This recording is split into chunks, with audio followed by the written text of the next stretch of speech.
Our story begins in the city of Doosan, where a young and incredibly talented writer named Robert lives. At first glance, this guy looks like a complete weakling who has never fought or gotten into real trouble. But right now, he will have to forget about his usual quiet life, because a portal to the dungeon suddenly opened in his room. Whether he wants it or not, a step outside his comfort zone is now absolutely inevitable for him.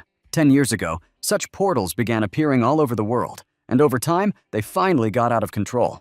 It is impossible to get rid of the portals, although you can clear the dungeon or temporarily seal it with powerful spells. If all the monsters inside are not destroyed in time, they will break out into the human world. So we must act without delay. People who managed to survive in such dungeons became known as adventurers and received large rewards for clearing portals. Over time, the world gradually came to terms with the changes, and adventurers became real superstars for ordinary people. The profession of adventurer became a cherished dream in the hearts of people, as the economy collapsed and the system was cracking at the seams.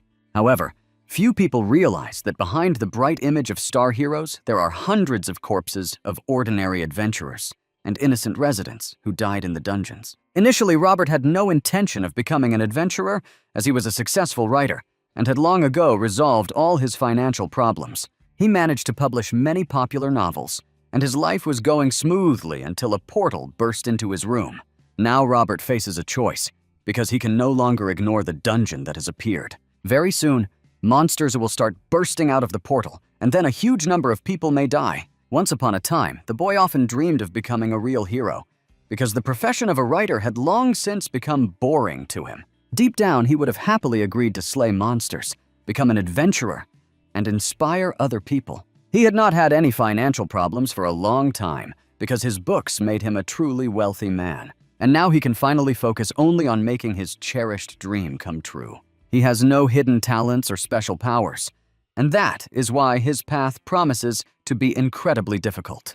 The dungeon that opened up in his room was only the second level, but even that couldn't be called a real gift. To prepare for the first raid, he had to order additional equipment and gear. Protective armor is the foundation, without which it is impossible to count on any success. The courier immediately suspected the young man of having found one of the rare dungeons. Many adventurers and even entire associations are willing to pay huge amounts of money for such portals. To avoid problems with associations and the law, Robert decided not to tell anyone anything and keep everything secret. First, he wanted to test what he was capable of, and only then make serious plans. The new chainmail, protective armor, and heavy axe were clearly going to come in handy soon. Now, nothing holds him back anymore, and he is ready to take the first step into the dangerous and unknown. The guy who wrote novels all his life imagined himself a hero, and now we'll see how it all turns out. He confidently took a few steps forward and entered the portal, and one could say the party had begun. Looking around, Robert immediately realized that he was in a wild and dangerous jungle. The writer instantly activated his status window to check the stats, but he didn't see anything special there. The usual indicators of a newbie without any bonuses. His main asset remained his intelligence, but everything else was at an extremely low level. Now is not the time for long reflections, because the adventurer has already found himself in the dungeon. There were monsters swarming around, so he knew there was no time to waste, and he needed to get down to business right away. The first stinking lizard didn't even expect that some madman would attack it. Robert had clearly read too many of his own novels and had too much faith in skills he didn't have. It's one thing to write about superheroes, and quite another to try to become one yourself. By evening, he finally realized that everything was much more complicated, and even killing an ordinary lizard required enormous effort. Unfortunately, his stats weren't growing as fast as he would have liked and expected, so he decided to return home and at least regain his strength a little before the next attempt. He only managed to kill one lizard all day, and that says a lot. His physical fitness was at a very low level, and this urgently needed to be corrected. The next day, the writer firmly decided to go to the local gym and find an experienced trainer. In recent years, the profession of adventure coach has become incredibly popular and profitable. A good mentor can earn a lot of money because young guys are willing to pay for serious training. Robert felt a little scared because he came to train with the best coach in the city. At first, he saw a nice guy who didn't try to instill fear at all. And just when the writer had already relaxed and thought that the coach would be nice, disappointment awaited him. His real mentor was Mr. Eric, who was as big as the real Hulk. It became immediately obvious that with this living King Kong, training would be extremely difficult. To begin with, Eric decided to check the basic physical characteristics of his new student. Robert tried his best to surprise the coach, but he looked pathetic and helpless.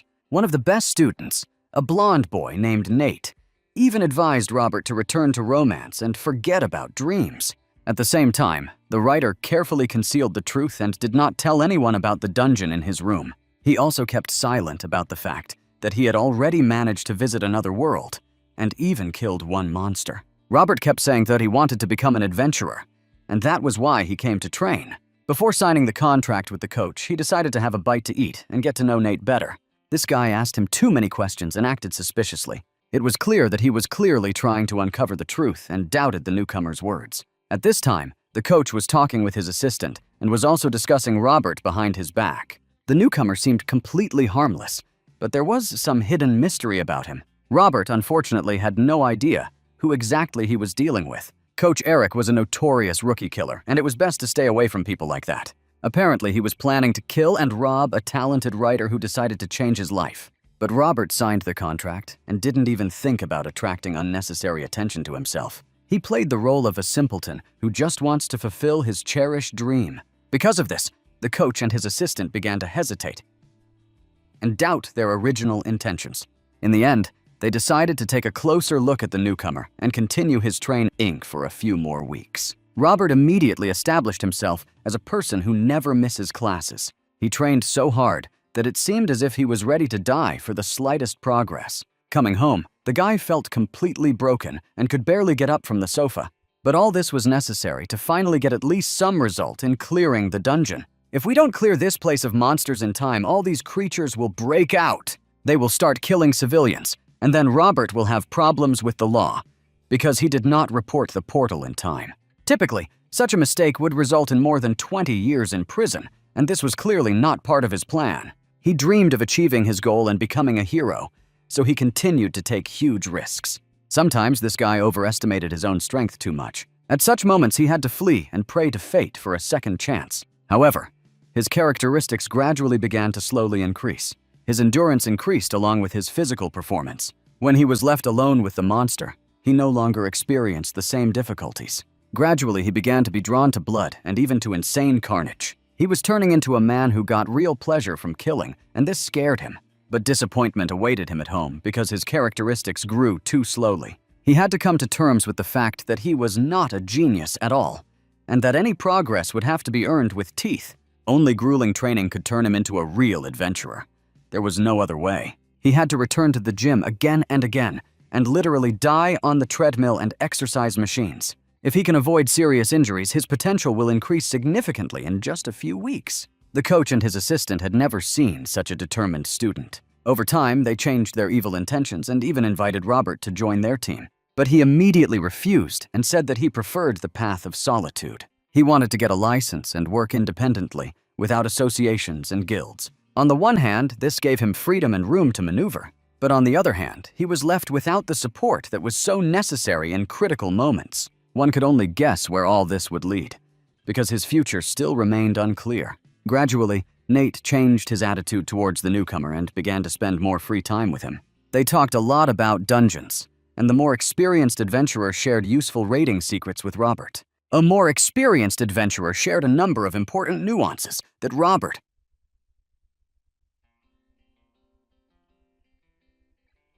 not even suspected. It turns out that there are many privileges specifically for newbies and low-level adventurers. Many people deliberately don't increase their rank in order to be able to calmly clear easier dungeons. After all, as soon as the level rises higher, you will have to fight with the strongest monsters and opponents, and this is a risk to life. He also spoke about working for the association, detailing the pros and cons of this approach. In the past, he collaborated with the association and received a whole range of various benefits and privileges, but he never felt truly free until one day he set out on his own. This conversation had a profound impact on the story's protagonist, and Robert began to think seriously about his future. He now clearly understood that progress meant not only success, but also increased expectations, frequent raids, and far more dangerous enemies. Of course, the reward also grows with this, but sometimes the reward turns into a trap leading to death. Despite everything, The writer decided not to deviate from the path of his long-standing dream and take a risk for the sake of becoming a hero. All his life, he wrote stories about people who broke the system, saved the world, and now he wanted to live that fate himself. Gradually, his characteristics increased, which meant that hunting monsters became more and more interesting and exciting. So far, he had not encountered stronger creatures and was content with battles with ordinary lizards. Everything changed the day he noticed abnormal activity in the jungle. A monster appeared there, scaring away all the lizards.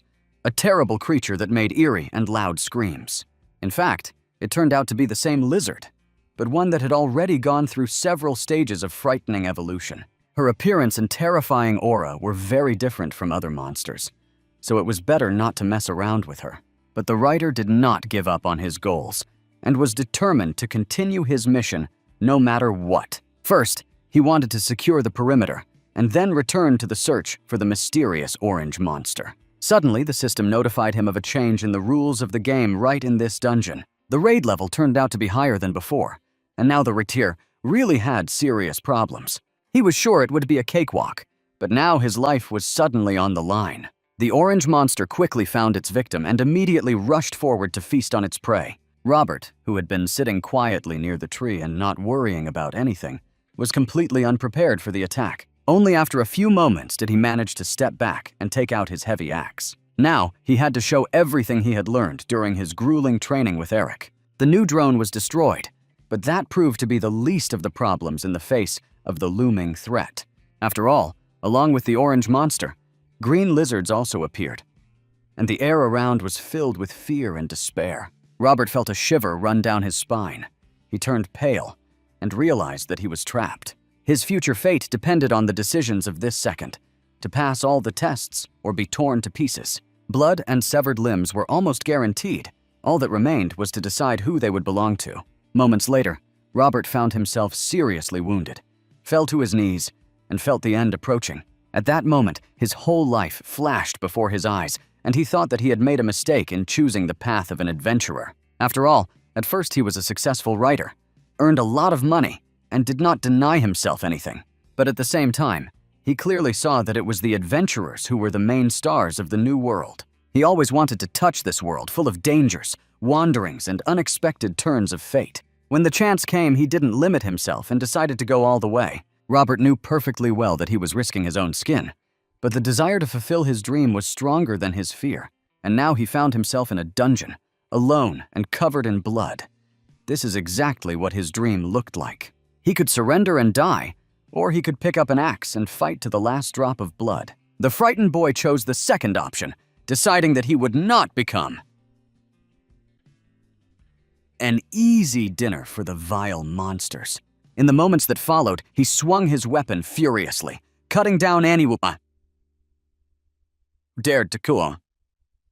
His insane aggression even frightened the orange monster, because the fear of death seemed to disappear from his eyes. It was as if Robert had accepted his own weakness and decided not to be afraid anymore, no matter what happened. The system could not ignore such incredible achievements of the adventurer. His stats began to grow rapidly, as risk is always rewarded. His skills had reached a new level, and now killing lizards had become an easy workout for him. The remaining monsters sensed the man's strength and began to scatter in panic in different directions. Those who were unlucky had to say goodbye to life in just a few moments. And when the green toads were defeated, the time came to deal with their main boss.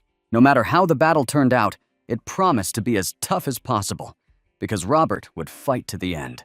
He straightened his shoulders, raised his spear to the sky, and incinerated his opponent with an unbending gaze.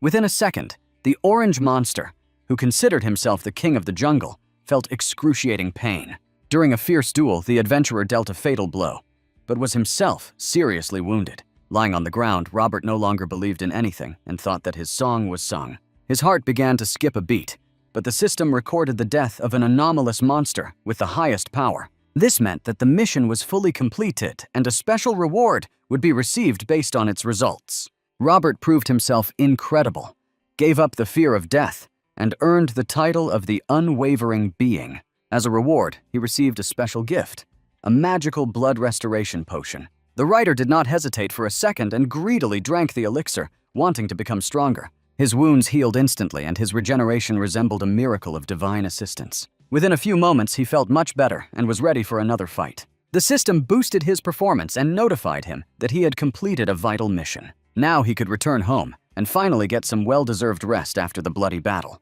In just a few weeks, the guy who was an ordinary nerd and recluse turned into an alpha male. Now he is no longer a house writer, but a man who laughs in the face of danger. But quite unexpectedly, the dungeon began to expand, which had never happened before. The system announced that the dungeon level had been changed, and it would only be possible to return there after becoming stronger. In addition to the elixir, the adventurer received another important reward. His perception skills reached a new level, revealing a completely different perception of the world. Even with his eyes closed, his mind could imagine every corner of the room in detail, erasing previous barriers. The next day, Robert returned to the gym and spent several long months there. By hardly missing any classes, the young talent reached a completely new level of physical fitness. Watching him, Nate was amazed at the progress, because he had never seen anything like it before. Robert showed growth not only in strength, but also in endurance. His muscles resembled steel cables. The more experienced adventurer again offered the newcomer cooperation and joint missions. But Robert still believed that going it alone was the best option for him. At the same time, he did not refuse advice and was ready to learn from more experienced comrades. Robert decided to buy access to the dungeon on the black market and was looking for the best place to do it. Nate gave some advice and said that the best solution was to purchase a warranty from a reputable alliance. The alliance acted as an intermediary to ensure that portal sellers did not end up losing out. Sometimes, experienced adventurers would disguise themselves as newbies, receive discounted dungeons, and complete them without difficulty. To avoid this, many sellers have collaborated with alliances that regulate the market. Returning home, the writer immediately began looking for a profitable opportunity to enter the dungeon. He was just starting his career, so it was crucial to negotiate the right to raid. He soon managed to find a suitable offer and set up a meeting. A few hours later, in a quiet area of the city, Robert met a man named Gregory, a former driver. Now, he was a seller of access to the dungeons and invited Robert to make a deal. The intermediary was a man from the Alliance who looked like a strange freak. I had to stay a little longer and wait for the others who also wanted to get into the dungeon. Every year, the number of newcomers increased as the industry grew steadily. Young men and women saw on television how adventurers became heroes and received both money and fame. All this forced students to leave universities and try themselves as adventurers. Some were indeed lucky and became legends, but most died in battles with low-level monsters. Once all the contracts were signed, the Alliance representative finally completed his work. Gregory asked everyone to get ready and invited them to enter the dungeon. This portal was located in an abandoned building where no one even suspected the danger. Gregory himself was the first to step into the portal and immediately encountered the man who had been waiting for him there for a long time. A strange conversation ensued between them, which immediately attracted Robert's attention. Gregory addressed all newcomers and urged them to open the status window to carefully review their stats. The guy who helped him tell about the dungeon was extremely mysterious, but he still gave his name. His name was Jack. Everyone present was amazed by the task, because it seemed extremely simple. Call the witch and make her sing her song. Only Robert began to sense a slight catch and realized that everything here was far from as smooth as it seemed at first glance. This dungeon turned out to be much more difficult than expected, as it encountered monsters that were not suitable for beginners. He carefully analyzed the situation, trying to understand what exactly was happening and what to prepare for. Perhaps the people behind the sale of the entrance to this dungeon knew in advance how difficult the mission would be and set up traps. They might not have realized it themselves, but in any case, this dungeon could have become a serious problem for newcomers. Among the newcomers were also more experienced adventurers, who came here for training and to test their own strength. This did not make them true professionals, but their experience significantly exceeded the level of absolute beginners. Jack abruptly asked everyone to be quiet and began playing the harmonica, his eyes shining with determination. All this was far from entertainment. Such a ritual was necessary to summon the witches who lived in this dungeon. Most newcomers did not pay any attention to this, believing that the witches here were at a minimal level of development. Only Robert understood that these creatures were too powerful for beginners, and underestimating them could cost lives. The mission itself was simply to listen to the music that the witch would begin to play. The adventurers prepared in advance and put on earplugs so as not to die from the devil's song. Even with earplugs, Robert felt his nose slowly begin to bleed, a warning sign of danger. If he had not covered his ears, the consequences could have been fatal. And in this wild place, the chances of survival were almost zero. Jack played the accordion a little more, eliciting a response from the witch that filled the air with ominous magic. She sang her best song, and the men gathered in the dungeon seemed to fall in love with her from the first notes. Everyone's nose started bleeding again, and many wanted to take off their earplugs and jump into the water into the arms of this dangerous woman. Robert tried his best to stop them, trying to stop this devilish performance and save the team's sanity. The strange mission was completed, and now Jack and his assistant called on the hunters to return from the dungeon.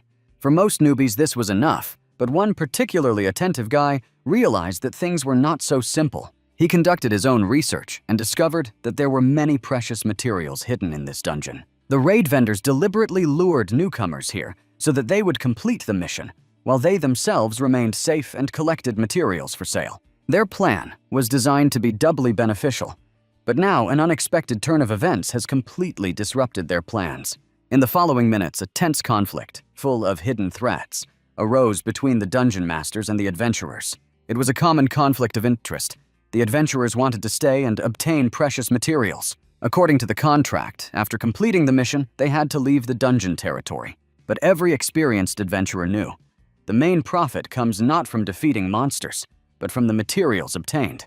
This is why everyone was so eager to stay and explore the surrounding area, ignoring formal restrictions.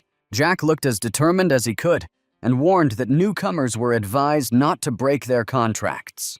If they decide to act on their own, they will have to forgo the reward for the mission and take on the risk. Among the newcomers was a guy who had actually been to this dungeon more than once. He turned out to be the combat expert and only pretended that he was trying to clear the dungeon for the first time. Having demonstrated his knowledge, he declared that he would not go anywhere because the precious materials were more valuable than the formal payment. As a result of the long conflict, both sides realized that it would be impossible to reach an agreement. Jack and Gregory retreated into the shadows, and the adventurers remained in the forest, refusing payment and deciding to search for valuable resources on their own. To recoup their investment, they had to find something extremely valuable, and as a result, they could earn even more than they planned. It was clear that Jack and Gregory were a little upset, because events did not go according to their plan. However, it was too early to write them off. They looked too mysterious to simply give up double profits. Meanwhile, the young adventurers had no idea that they were about to open a real Pandora's box. The newcomers have dreamed of becoming heroes their whole lives, and finally received weapons and a chance to enter the dungeon. The group leader and combat expert constantly instructed them, explaining what to do and how to behave. Robert already had some experience, so he took his time, wasn't nervous, and listened carefully to his intuition. In addition to searching for materials, two experienced leaders decided to fully engage in combat with the monsters. In their opinion, witches were not at all scary, and defeating them was only a matter of time. Given the materials they were getting, defeating the witches could bring huge profits, so they decided to take the risk. One of the newcomers wanted to stand out and was the first to throw a stone into the water teeming with witches. He thought only of his own importance, forgetting about his own safety and risks. A few moments later, a terrible monster appeared from there, not at all like the beautiful princess. The witch no longer looked like a princess. She was a predatory creature who wanted to kill anyone who stood in her way. The combat expert immediately rushed forward, showing that he was not afraid of anything and was ready for battle. The self-confident guy wanted to fight the monsters and win at any cost. He was too confident that such battles would help him level up, and because of this, he did not notice the impending danger. When the witch slipped through like a ghost, everyone knew they were in for a long and painful night. What started out as a gift from fate gradually turned into a terrible nightmare for everyone present. The terrible witch began to chant with even greater power and aura than before, filling the space with destructive magic. The sound was so unpleasant that the men stopped feeling love for the princess and dreamed of only one thing: death. Everyone's ears started bleeding again, and even earplugs couldn't protect them from the eerie aura. Many lost consciousness. This was the effect of a brutal encounter with harsh reality. While the adventurers were trying to unite and continue the fight, one girl in headphones called their decision extremely stupid. She calmly turned around and walked in an unknown direction, completely separating herself from the group. Robert immediately noticed her strange behavior and felt that this girl knew more than the others. It seemed that he had met a man with an insane perception, capable of seeing through the whole situation. A moment later, the girl disappeared, and Robert tried to understand what exactly had happened and where she had gone. His intuition screamed danger, and he felt that something terrible was approaching here right now. At the end of the forest, a red light flashed, and a few seconds later, an unpleasant surprise awaited the adventurers. A whole squad of witches. At that point, the combat expert and the group leader had no idea that a storm was approaching. They believed that meeting one witch was the most the dungeon could offer. A few well-aimed shots gave them a false sense of success and the approach of victory. They rejoiced too soon and did not realize that death was creeping up behind them. The Legion of Witches awoke to hear that a night had begun in their forest, where everything was permitted. Soon, the adventurers found themselves surrounded and had no choice but to make a decision to flee immediately. Those who just a moment ago considered themselves heroes turned into frightened children, running from an evil mother. They scattered in different directions, forgetting to act as a single mechanism. Everyone had their own reasons for taking the risk and coming here, and their own reasons for being a hero. One of the adventurers dreamed of taking revenge on the bandit who killed all his friends. He survived terrible torture, was freed, and came here to become stronger and stronger. But his plan failed, and now all he could do was live out the last moments of his life. No matter how desperately he fought, the witches proved too strong for the newcomer. A few seconds later, he was mercilessly killed, and no one could come to his aid. The allies were not doing any better. Fear, doubt, and confusion gripped everyone. Some fought off the monsters with their last strength. Others simply cried and called for their mother's help. The combat expert could barely find the strength to fight, and even his eyes were bleeding from the effects of the songs. The same thing happened with the group leader, who completely lost his energy and simply gave up. Robert couldn't believe that such people were considered authorities.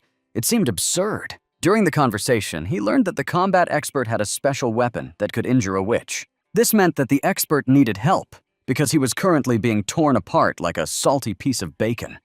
When the moment of truth arrived, Robert had no doubt, switched on survivor mode, and confidently moved forward.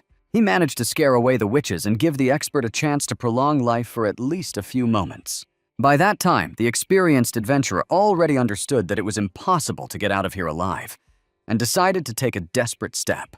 Now he was ready to sacrifice his life to pass on a special weapon to a more worthy person. Robert showed outstanding qualities and fully deserved such a sacrifice. He didn't want this, but thanks to the sacrifice of the combat expert, the survivors now have a real chance. Oil blessed by monks could help deal a powerful blow to all witches. All you have to do is open the oil, pour it on the weapon, and start a real massacre. Everything happened so slowly that it seemed Robert barely noticed the madness around him. He remained calm while everyone else was losing control of their emotions. There was a fire in his eyes, and it was clear that Robert was fully prepared for the approaching threat. He activated the ball dance mode and prepared to cut off the arms and legs of those horrible witches. The battle began, and the monsters turned out to be of a completely different caliber, for which the writer was not prepared. Previously, he was confronted by ordinary lizards, but now he is confronted by high-level witches with magic and deadly agility. Meanwhile, Jack and Gregory continued to wait for the newcomers at the exit of the dungeon, keeping their plans secret. When that mysterious girl named Kira appeared there, they couldn't find her. They only noticed a strange light near the portal, and did not realize that they were being watched at that moment. All assumptions turned out to be correct. These two scavengers really were luring newcomers into a trap. They waited for the monsters to destroy the newcomers, so that they could then finish off the survivors and take all the loot for themselves. Kira immediately sent a message to her assistant, confirming that their theory was correct. Meanwhile, there were still living people in the portal, ready to fight high-level witches to the last. It was only by a miracle that Robert managed to defeat all his rivals and not die prematurely. His entire body screamed in pain and begged for mercy. That was the true price of fighting such creatures. If there had been a few more witches, even a restoration potion would not have saved him. Now the mission was complete. It was time to collect the reward and check on the condition of the survivors. The squad leader, Brian, was still alive, although his body had almost completely given up fighting. The witch's songs had pierced his internal organs, creating problems he had never even dreamed of. All the others had already fallen. The newcomers were unable to withstand the terrible mid-level creatures. Feeling his own weakness, Brian suggested to Robert that they join forces to gain double benefits. He understood that Robert was no longer a newbie and would not reveal the secrets of the dungeon, nor would he share his reward. In return, He only asked for help to get out of here alive and receive first aid. Robert understood that killing this guy would only solve part of the problems, but would create even more risks. At the same time, he clearly understood. Gregory and Jack were scavengers waiting for survivors at the exit, ready to do anything for a reward. To survive, the writer needed the support of a more experienced ally. So killing the leader was clearly a bad idea. They decided to unite, and within a few minutes they came to the surface. The vultures were prepared for this. Their goal was to kill the survivors and take all the reward for themselves. Seeing two wounded men, Jack realized that only a miracle could ruin his plan. Sometimes such miracles happen, usually at moments when no one expects a trick. As soon as Robert had his hands free, he grabbed the sword and rushed at Gregory, sending him to meet the devil. His killer mode was so bloodthirsty and merciless that it was a little scary to watch. With the weak link eliminated, Robert's full attention turned to Jack, who was clearly stronger than his partner. Jack was angry when he saw Gregory die, but he decided not to run away and to accept the battle like a true warrior. He activated all his stats, turned on his secondary killer mode, and charged forward like a hungry leopard. Robert remained absolutely calm, and it was mentally impossible to break him. Past training with the huge bodybuilder gave him not only superiority in physical strength and endurance. Through hard and grueling work, he became a mental monster, a man who does not break under pressure. This confidence opens up incredible possibilities for him in combat and helped him maintain his composure. Watching the battle, Brian no longer had any doubts. Robert was pretending to be a newcomer only for the sake of disguise. In fact, he is clearly talented and has found himself in the dungeon more than once, dealing with any threat.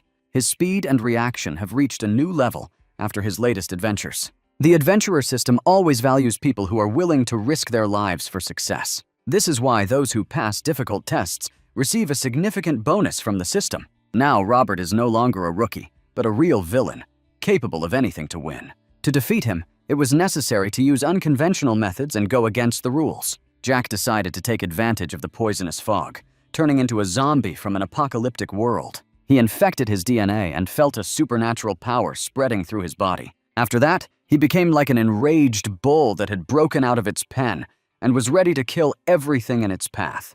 With the sharp blade, he wounded Robert and infected him with green poison. Robert ignored the effects on his body and continued to fight. For the next few minutes, they tried to cut each other's heads off without stopping. No one succeeded, but the fight was a pleasure to watch. Only one spectator was lucky enough to be nearby, although his internal organs were still suffering. Over the past few weeks, Robert has mastered many techniques and tricks. This allowed him to use the flash focus. In one moment, he disappeared and found himself right behind his opponent. It wasn't easy to implement, but Robert handled it perfectly, even for a beginner. Victory was only a matter of time.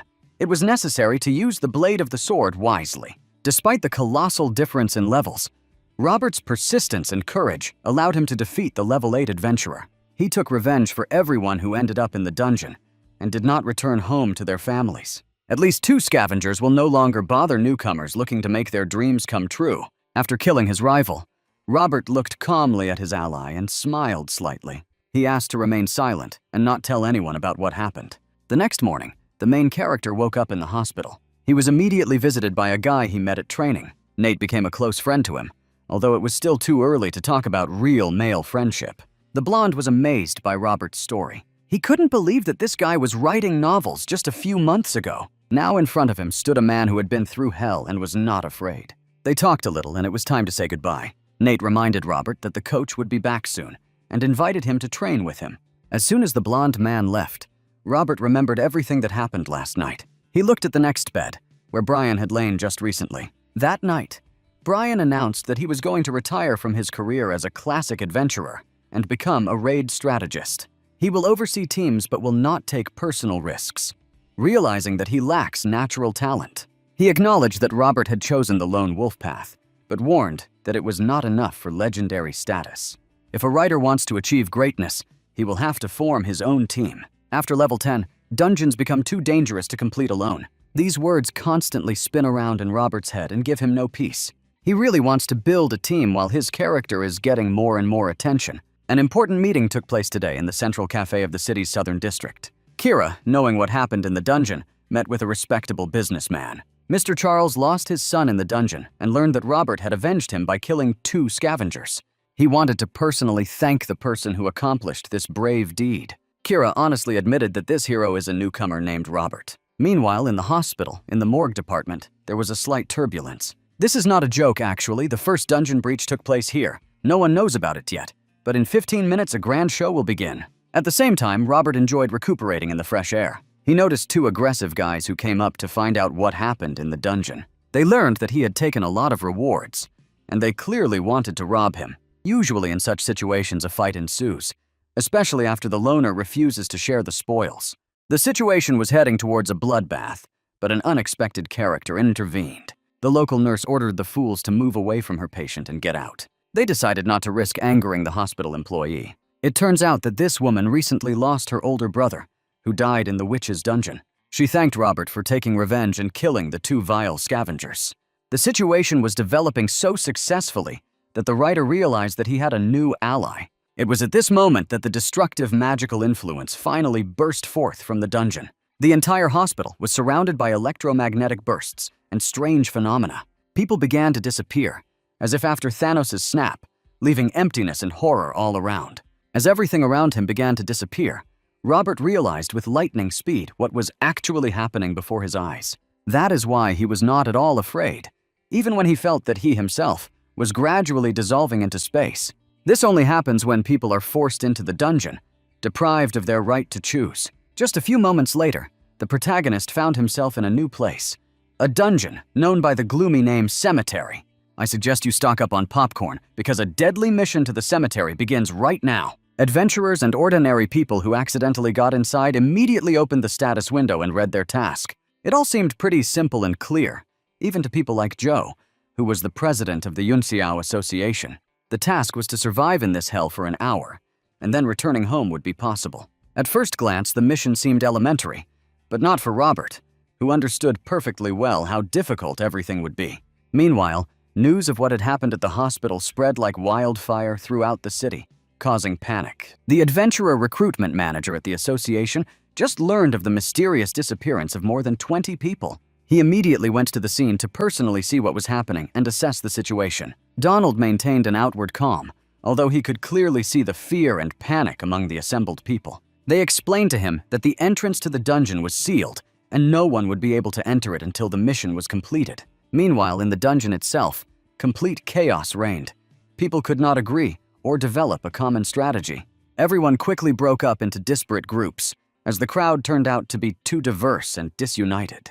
Gathered here are inexperienced newcomers, seasoned fighters, weaklings, and high-level adventurers. Robert decided to take the initiative into his own hands, addressed everyone, and proposed uniting for the sake of common survival. However, at first, no one took his words seriously because he remained Mr. Nobody without privileges and titles. Rumors and movies have led ordinary people to believe that the dungeons are filled with riches to be stolen. For this reason, many stubbornly refused to unite and wanted to act alone for the sake of profit. It was time for them to understand that this place was a death pit, and without cooperation, they would quickly say goodbye to life. The young nurse tried to convince everyone to listen to Robert, since he was the one who survived the witch's dungeon. But her words were weak, and it became clear that Robert was still underestimated. The more people gather together, the more opinions arise. And this applies not only to dungeons, but also to everyday life. Joe had no intention of teaming up with anyone and just wanted strong adventurers to protect him until the end of the mission. Everyone thought only of themselves and agreed to unite only for the sake of loot and profit. Robert quickly realized that there was no point in arguing with these stubborn blockheads. He simply turned around and walked away, and the nurse and her younger brother rushed after him. Joe decided to laugh at the inexperienced newcomer and called him a coward who had gone back on his words. Robert could easily have taught him a lesson, but he limited himself to a cold verbal reprimand. This was enough for Joe to feel the suffocating aura of death and hastily retreat. In any case, the plan to unite the raid participants ultimately failed. People began to disperse in all directions, and strong adventurers refused to help the weak. For them, it was a waste of time, because it was much easier to survive alone than to carry ballast. At the same time, Donald tried to enter the hospital, but came across an impassable barrier. He learned that there was still a whole hour left before the dungeon was unsealed. The experienced representative of the association immediately realized that only the strongest and most skilled would survive. In addition to the main mission, There were also intermediate quests in this dungeon. It was necessary not only to hold out for an hour, but also to fulfill conditions such as killing a certain number of dead people. At first glance, it seemed like a simple task that even a child or a fragile woman could handle. After all, the skeletons possessed only primitive intelligence and had no muscles. They were too weak to stop an armed man who knew how to use a weapon. For experienced adventurers, it all seemed like a game without much risk to life. Some even started to get bored because destroying skeletons became too routine. But the young writer was not about to relax. His intuition was screaming that a catch was near. He completed the main part of the task, but was in no hurry to leave the dungeon. Robert felt that his help was desperately needed by those who had neither strength nor magical skills. Most of the participants rejoiced at the easy victory over the skeletons, unaware of the impending nightmare. Donald looked at them as if they were naive fools who didn't understand where they were. In fact, the weakness of the monsters only proved that a much stronger creature was hiding somewhere. If the first enemies turned out to be weak, then a meeting with the real boss of the cemetery awaits them ahead. Joe began to panic, realizing that the longer he stayed there, the less chance he had of being saved. Doubts began to creep into his head, and he tried to think of someone he could use for his own gain. Meanwhile, Robert had already managed to clear the entire perimeter of skeletons. He looked at little William and his older sister Lisa and realized that they urgently needed to be evacuated. This child did not deserve such punishment and should not have remained in a place called the Devil's Graveyard. William had the right to leave the dungeon after completing his part of the task, and Robert promised to help him. Donald and his partner were still trying to decide how to proceed in such a chaotic situation. While they could not influence what was happening in the dungeon in any way, they could only wait. Thanks to his erudition and thirst for knowledge, Donald knew a lot about this place. He had much better information about the cemetery than anyone else present. He understood that as soon as the first participant of the mission left the dungeon, the second level would immediately activate and the boss would appear. This will automatically trigger a deadly battle, and only a few will be able to return home. So William activated the system parameters and completed his mission. He said goodbye to his friends and promised to wait for them near the exit of the dungeon. At that very second, the portal began to glow with different colors, and the child stepped out. He had no idea that his departure would instantly trigger a battle for survival. Only Joe guessed that a massacre was about to begin, which was guaranteed to kill most of the adventurers. The system immediately notified all participants about the launch of the second level of the mission. At first, no one paid any attention to this, thinking that it was just a new wave of skeletons. But everything turns out completely differently. And now they cursed the day they were born. A light flashed on a distant mountain. An unexpected guest had come out hunting for the first time in many years. Death Knight. Claude has just mounted his horse to clear this place of pathetic mortals. Meanwhile, the skeletons continued their advance, for the cemetery was their home and arena. Many adventurers ignored Claude's appearance, considering it a trifle, but soon an unexpected turn of events showed that they could not avoid the apocalypse. The two brazen guys who recently wanted to take Robert's loot also ended up here. Smug and overly confident, they didn't yet know what awaited them. The Death Knight decapitated both of them with one blow and showed who was the real boss here. He then ordered his skeletons to attack with redoubled fury, leaving no one alive. The frightened adventurers scattered, calling for their mothers and praying to the gods for salvation. At the same time, Robert and Lisa continued to fight on a nearby hill, unaware of the approaching threat. By that time, Claude had already managed to behead several dozen inexperienced fighters. He smelled the scent of blood and, like an enraged lion, pounced on the prey running ahead. Joe, who had been looking for strong adventurers to protect him all this time, found himself trapped. He had never been able to ensure his safety, and now he regretted that he did not have a diaper. In the last seconds of his life, he felt his body stop obeying his mind and plunge into chaos. A moment later, Claude cut off his head and continued his bloody march. Meanwhile, Robert and his assistant had already destroyed the second wave of skeletons. They decided to take a short break and prepare for the third onslaught. The task still seemed simple until the main owner of the cemetery entered the arena. Claude, without a moment's hesitation, aimed his blow at the young nurse, deciding to kill her first. But thanks to an incredible reaction, Robert managed to intervene in the fatal swing. At the last moment, his dagger met the sword of the formidable dungeon boss. A powerful shockwave threw him and Lisa back, but fortunately they survived. The system immediately screamed a warning, informing him that he was now obliged to fight the boss. Then followed a cold wish of good luck, and it became clear that Robert was left alone with the child of darkness. He ordered Lisa to retreat immediately and not even think about taking senseless risks. After this, Robert confidently raised his sword and challenged the creature that was superior to him in every way. A few moments later, the portal opened again, and the inhabitants of Earth saw with bated breath another survivor. Lisa managed to break out, although she had to go through unimaginable trials to do so. Little William was beaming with happiness, but deep down he knew that his friend was still in mortal danger. At that very moment, a battle was taking place that deserved our attention and respect. A man determined to become a legend fought against an incredibly powerful and ruthless enemy. The Death Knight advanced relentlessly, demonstrating his monstrous strength every moment. He had no intention of leaving a single soul alive, for mercy was clearly not in his nature.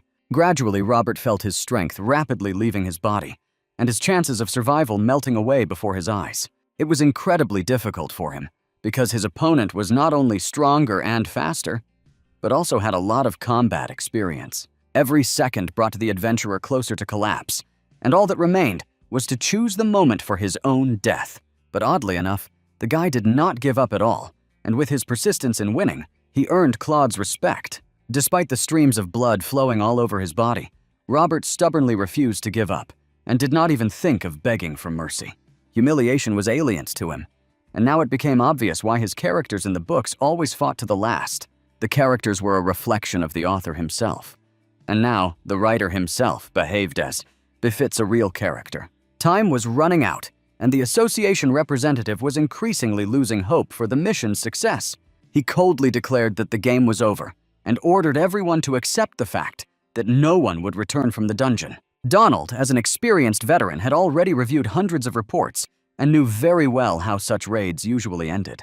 The cemetery dungeon has long been considered an insurmountable trap for most adventurers. Only a few managed to survive, so he advised against hoping for Robert's return. In his opinion, whatever was going on inside now, this guy had been dead for a long time. Even if by some miracle he is still alive, he definitely won't have enough strength to defeat the main boss of the dungeon. Lisa felt her legs begin to give way, and weakness pierced every cell of her body. She burst into tears and refused to believe these cruel words. Unable to come to terms with the thought that Robert was dead, cold-blooded Donald just watched her like a helpless duck who didn't want to accept the harsh reality. He had long ago torn off the rose-colored glasses from his eyes and learned to see the world as it is. The man lit a cigarette and asked his assistant not to bother him with trifles. He was partly right, because Robert really did fail the task and was unable to defeat the Death Knight. The mission was a complete failure, and Claude emerged victorious despite the enemy's tenacity. However, he acknowledged his opponent's strength and stated that he had no intention of turning Robert into a mere skeleton. Such a warrior deserves a fate far more significant than the other dead of the cemetery. The Death Knight opened a portal and decided to go meet his master. He wanted to get permission and join Robert to his own army of the undead. Claude acted cunningly and wisely, but made a fatal mistake. He was sure that his opponent had been dead for a long time, and even if he was alive, he wouldn't be able to get out of here. He didn't even suspect that Robert had a potion that could restore his body, and the guy immediately used it. One sip of this elixir was enough to restart the regeneration of flesh and internal organs. While the adventurer was fighting for his life, the knight entered the kingdom of the Lord of Bones, located on another level of the dungeon. This place was inaccessible to mere mortals and was intended only for higher beings. There, he immediately met his confidant and announced that he wanted to turn the man into his personal puppet.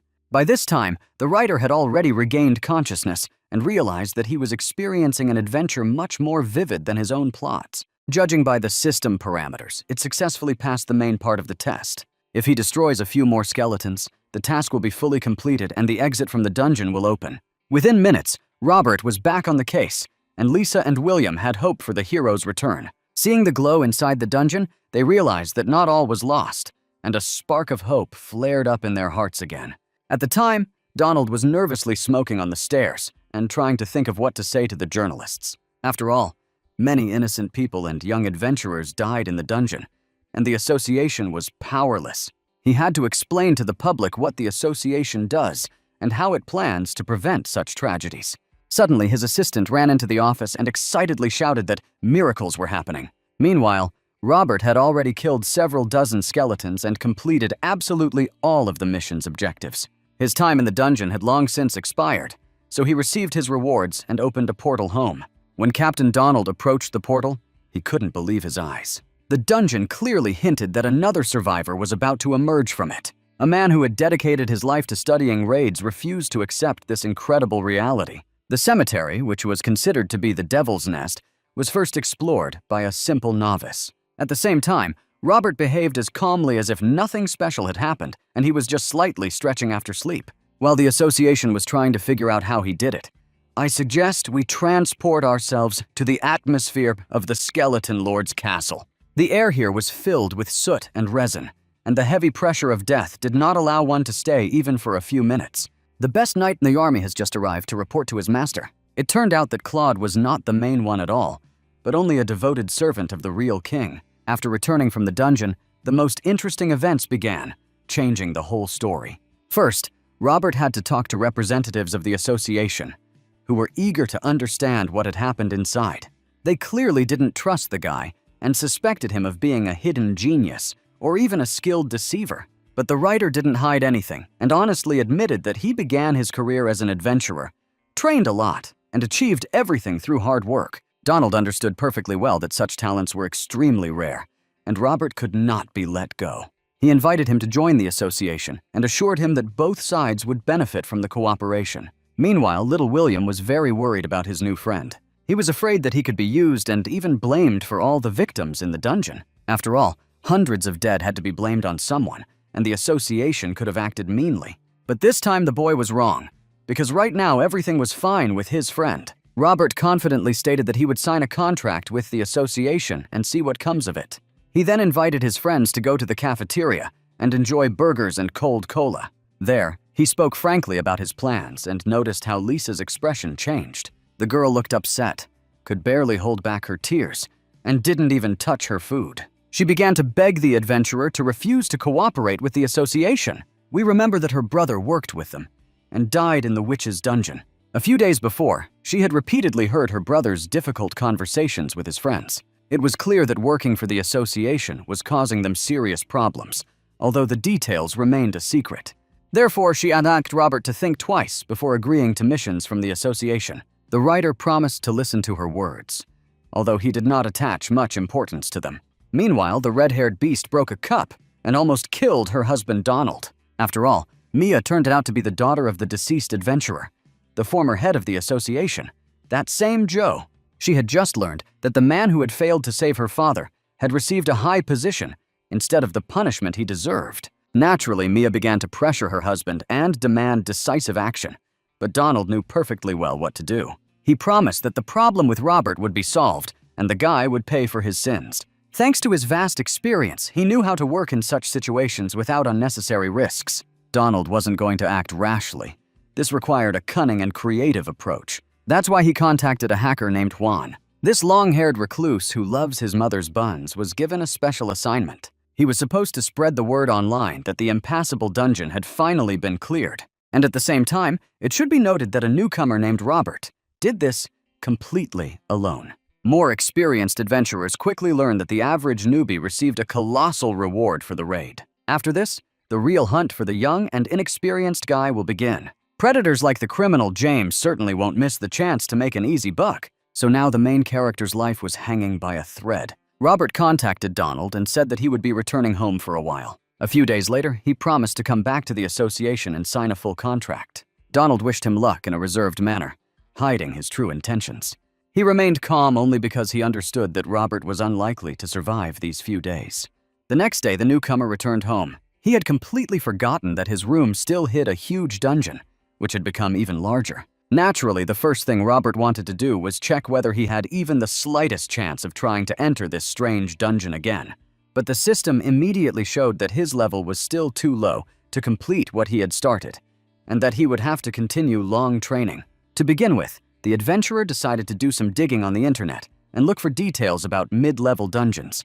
In the process, he came across some interesting information related to the mysterious black coins. Robert had never even heard of such things before, so he immediately contacted his friend Nate to find out all the details.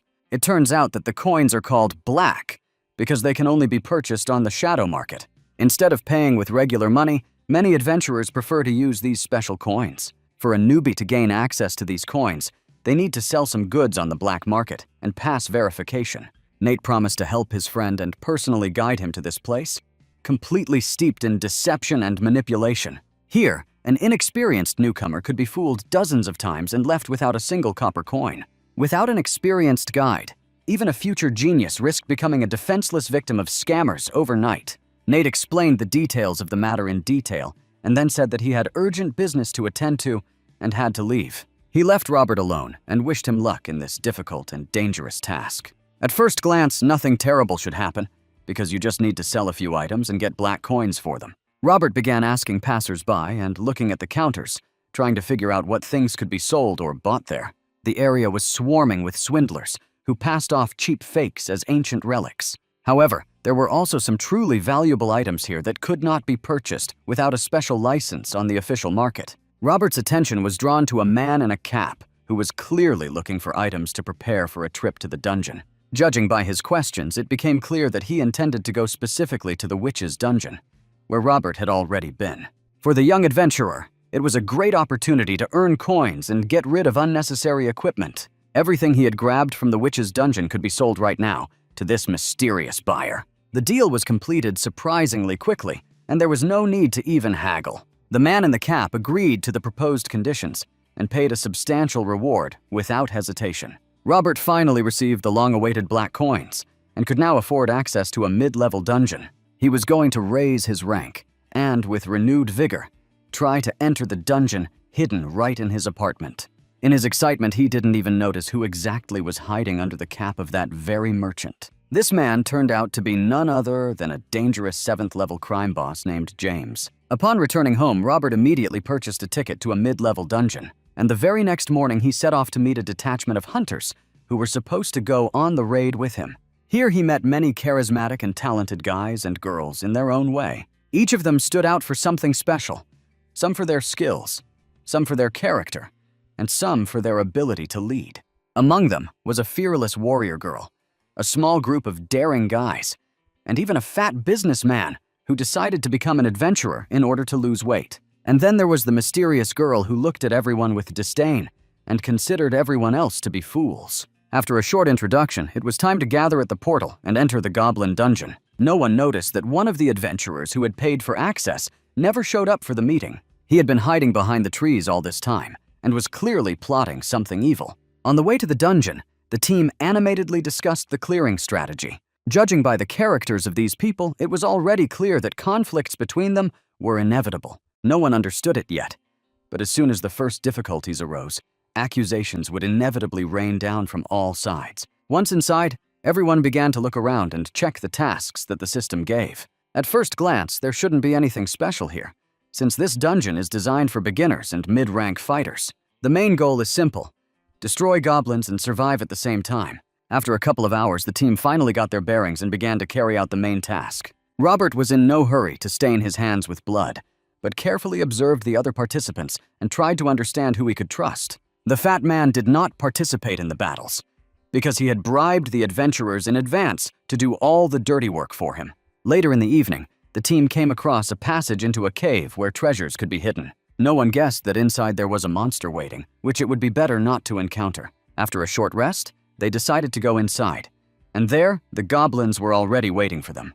A bloody massacre began, in which no one was going to retreat or give up. The adventurers had come here for power, glory, and loot, and were now ready to fight to the end. The goblins, in turn, fiercely defended their home and certainly had no intention of giving in. These green monsters accepted their death and had no doubt about the correctness of their choice. Meanwhile, more experienced fighters began to suspect that this time they had been incredibly lucky. Usually, you wouldn't encounter such a huge number of monsters in such dungeons, but here, everything was different.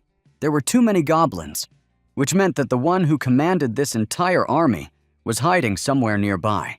And sooner or later, the main boss will come out of hiding, and then you will have to join forces to win. No matter how much the thirst for adventure beckoned, the thought was still in the air that it was time to retreat. Some team members directly stated that they wanted to return to the safe zone, since the main task had already been completed. Right now, before everyone's eyes, a battle between greed and common sense was unfolding. On the one hand, everyone understood that mortal danger lay ahead, but on the other, the thirst for profit pushed them to take risks. In the end, they decided to go a little further and then hold a full vote. There's a fork in the road ahead, and the risk of running into the main boss has only increased. The dungeon could turn out to be a trap at any moment and instantly increase its level. It was very reminiscent of that incident at the cemetery, when an ordinary dungeon turned into a real hell. Ultimately, it was decided to hold a vote, and the majority of participants voted to continue the raid no matter what. Only the mysterious girl and the fat businessman decided to abandon the crazy idea. The girl accused Robert of naivety and confidently said that he would regret his choice. Then she took the fat man with her, and together, they left the dangerous territory. Everyone else didn't even notice their departure and calmly moved on. After a short discussion, the team decided which route to take. Robert remained absolutely calm, and after the events at the cemetery, he was no longer afraid of anything. He exuded confidence despite being the most inexperienced player on the team. Meanwhile, the mysterious Mary came outside with the fat man. He couldn't resist asking questions, trying to understand why she so confidently refused to continue the raid. As a businessman, he was an excellent reader of people and immediately sensed that there was some secret behind her words. At first, Mary looked at him with distrust, but then she realized that the fat man was not capable of meanness. She honestly admitted that she had a special skill that allowed her to see through things. That is why, when she approached the cave, she immediately realized that something extremely dangerous was hidden inside. Of course, Mary could have initially warned the others about her ability and dissuaded them from taking this step. But if she did that, she would have huge problems tomorrow. After all, adventurers, having learned about her ability, would certainly try to use the girl for their own interests. So she had to remain silent and limit herself to hints, hoping to dissuade the team. Now that things had gone wrong, she didn't feel a shred of regret. Suddenly, their conversation was interrupted. Mary suddenly felt fear and horror. Her heart began to beat twice as fast. It turned out that a much more dangerous creature was lurking right at the exit from the dungeon. This monster posed a far greater threat than even the goblin lurking in the depths of the cave. Now, let's return to the main team, which continued the battle with the goblins. So far, nothing supernatural has happened, just the usual massacre and mountains of corpses. Robert rarely interfered and allowed more experienced fighters to do all the dirty work. Apparently, he was influenced by the information he had received earlier from Mary. It turns out that the less energy an adventurer spends in a dungeon, the more reward points he receives. It is for this reason that many experienced fighters tried to conserve their strength and not get into the thick of the battle. Within minutes, the new wave of goblins was completely destroyed. The team felt like true winners and believed that the raid would be successful. Suddenly, the system warned that the dungeon might automatically level up when strong enemies appeared.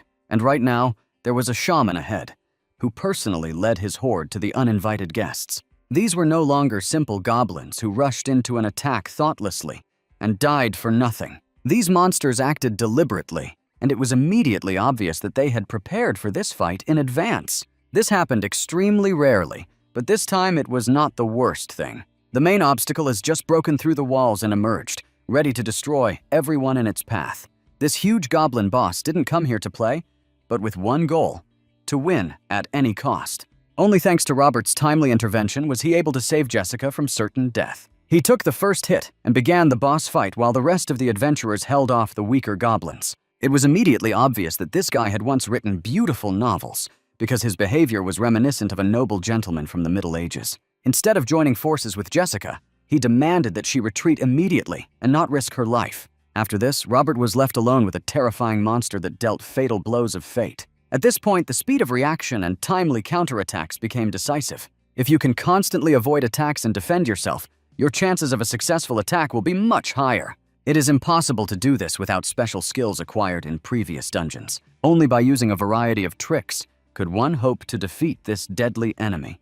When Robert took several heavy blows and noticed blood running down his leg, he went crazy. At such moments, the goblin completely loses his mind, falls into a berserk state, and turns into a mad psychopath. Now his attacks became much more furious and chaotic, but also less thoughtful. However, the goblin raised his stamina level and unleashed a barrage of endless attacks on his opponent. He was already confident of victory until Robert deprived him of his weapon and put him in a difficult position. After this, the frightened boss did something unexpected. He turned around and ran away. However, don't underestimate the remaining goblins, who continue to attack in groups. They cause serious trouble for every member of the adventuring squad. The local shaman continuously uses magic, empowering the green creatures with additional energy. Only well-coordinated teamwork could help get rid of these annoying monsters. At some point, the raid participants thought that Robert had died and could be forgotten. Then, the system window announced that the main mission was completed. The boss was defeated. The man, who could have easily left the dungeon and returned home victorious, decided not to abandon his new comrades. He came to their aid at the most dangerous moment, when the shaman was creating more and more problems. The writer acted so quickly and precisely that his technique was a joy to behold. One light movement of the blade after an instantaneous jerk deprived the shaman of his head. When the remaining goblins saw the death of their leader, they immediately scattered. In such a simple but decisive way, the newcomer brought victory to the more experienced group. Everyone looked at him like he was the coolest guy they had ever met. Apparently, everyone realized that they were dealing with a real talent and genius, so Robert had to ask everyone not to reveal his secret. It's no wonder that such a gifted adventurer tries to hide his skills. Otherwise, he would attract unnecessary attention. At that moment, the adventurers were surprised to notice familiar figures in the distance. Mary and the fat man were supposed to leave the dungeon, but returned because of a new threat. Mary saw that on the other side of the portal, there was a creature much more dangerous than the local boss. When she returned, she was shocked to learn that the huge goblin had been destroyed by the efforts of a newbie. She tested Robert with her abilities, but found nothing unusual about him. That's why Mary was so amazed that this guy became the key force in the cleanup. She revealed some of her skills and said that behind the portal, there was an adventurer who intended to destroy everyone. Tension immediately arose in the squad, as this clearly went beyond the scope of a regular raid. The person who sold access to the dungeon was subjected to attacks and suspicion. It became clear that this test was much more difficult than they had expected, and a killer was waiting for them at the exit. At the same time, the owner of the dungeon insisted that he himself was not involved in this, and suggested that the killer could be someone who did not join the raid. Robert asked Mary to test his abilities to ensure his honesty. He showed off his full potential, wanting to see if he could defeat the criminal James. His strength was impressive, but Mary immediately noted that James was still stronger. This meant that he could only be defeated through team efforts. The squad had no choice but to unite and fight to the end. First, everyone had to complete their personal missions and then gather at the portal. Meanwhile, on the surface, James was already looking forward to the start of the hunt. He was excited and eager to smell the sweet scent of the blood of his future victims. While the others were busy with tasks, the writer carefully analyzed the new characteristics. His strength increased, and he received many skills for defeating the boss. Now he has a variety of options to counter his dangerous opponent. Robert intended to remain in the shadows and strike only at the decisive moment. He always understood that without a cunning strategy, it is impossible to defeat a strong enemy. At the same time, he counted on the help of his allies, because the enemy was too strong. To be even better prepared, it was necessary to update the equipment. Thanks to his victories, he gained access to special goods in the system. Robert selected the equipment available after completing the cemetery. Now, with a little effort, he was gradually turning into a real reaper of death.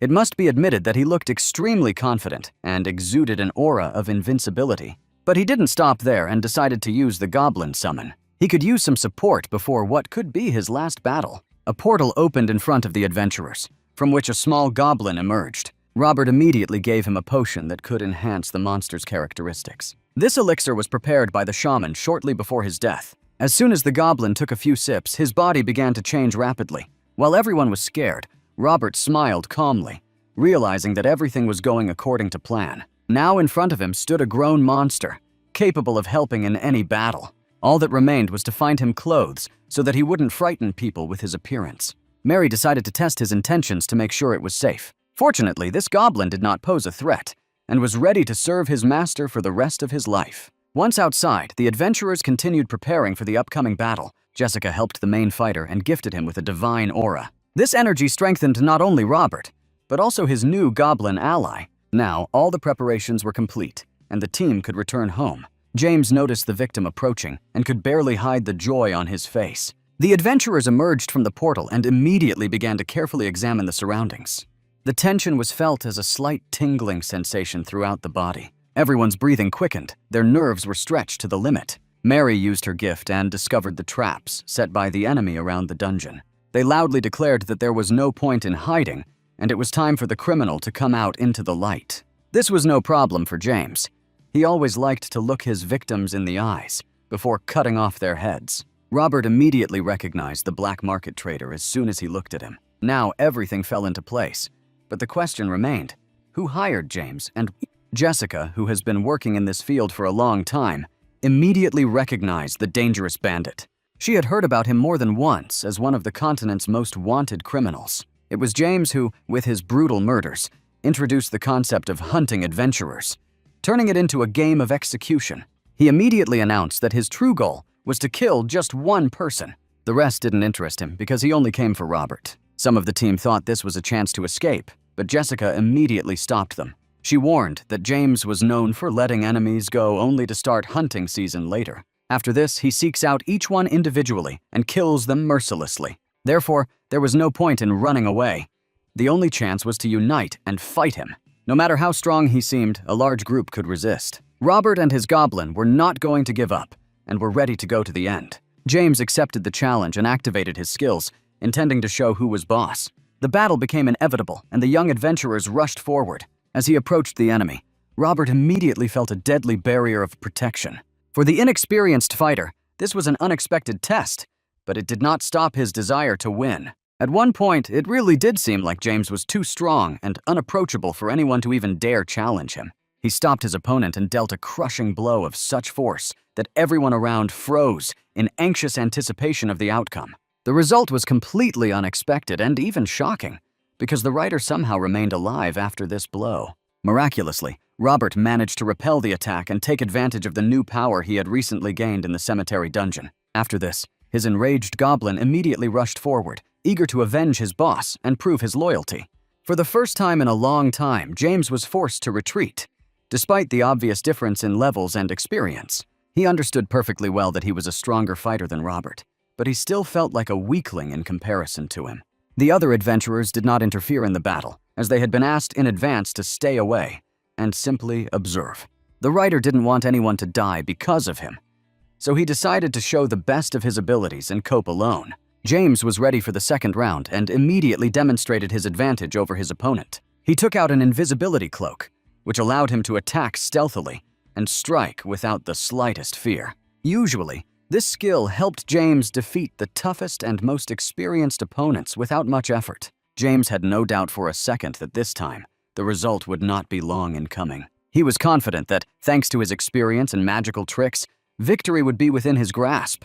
But the criminal had no idea that the battle was being closely watched by a girl with a rare skill for detecting danger. It was she who warned Robert in time, and the guy was able to quickly react to the approaching threat. All that was left to do was to take advantage of the moment and deliver a precise and powerful blow to the invisible opponent. Thus, James, who was considered the most bloodthirsty criminal on the entire continent, was defeated. Even the magic of invisibility could not help him avoid the deserved punishment for his many sins. To finally make sure the bandit was dead, Robert sent his goblin to complete the murder. The goblin dealt another crushing blow, and the spilled blood became the best confirmation of victory. The rest of the team watched in amazement as the newcomer dealt with the most experienced fighter. A representative of the Doosan City Association, adventurer Jessica, once again offered the writer cooperation. She had heard that he had already been invited to join the association in a neighboring city, but her offer seemed much more tempting.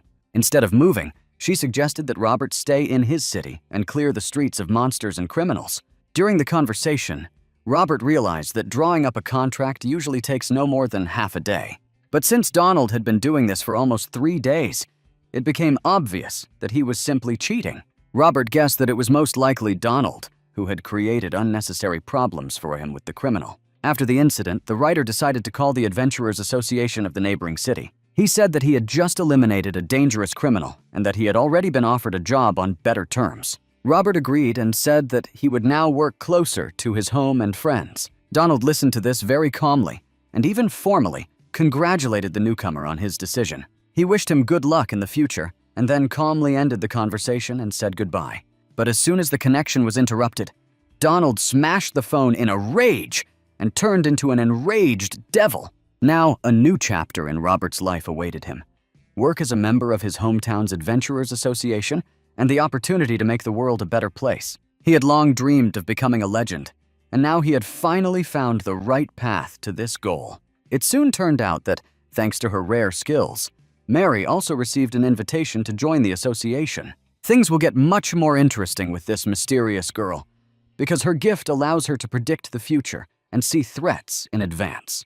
The next day, inspired and cheerful, the writer went to the association's main office. An official hiring procedure awaited him, without any miracles, but with important formalities. It was necessary to demonstrate strength and skill to determine his current level. Robert took this task as a personal challenge and did everything he could to show his best side. Jessica watched all of this closely and was extremely surprised by the guy's performance. His stats turned out to be completely ordinary.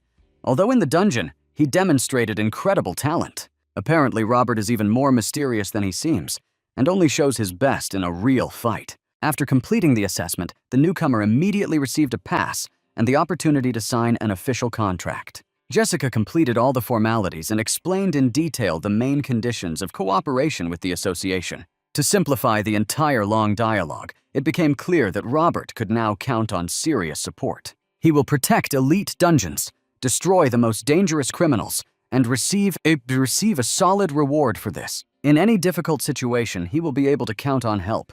But at the same time, he must be ready to risk his life for the sake of the association. Unfortunately, the goblin will have to be temporarily sent back to the dungeon and only called upon for important missions. The association wasn't about to hire the green guys again after the Hulk nearly destroyed half the city.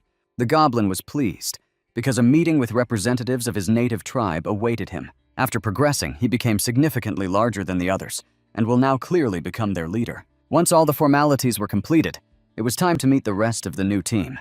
The association recently completed the formation of this unit and gathered various fighters here. Here were people who were going through the verification stage before signing a contract with the association.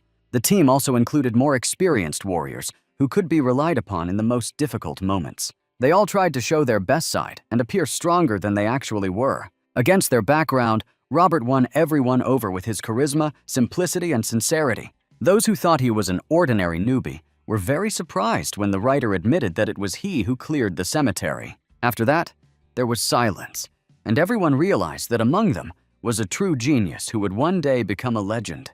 After a busy first day, it was time to go home and rest a bit. It can be difficult for a guy with a bright future ahead of him to accept the idea that his path will not be as fast as that of the heroes in the books. Returning home, all his thoughts were focused on the old problem. The dungeon in his room continued to grow and develop, and now it was time to stop it. The association asked Robert not to take risks and to defend the dungeons only with his team. Robert agreed to the terms, but he wanted to clean the dungeon in his own house personally. For him, it was a matter of honor, because it was from this portal that his exciting story in the world of adventure began. Stepping inside, he felt a familiar smell, a pleasant temperature, and an atmosphere of absolute surprise.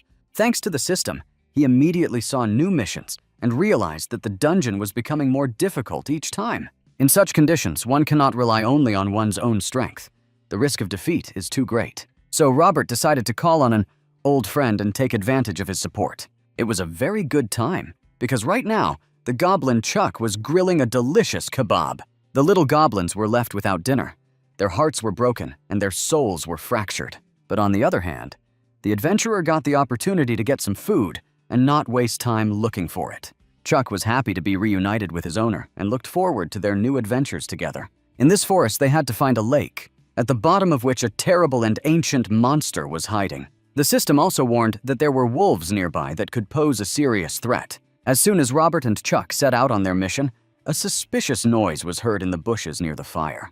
Apparently, the wolves had already smelled the guests and were preparing for a surprise attack at the most crucial moment. Now it's time to step aside for a moment and return to the events taking place in the real world. Two respectable businessmen decided to relax after a hard day and went to a massage parlor. Fat Vinny was happy to share his latest adventures and was proud to have tried himself in the role of an adventurer.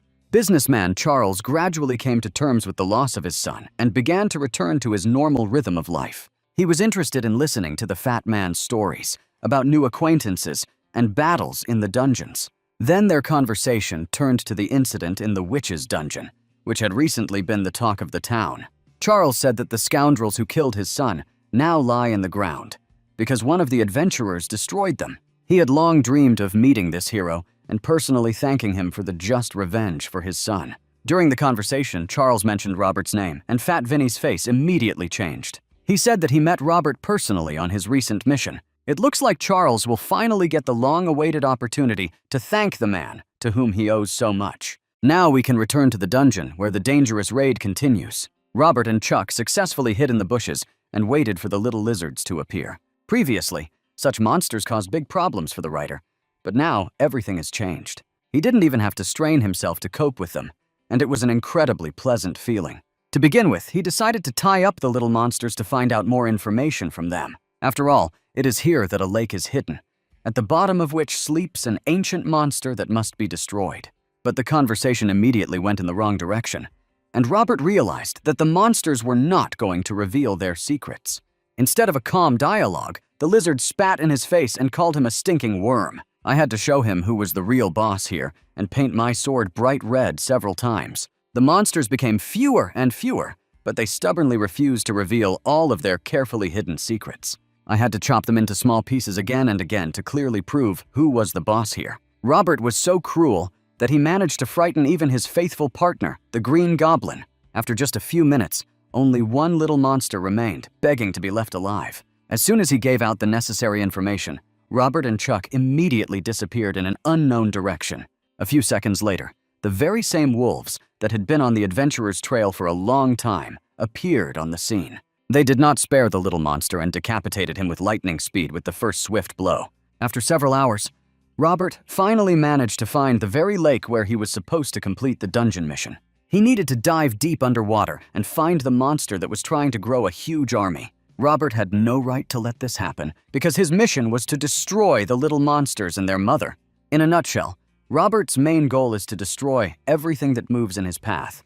Before diving into the water, he decided to warm up a little because the water element was very different from a battle on land. He had never had such an experience, and now he was about to plunge into the dangerous underwater world for the first time. The water was not as cold as he expected, and in addition, it was surprisingly transparent, like a mirror. Schools of small fish swam around, and at the very bottom lurked a terrifying fourth-level monster. It was too early to fight the main female. First, it was necessary to find her offspring. The search did not present any serious difficulties. Everything turned out to be quite intuitive from the very beginning. At great depth, a passage was discovered into a cave where many monster eggs were found. Right now, they were starting to crack, and tiny monsters were gradually hatching from them, taking their first steps in this world. At first, Robert looked around carefully and was amazed not to notice a single guard. He thought the walk would be easy, but such carelessness turned out to be too naive a mistake. Within a few seconds, he heard footsteps behind him and realized that the real fun was beginning.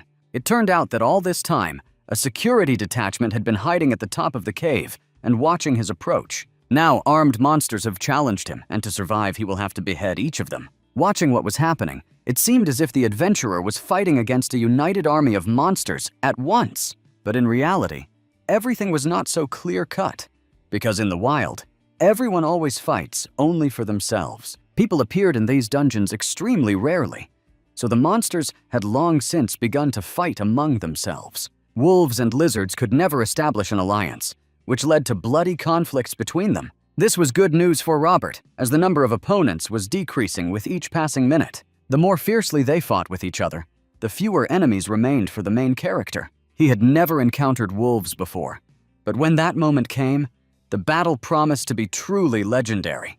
While the writer had no idea about the future problems, he was more concerned with the successful completion of the lake mission. He still managed to destroy an entire squad of guards, although it took several grueling hours. The exhausted adventurer clearly didn't expect to have to fight again immediately after this. In such conditions, it was impossible to even dream of rest or recuperation. Such things were impossible here. Finding himself in such dangerous places, the adventurer had to experience adventures until he lost consciousness.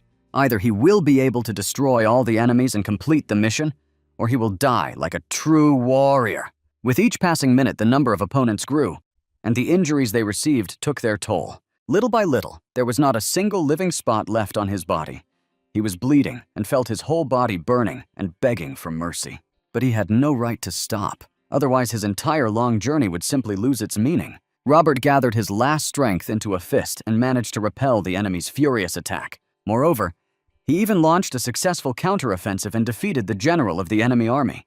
However, during the exchange of blows, he received even more wounds, and found himself on the verge of death. Only thanks to a special potion was he able to restore his strength and return to normal. As soon as the battle was over, Robert immediately climbed onto dry land and greedily breathed in the fresh air of the wild forest. It was at that moment that he realized that the rumors about the difficulty of the dungeons were not an exaggeration at all. With each new level, clearing such places of monsters became more and more difficult and exhausting. His comrade was right when he said that sooner or later any adventurer needs the support of friends and a team. At the same time, Robert himself did not even suspect that he was being secretly watched all this time. The wolves had long since smelled his scent and were waiting for the moment to strike the decisive blow.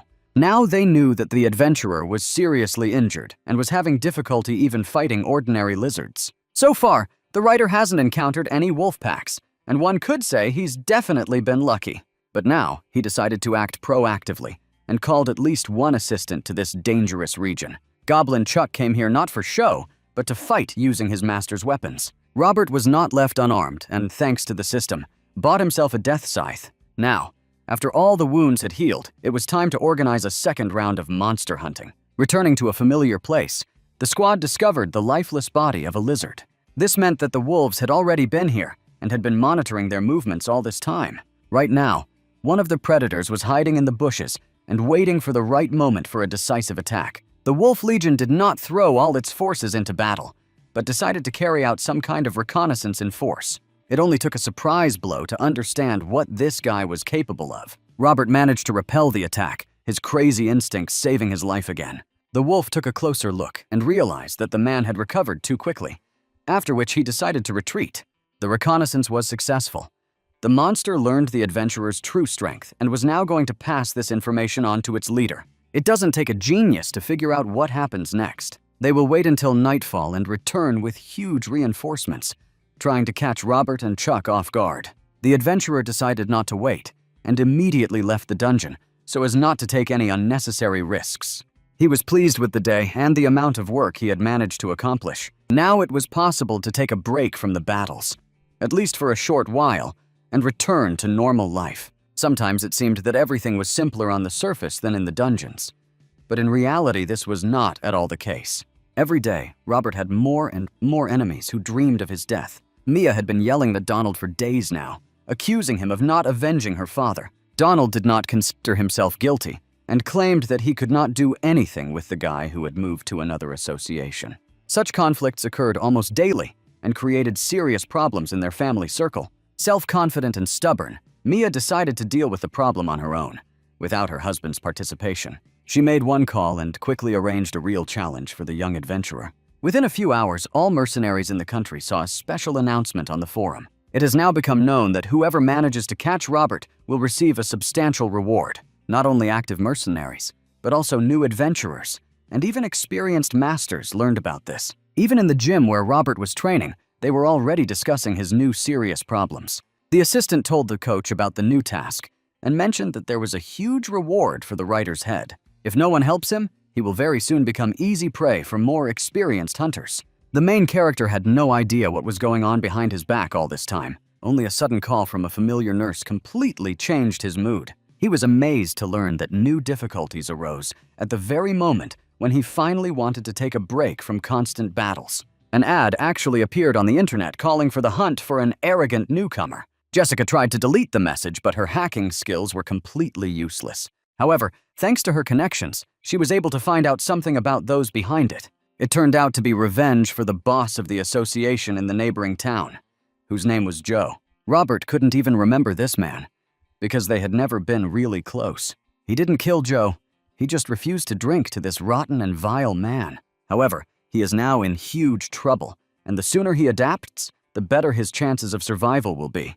There were too many people wanting to receive the reward, and they all rushed straight to their victim's house. One of the young adventurers accidentally discovered a dungeon hidden in Robert's room. He guessed that the writer was most likely there and went on a new hunt. Entering the dungeon, he immediately heard loud screams and painful groans. Many adventurers gathered there, who became easy prey for the local monsters. Some of them fought to the last, and even managed to destroy a pack of wolves. But the outcome was still tragic. Each of these people was brought here by one single purpose: Robert. They all look a little puzzled, as they were unable to meet their target right away. Each of the adventurers is desperately trying to figure out how to proceed and where exactly their victim is hiding. A few hours later, Nate showed up for training and unexpectedly ran into his coach there. He told him the interesting news that a big announcement about the search for Robert had recently appeared on the forum. It turns out that Nate himself had already heard about this and was also going to discuss everything with the coach. Eric asked his student to contact Robert and then continue to act strictly according to the classics. When the writer saw a message from his friend at the gym, he immediately began to think seriously. He couldn't understand whether Nate was trying to warn him of danger or whether he just wanted to take advantage of the moment and make some easy money. Robert decided not to dwell on it and preferred to continue to remain incognito. Meanwhile, more and more adventurers, thirsty for easy money, kept arriving at his apartment. They acted as if they were carrying out an almost divine order and had no right to doubt. Due to the huge influx of fresh adventurers, the dungeon mission itself began to gradually change. Now the anomalous activity could lead to the fact that no one would be allowed to leave the territory until the monsters were completely destroyed. Gradually, they begin to understand that the situation has gotten out of control and that they urgently need to unite for a common goal. The system won't let them out of the dungeon, and Robert is still missing, which is why cooperation becomes key. The mercenaries and thugs decided to join forces and then share the common reward. At first glance, this idea seemed extremely logical, but greed can destroy everything at any moment. The adventurers decided to collaborate not just like that, but after an event that seriously pushed them. One of the squad leaders risked entering the lake cave and died there during a fight with the main boss. This guy fought until the last drop of blood, and he will forever be remembered as a true fighter with an unbreakable character. The monsters become stronger every day and strive to develop their potential even more. If their entire army is not destroyed, then very soon they will not only clear the dungeons of people, but also break out. It seems we can now officially acknowledge that hunting season has begun not only for monsters, but also for adventurers themselves. Several more fighters gave their lives in the fierce battle against the ferocious wolves. The rookie mercenaries look around warily and try to track down their future prey. With the help of Cerberus, they manage to easily find a path that leads straight to the rest of the thugs.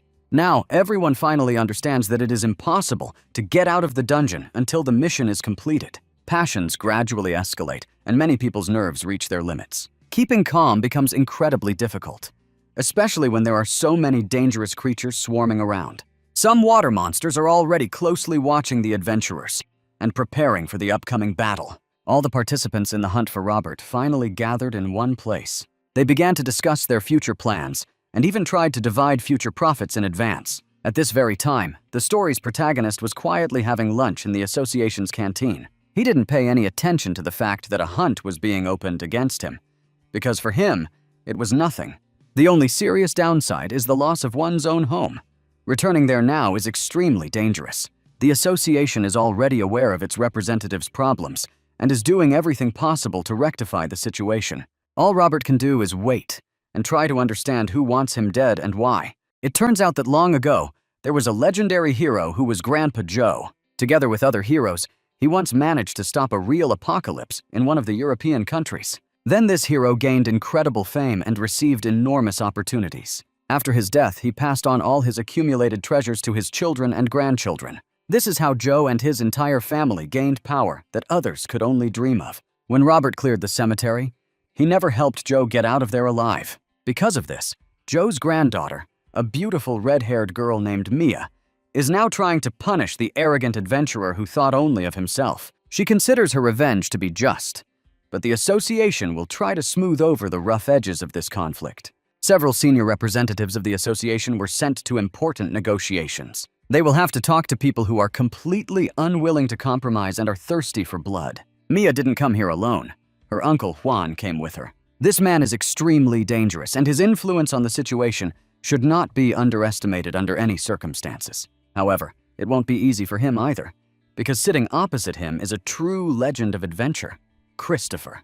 While they were having a tense conversation, new adventurers could no longer enter Robert's dungeon. Now it is officially closed, and anyone inside is in a death trap. Panic is rapidly growing, and a single spark could be enough to cause a total explosion. Only the most experienced fighters continue to remain calm and urge the others to cool their heads. Amid all these conflicts, few people notice the fat man standing near the tree and constantly adjusting his mustache. This slimy guy is actually a werewolf who can transform into a fish. The fat man quietly left the gimp and set off on his own risky mission. He decided to turn into a fish and try his luck in the main lake of this wild forest.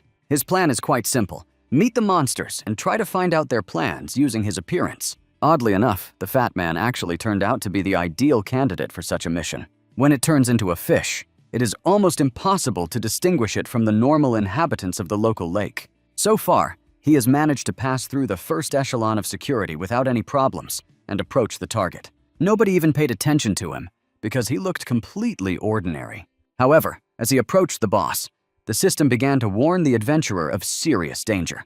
At this moment, the fat man became nervous and tried his best to pull himself together so as not to reveal his human nature. And yet soon, right during the conversation, one of the monsters sensed something was wrong. He said that he felt an alien energy here that did not belong to the local beings. It seems the fat man is in a tough spot and is now at risk of turning into a juicy burger. To avoid watching the bloody mess, let's return to the serious conversation on which Robert's fate depends. The dispute between the parties had reached a fever pitch, and Mia had no intention of backing down. At the same time, they tried to prove to her that formally Robert had not broken any rules. When he participated in the cemetery raid, he was just a rookie who wasn't required to save others. He was just lucky to get out alive, and everything else doesn't matter. Unexpectedly, Mia's uncle sided with the association and declared that he believed Robert was innocent. From that moment on, he completely dropped all charges and claims against him. Juan also promised that the announcement of his murder would be removed from the forum. The adventure legend is glad that the negotiations have finally been successful. But the same cannot be said about Mia, who was barely containing her rage and was ready to explode. She thought Juan had been too soft, when in fact, he had simply judged coldly and realized that it was better not to mess with Robert. This guy has serious connections, otherwise the conflict would not have been resolved so quickly. When the writer heard the good news, he was in the gym working on his endurance. The announcement about the hunt for him was officially removed from the forum, and now he could at least sleep peacefully. At that moment, his friends realized that Robert now had very serious people behind him. He made connections that were much stronger than Juan and Mia's, but it is unlikely that these two will completely abandon their revenge. Most likely, they will simply change their methods. A girl like Mia will never stop on the way to her goal. She can be compared to a cheetah that would rather die than abandon its prey.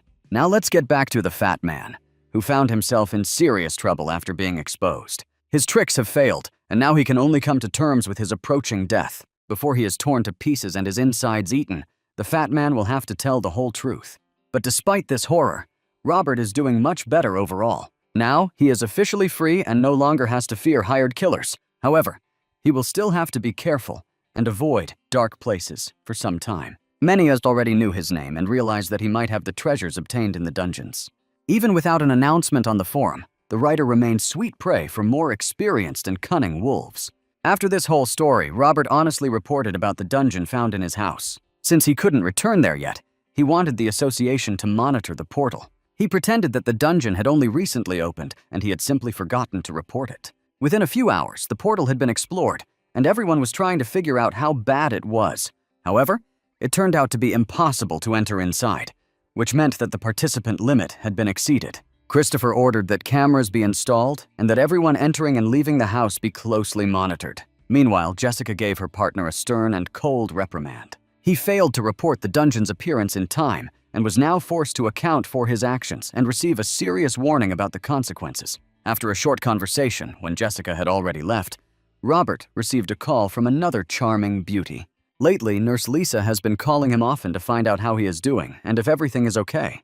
Today, she finally heard that his problems were now solved, and there was no need to worry about him anymore. By the way, Robert doesn't even notice that the girl who has long been his friend is looking at him with a very special look. There is clearly a romantic connection brewing here, and sooner or later Robert will face a serious choice. He will have to decide between a relationship and work. But knowing this guy, there is almost no doubt that he will choose work. People around Lisa have long noticed noticeable changes in her behavior. As soon as she talks to Robert, she immediately starts acting like a drunk girl who has lost her mind. Immediately after his conversation with the beautiful Lisa, the adventurer received an unexpected call from an unknown number. Finally, that same influential businessman named Charles contacted him. He immediately made it clear to Robert that he thanked him for the revenge and wanted to arrange a personal meeting. The meeting is needed not only to simply talk and thank the adventurer for the work done. Charles is also going to offer him a business-like and serious solution to all the accumulated problems.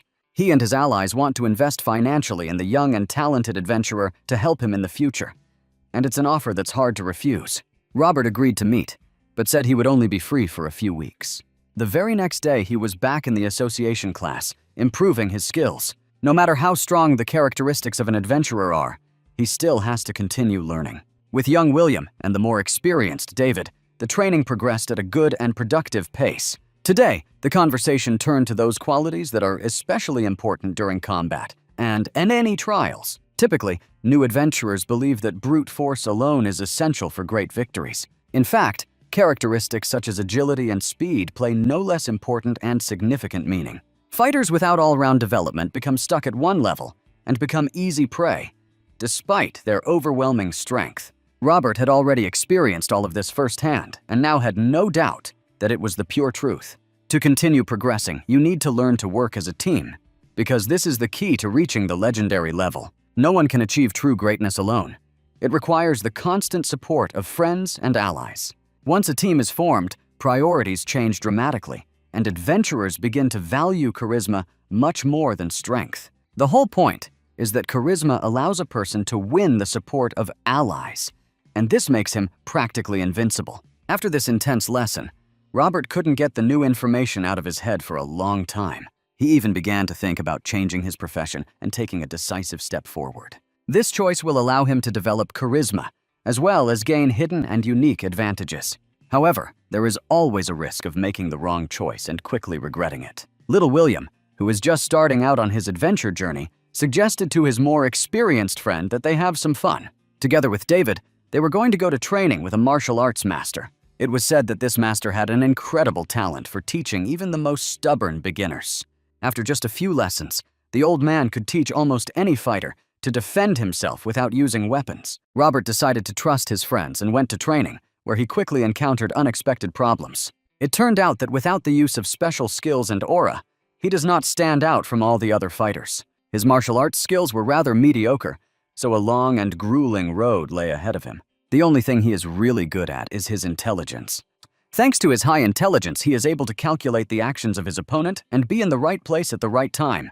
At first, it may seem that he is inferior in strength and agility, but then his intelligence comes into play. Timeliness and precision are precisely the qualities that make Robert special. Although this guy is just at the beginning of his development, his speed of learning is amazing. Even more experienced adventurers, skilled in magic and martial arts, cannot always compete with him. But as soon as a weapon falls into his hands, everything changes dramatically. With a sword in his hands, Robert looks much more dangerous than with his bare fists.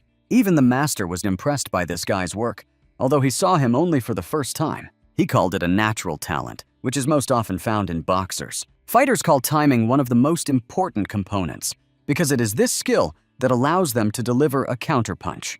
If Robert doesn't stop developing, he has a great and bright future ahead of him. There is no doubt about it. After returning to the association, he decided to meet with John and talk about changing careers. John has been involved with the association for a long time and has seen and done a lot over the years. He repeatedly encountered newcomers who dreamed of changing professions in the hope of a bright future. Very often, such guys faced huge problems and then did not know what to do next. Typically, an adventurer has two options. Choose an open or hidden profession. When choosing an open profession, the chance of making a mistake is small, because everyone clearly sees what exactly they are choosing. However, open professions rarely give an adventurer the opportunity to reach a legendary level. This means that to become a legend, you will have to take risks and choose the hidden option. But this is precisely why a hidden profession is considered so risky, because the choice here is completely random. If a fighter is not suited to the profession, he will be forced to suffer from a lack of coordination in his actions throughout his life. Here you can only count on luck, but if you are lucky, Robert will have a truly great future ahead of him. Upon returning home, he immediately began to reread all possible literature on this subject. There was also a lot of interesting data on the internet, as well as information about the possibilities of progression. Before choosing a profession, it would be a good idea to practice a little, and Robert decided to do it in an epic manner. He dressed himself in a knight's costume and decided to enter the mysterious dungeon of the knights. At first glance, it seemed like a good idea to him, but his mood changed very quickly. Upon entering, he immediately saw a legendary level 19 knight standing in front of him. To complete the mission, you had to prove your strength and hold out in that place for more than 10 minutes. At first glance, the task seemed easy, but this turned out to be only an illusion of a self-confident newbie. Reality is always full of disappointments, especially when you're facing a level 19 knight. The legendary fighter immediately showed Robert who was boss, and it was not only tough, but also brutal. The adventurer lasted only a few minutes, and then he had to give up. Lying on the sofa at home, he tried to regain his strength and looked completely depressed. If he had known that such a serious shock awaited him, he would never have gone into this dungeon. Then the writer had a new idea, almost the same as when he was writing his favorite novels. He rose abruptly from the sofa, put his armor back on, and immediately returned to the dungeon.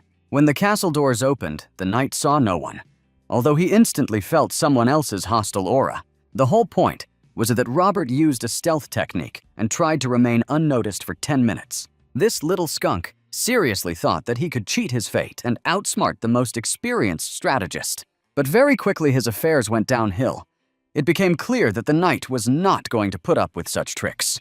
With the help of the legendary flash, he illuminated the entire castle and immediately discovered the little rat. After this, no one could help Robert.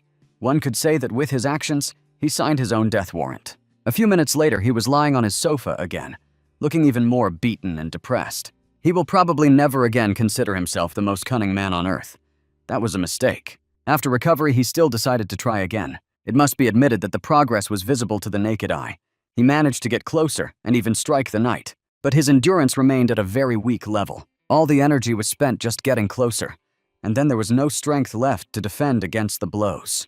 The man hailed as a future legend quickly became just a punching bag. Despite all his failures, he never stopped and tried again and again. Perseverance and an unbending spirit are what turn an ordinary person into a future legend.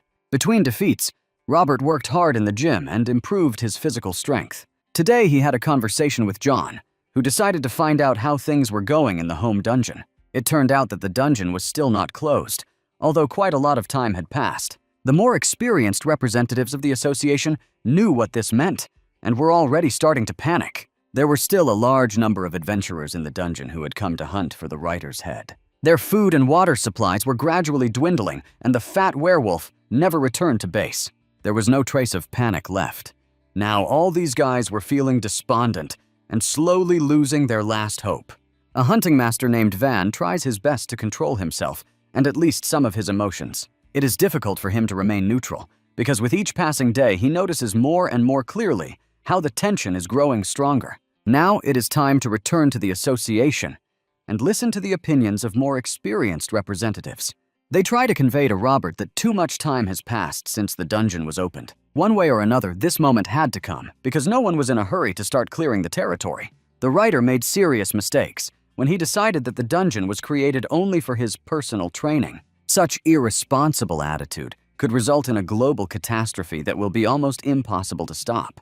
As soon as a portal to a dungeon opens, adventurers are required to immediately defend that area. You need to destroy all the monsters, complete the mission, and only then close the portal. If this is delayed, the dungeon will burst out and humanity will be in mortal danger. Gradually, rumors of problems with the dungeon began to spread beyond the association. Many ordinary adventurers began to whisper that a real disaster could break out at any moment. There have been almost no cataclysms lately, because adventurers have always acted in time. The system worked so smoothly that not a single dungeon has gotten out of control in recent years. And it was at that very moment that a guy appeared who imagined himself as a character in his own novel. In fact, he was part of the real world and made a mistake, for which he will now have to pay dearly. The monsters are growing stronger every day, and soon, their perception of the world will change dramatically. We can say that they will switch places with people, receive a cleansing mission, and begin to destroy the earth. It's hard to even imagine what would happen if the monsters from the cemetery were to one day break out. This time, we had a little more luck, as the monsters from the lizard dungeon were behaving comparatively calmer. However, it is necessary to prepare immediately and for the worst-case scenarios. If the mercenaries gathered in the dungeon fail to cope with the task, disaster will become inevitable. Christopher encourages everyone to step up their training and be prepared for any eventuality. Returning home, Robert played these words over and over in his head for a long time and could not get rid of his anxiety all night. Part of the blame lies with him, because he should have taken the clearing of the dungeons much more seriously. So the very next morning, the first thing he did was go to the gym. After all, in the future, there may be plot twists that will require not only strength, but also enormous endurance. The other adventurers also spend hours training.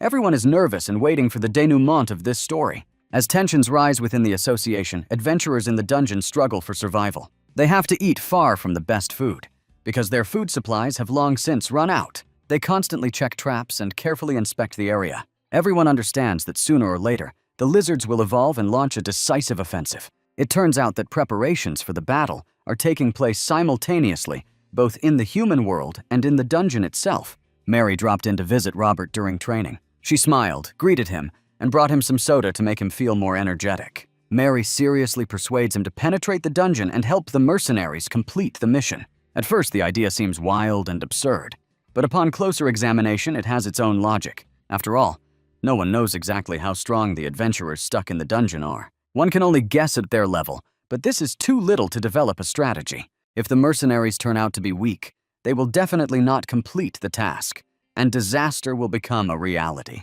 Robert and the entire association hope that these people will succeed in doing the impossible and stop the evolution of monsters. Over the past few weeks, the lizards have grown noticeably and improved their fighting skills.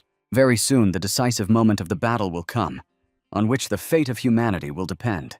To avoid wasting time, Robert not only trains in the gym, but also visits the knight's dungeon daily. He is so used to defeats that now they don't even upset him. Every morning he starts with a battle against a legendary knight, hoping to withstand the pressure and improve his stats. Fighting a legend is like fighting the Hulk himself. It feels like the adventurer is being crushed by a monstrous pressure, as if a mountain had fallen on his shoulders. Today, Robert only endured 18 seconds of beating. Too little to hope for a breakthrough. Living in anticipation of a disaster is exhausting, so the association tries to distract its fighters with inspections. The day of testing arrived, where everyone had to show progress on their initial characteristics. A special representative arrived from another city to conduct an investigation of the adventurers. The first was an intelligence test, and Robert passed it without any problems. He has always stood out for his intelligence, and this time, he showed his best side again. A few days later, it was time for tests of strength and physical fitness. Last time, Robert shocked everyone with his weakness and became the object of ridicule. Now, after hundreds of hours in the gym, he was expected to show a more serious result. But unfortunately, he improved the score by only 1 point. Everyone was expecting a miracle, but Robert again disappointed with his physical weakness. Sometimes it's a wonder how this guy even manages to survive in the dungeons. In battle, he fights like a legend, but in reality, he cannot pass the simplest tests. It's as if, at the sight of danger, he switches on berserker mode, and it's impossible to stop him. After such failures, all that remains is to return to the gym again and again, and push yourself to the point of exhaustion. This guy certainly has plenty of tenacity and consistency. He's not used to giving up. Now it's time to dive back into the underworld, where things are much more interesting. Instead of boring training and tests, the fighters in the dungeon are preparing for the decisive war. Very soon, the lizards will gather an entire army and rush into the offensive. Their legion has already evolved significantly. All that remains is to wait for orders from the bosses. The mercenaries would like to strike first, but problems prevent them from reaching the deep cave. As soon as they jump into the water, guards appear who cannot be defeated. Therefore, the fighters can only wait and hope that the final battle will end in their victory. In order to at least somehow prepare, everyone puts forward their own ideas and plans. Some people suggest hiding and avoiding a fight, while others rush into a face-to-face battle. Conflicts often break out among adventurers due to different opinions, and this has become a common occurrence. Only the master of hunting remains on the sidelines and tries not to interfere in useless disputes. Van doesn't like other people's plans. He's sure his own ideas are smarter and more practical. In order not to waste time, he decides to personally check the territory and conduct reconnaissance. Once again, he notices that at night, the monsters come out to scout, and each time, their strength grows. If nothing is done, the entire legion will soon rise to the land, and the adventurers will find themselves surrounded. Usually, the monsters' nightly forays were limited to reconnaissance, but today, everything changed. This time, the small monsters decided to test the strength of people and understand what they are really capable of. The mercenaries did not expect an attack at night, and this came as a huge surprise to them. The approach of the enemy made it clear that a bloody massacre lay ahead, and everyone would have to fight to the death. Hungry and exhausted fighters are forced to show their best just to stay alive. Wang gathered people around him and proposed a plan to get out of this hopeless situation. He explained that fighting on equal terms was pointless, since the enemy had numerical superiority. Therefore, you need to act chaotically, attack in groups, and destroy individual squads of monsters. While it may be risky, there is some common sense in what he says. No matter how powerful monsters become after evolution, they are still far from reaching the level of human intelligence. They are not truly intelligent beings, and are not even capable of constructing a full-fledged strategy. This is precisely what people can take advantage of and turn their superior intelligence into their weapon. It is worth remembering that Robert is considered a genius only because of his sharp mind. The power of the mind cannot be underestimated, especially in a battle where every detail decides the outcome. When the monsters began to suffer defeats, their boss ordered immediate reinforcements. A new line of soldiers formed on the shore, which meant that even more blood would be spilled. These monsters are crazy about the smell of human flesh. It drives them crazy. They dream of roasting human flesh over a fire and throwing a feast in honor of victory. Some adventurers began to forget the basic rules of combat. You need to stick close to your comrades, otherwise everything will end in the most tragic way. One of the fighters, known for his strange tarot reading skills, suddenly separated from the main group. When he finally realized that he was completely alone in the darkness, it was too late for salvation. The forest echoed with the terrifying screams of a man being slowly and mercilessly torn apart by monsters. The poor fellow fought until his last breath, clinging to life despite his monstrous wounds. But the monsters turned out to be too ferocious and bloodthirsty to allow him to escape certain death. With each passing minute, things were getting worse for people, and it was clear that only a few would survive until dawn. Van decided to act on his own and hide in a place where no one could find him. He immediately guessed that the bulk of the monsters would go ashore, and their lair would be left practically unguarded. At the same time, Robert and Mary were near the very entrance to the dungeon. They saw how much everything around them had changed, and understood that a catastrophe could no longer be avoided. From the very beginning, Wang was considered the most cunning among the entire team of adventurers. He immediately realized that it was better to avoid direct combat. Otherwise, he would quickly become easy prey. If he could hold out until morning, there would be a chance to return home with almost no risk. Considering himself smarter than others, he always looked for unconventional and workarounds to solve problems. And today, when the monsters went ashore, he decided to sneak into their lair and wait out the storm there. This plan had every chance of success, but much depended on luck and composure. Meanwhile, the monsters continued to methodically destroy the adventurers in the forest. The number of fighters was rapidly decreasing, while the monsters, on the contrary, were becoming stronger and evolving.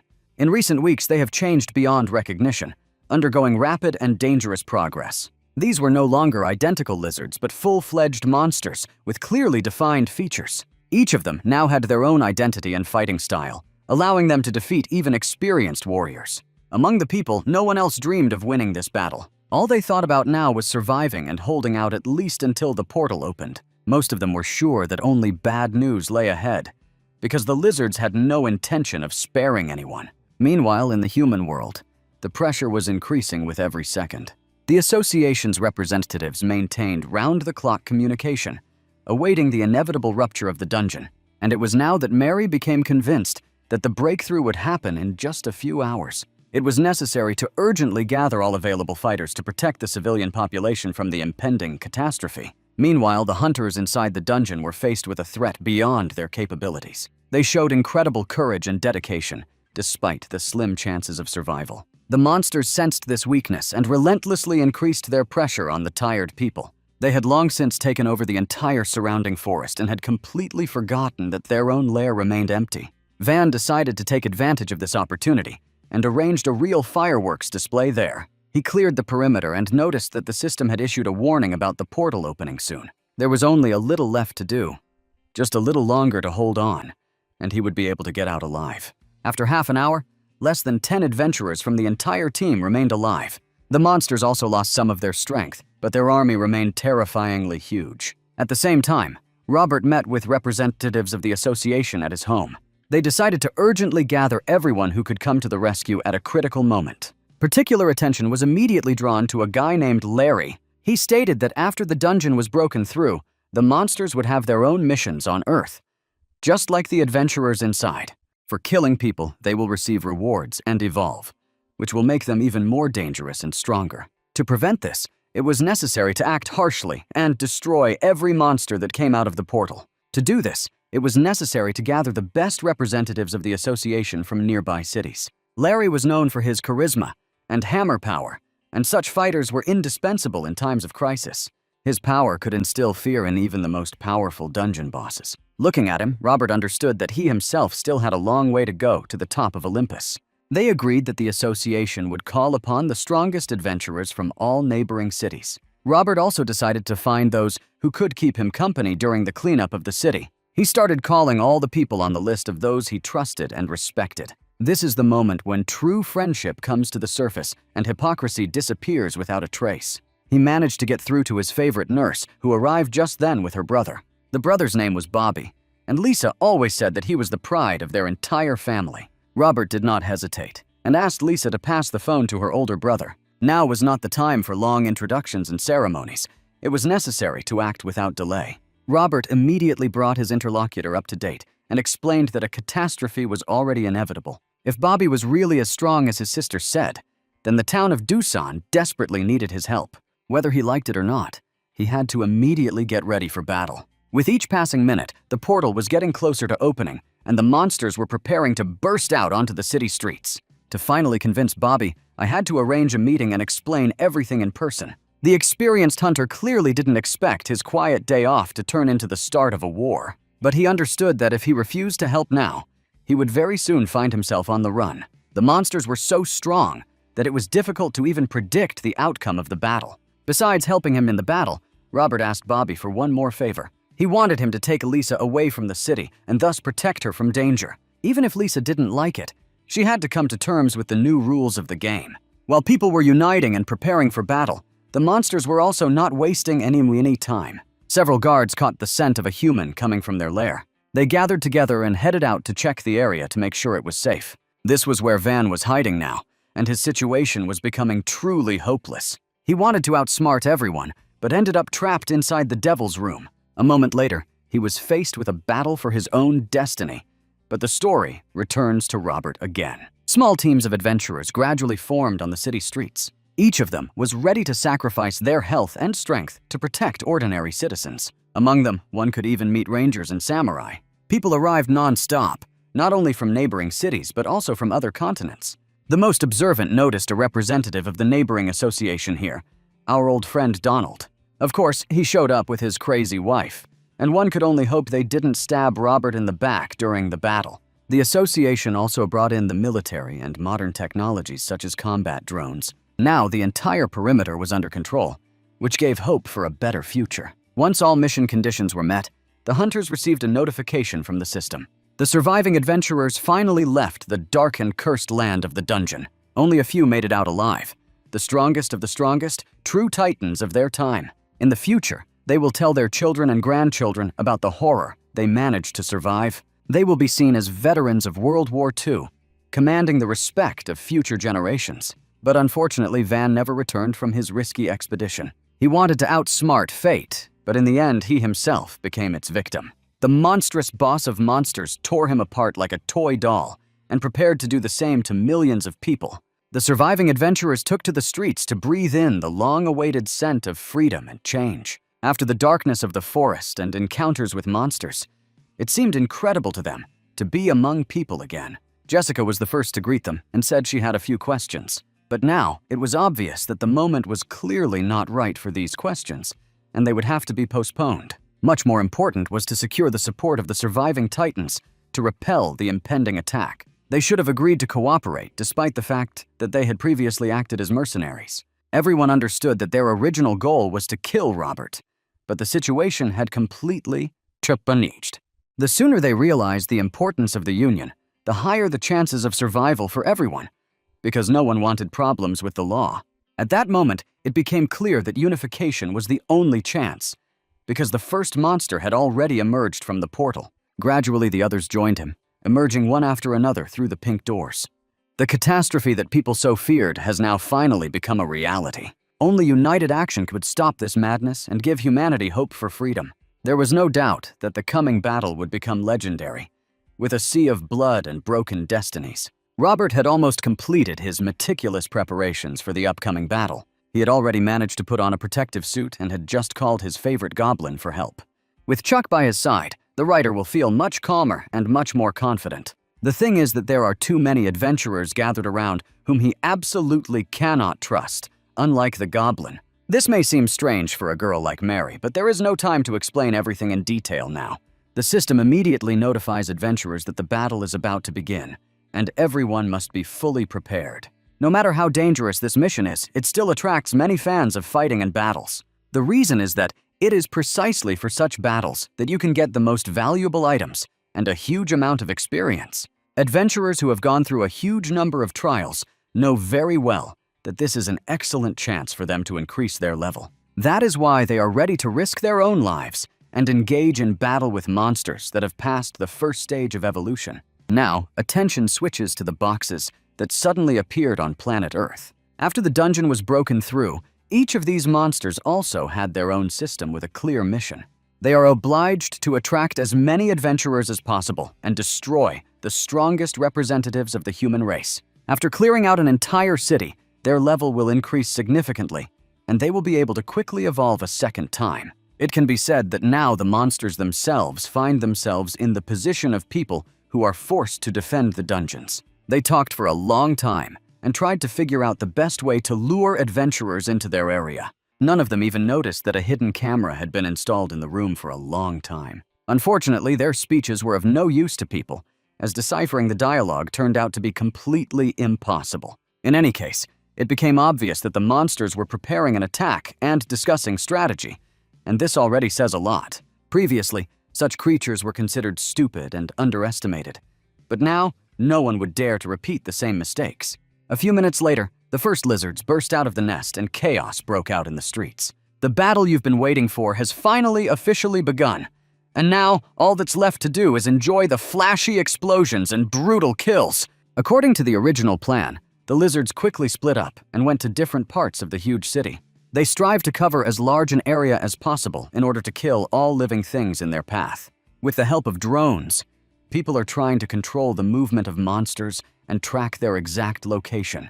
Some of the strongest creatures still remain in the house, patiently waiting for a more opportune moment to attack. Donald is also present at the scene and is visibly nervous, already finishing his 10th cigarette in a row. His allies, seasoned adventurers whom he calls brother and sister, advise him to retreat to a safer distance. During their conversation, they noticed one of the monsters who was already approaching right onto their street. Adventurers who had previously visited the dungeon had significantly more experience fighting such creatures. That's why Donald immediately asked them to show him exactly how to kill the evolving lizards. Now they were clearly unlucky, because they found themselves facing a monster wizard. After its evolution, this creature learned to use fire magic as its main attack attribute. The boss of the entire army was closely watching what was happening outside on the street all this time.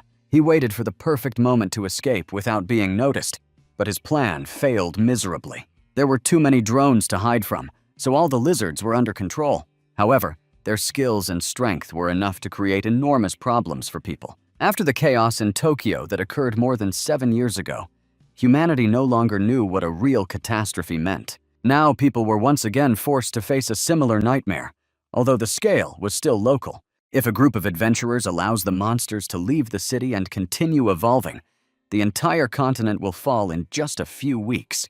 Observing the difficulties the brother and sister were experiencing during the fight, Donald decided to intervene. It turned out that this nasty guy possesses a rare skill of summoning the Shadow Queen. At first glance, he seems weak and pathetic, but in reality, this guy is damn dangerous. One blow from him was enough to cut the monster into 2 parts. Shadow Strike is an ability that allows you to pass through any defense. Everything looked extremely impressive, and with such skills, he didn't even need support. As soon as the battle ended and the adventurers decided to rest a bit, their plans were immediately disrupted. A more powerful creature appeared on the streets right in front of them, and the party continued again. It's better to leave them behind for a while and see what exactly happens to the main character of this story. Robert left his goblin next to Mary and made them into perfect live bait. One of the lizards hid in the darkness, waited for the right moment to attack, and then quickly rushed forward.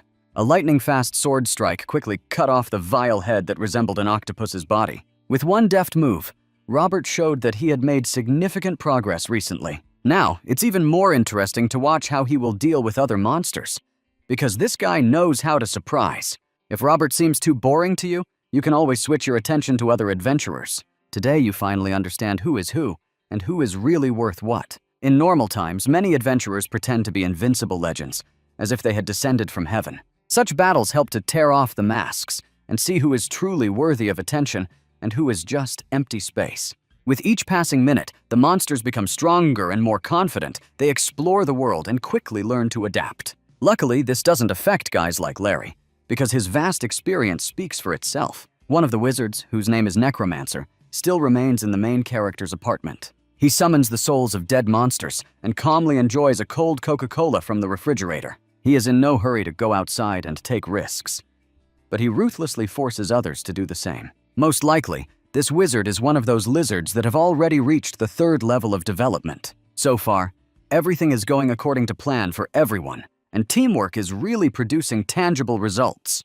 They gradually clear the area of dangerous monsters without losing any personnel. In such battles, it is especially interesting to observe the unique skills of each individual adventurer. Robert taught us that his main abilities are his intellect and the special aura of a surviving fighter.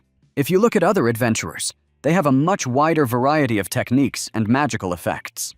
However, many face problems due to a catastrophic lack of strategic thinking. In such battles, one single mistake costs a life, and this is a long-established fact. Nate arrived on the battlefield in time and demonstrated his perfect freezing technique. It turned out that this guy is much stronger than anyone could have previously imagined. Now we need to return to the brother and sister who are desperately trying to protect Donald. When they started to face big problems, they immediately asked the boss for help. Donald hesitated painfully for a few minutes before making his decision, and then coldly refused. He said that he was not going to risk his own life to save 2 homeless people. After this rotten man vilely fled in an unknown direction and abandoned his allies to die. The 2 of them clearly cannot cope with such a strong and dangerous creature. The aura of this monster made even the most fearless feel like little sheep in front of a wolf. The next scene evokes nothing but wild horror and burning fear. Blood splattered across the asphalt as the brother and sister wrote the final page of their daring story.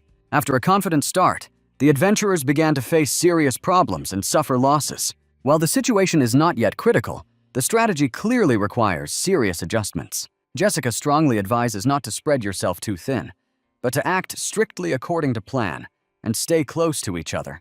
If they split up, the monsters will kill them one by one, and then the city will be captured by dawn, even at the late hours of the night. Someone is always working out at the local gym and staying in shape. It turns out that the local coach knows an old adventure legend named Christopher. In narrow circles, Eric is known as a powerful king who has reached the 14th level. For a long time, he remained in the shadows, and now very soon he will finally come to light. Apparently, he is waiting for the right moment to prove himself and face the most powerful monsters for the best rewards. While he waits in his gym, other top-level fighters are already shining on the stage. Just now, a huge dragon crushed a terrifying monster with just one touch. This creature is controlled by the Dragon Lord Bobby, who is at the 10th level of development. Even though he looks extremely confident, he still better not relax. Right now, a monster is approaching him that has just torn off the head of one of the adventurers and is about to do the same to the rest. If you don't take into account the strongest lizards, then all the rest really seem mediocre. When adventurers unite in squads, they experience virtually no problems with such creatures. Now, all efforts are focused on destroying the core of the monster army and then taking on the elite. The Necromancer, deep in the rear, continues to send his spiritual beings and create new problems. Using his skills, he can not only extract resources, but also purchase a variety of items from the system's store. The Necromancer uses these items to give monsters an advantage in battle by any means necessary. There is some merit to his plan, but so far everything is falling apart, because the adventurers are too attentive and cautious. Their numerous skills allow them to fight and win, even in the most hopeless circumstances. The battlefield is filled not only with newcomers, but also with seasoned legends, capable of turning the tide of a duel on its head with a single blow. The battle drags on, and more monsters are killed by seasoned fighters. Little William continues to assist the adventurers by controlling drones and conducting aerial reconnaissance. Without his constant prompting, it would have been much more difficult to control the situation, and this guy's role cannot be underestimated. He constantly keeps the adventurers informed of what is happening and skillfully coordinates their actions. The monsters begin to feel that the initiative is slowly but surely slipping from their clutches. They came here to take over everything, but instead of an easy victory, they found an insurmountable obstacle. The adventurers proved too strong, and it was impossible to defeat them without huge losses. Meanwhile, Donald, having abandoned his allies, sat calmly in the city center and talked on the phone. He relaxed very quickly and seemed to forget that there were still frenzied monsters running around. I already mentioned that the necromancer supplies monsters with various items from the system store, so the green lizard received a special potion to take advantage of the most opportune moment. But before we find out the outcome with Donald, let's turn our attention elsewhere. The two legendary adventurers continued to wage a fierce battle against one of the strongest lizards. The local ruler had broken out and was now striving to move on to the next stage of evolution as quickly as possible. To do this, he had to stand up to the strongest warriors of humanity. Dragon Knight Bobby and Axe Warrior Larry were used to such trials of fate. They had fought armies of monsters together many times, but now they had to face something special. Right before their eyes, the monster began to evolve, and no one managed to stop it. In just 30 seconds, the Death Eater, the boss of the lizard dungeon, was already standing in front of them. It's safe to say that at that moment, they regretted not bringing diapers with them. By this time, news of the boss's evolution had already spread throughout the city. Robert and his friends were noticeably nervous, as he understood that the situation was close to critical. It was urgent to return home and try to clear the portal entrance of unnecessary creatures. Meanwhile, Donald's car started having serious problems due to the poison. He was poisoned by one of the lizards using a common item from the system store. The man who was once considered a genius and a talented fighter now found himself on the brink of death.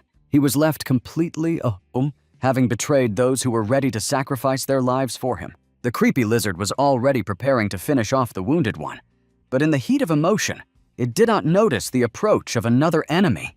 The incredible bodybuilder finally left his gym and decided to properly stretch his muscles. Eric came here with his old friend Christopher, whom he had known since kindergarten.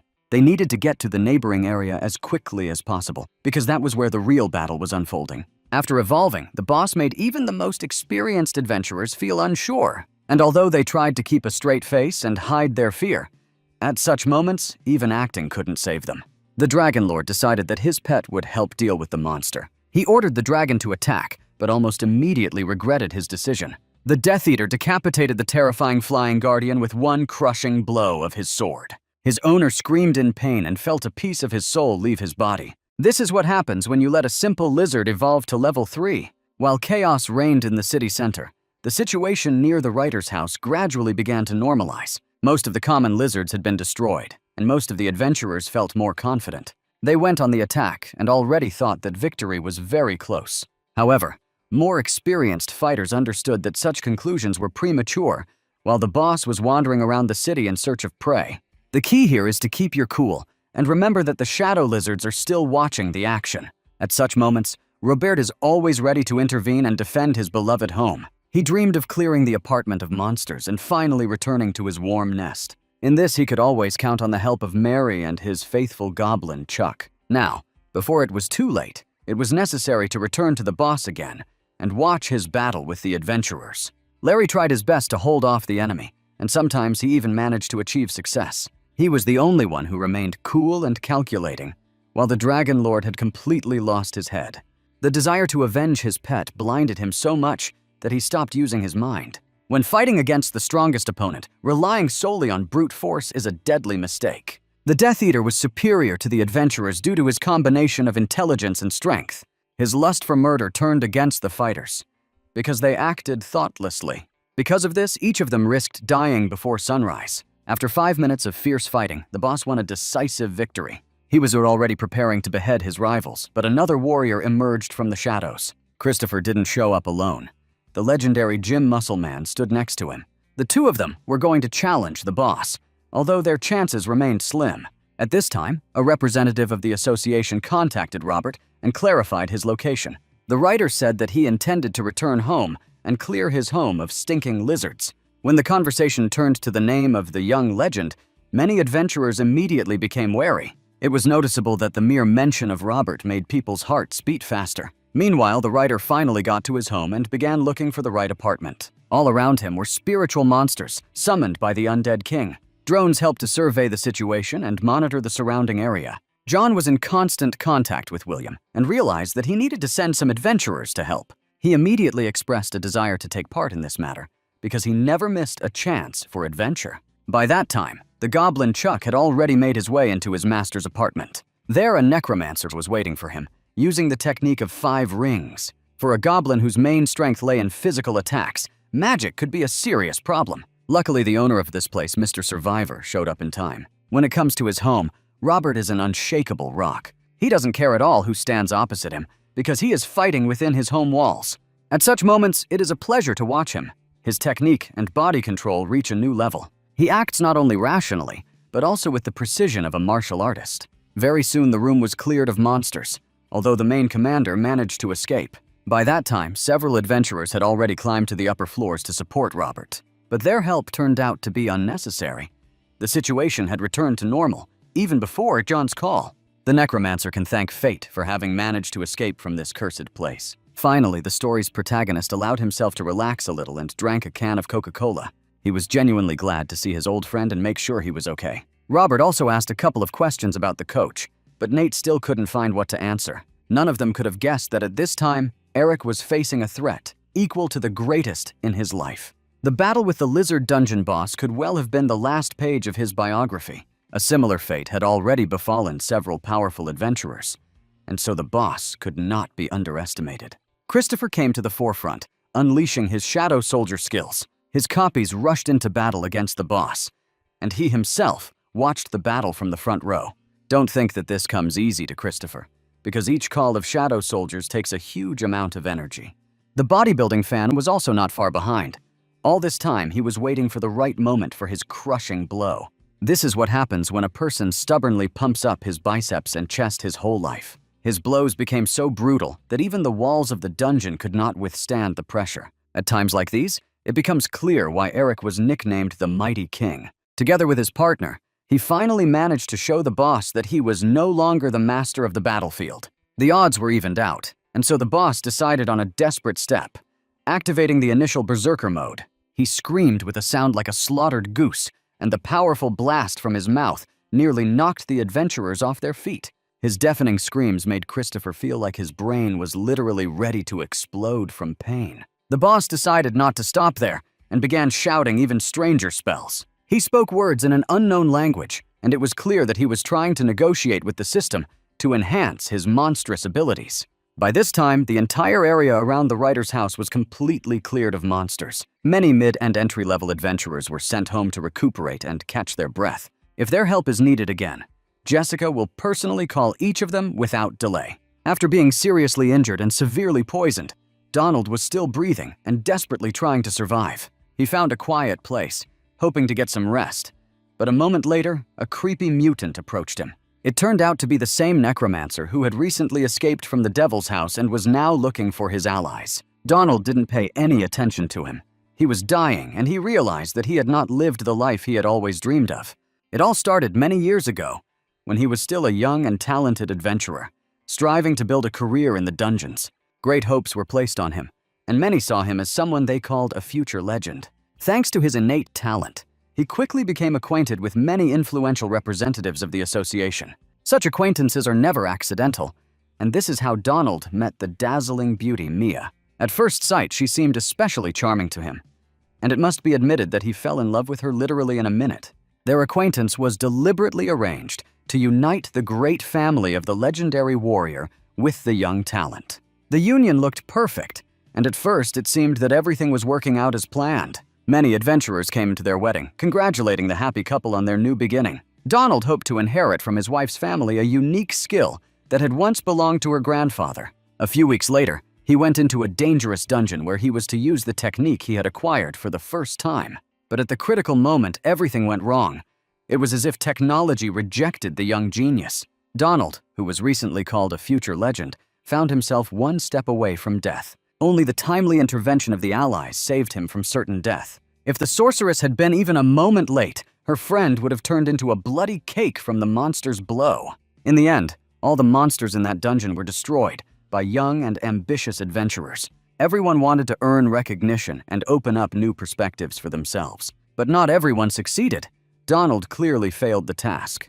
And from that moment, his career went into steep decline. Even his close friends realized that he was not at all as brilliant as the masters had predicted. He turned out to be an ordinary guy who failed and was unable to master the legendary technique of the hero's family.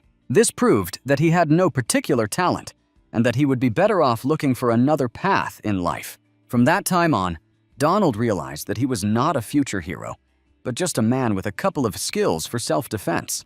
His wife stopped looking at him with respect, and Mia's father even began to openly laugh at him. Soon he was offered a job in the association, and the once promising guy became a simple recruiter of adventurers.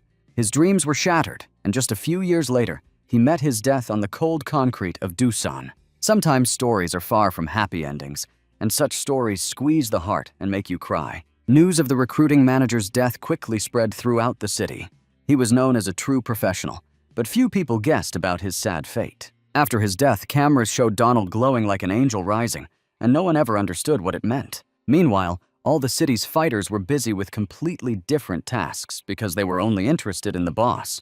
The dungeon that broke into the real world brought monstrous problems to people. Most of the monsters have already been destroyed, but the main one managed to evolve and reach a new level. Now in front of them was not just a lizard, but the most dangerous Death Eater, who wanted to take over the whole world. His attacks were so devastating that even masters of defense risked dying from one blow. Just now, one of Christopher's shadow soldiers was wiped off the face of the earth in one fell swoop. The adventurers trembled, tired and frightened. They felt the initiative slipping from their hands. Every cell in their body begged for at least a short respite, but rest was impossible. They desperately needed help, and it only remained to be seen who would dare challenge the Death Eater. The boss himself understood that other heroes would soon arrive here, and then everything would become much more complicated. So he decided to speed up and kill these two stubborn adventurers at any cost. Gathering all his strength into one blow, the Death Eater fired an energy core straight towards them. The attack was so powerful that several houses were shattered into pieces by the shockwave.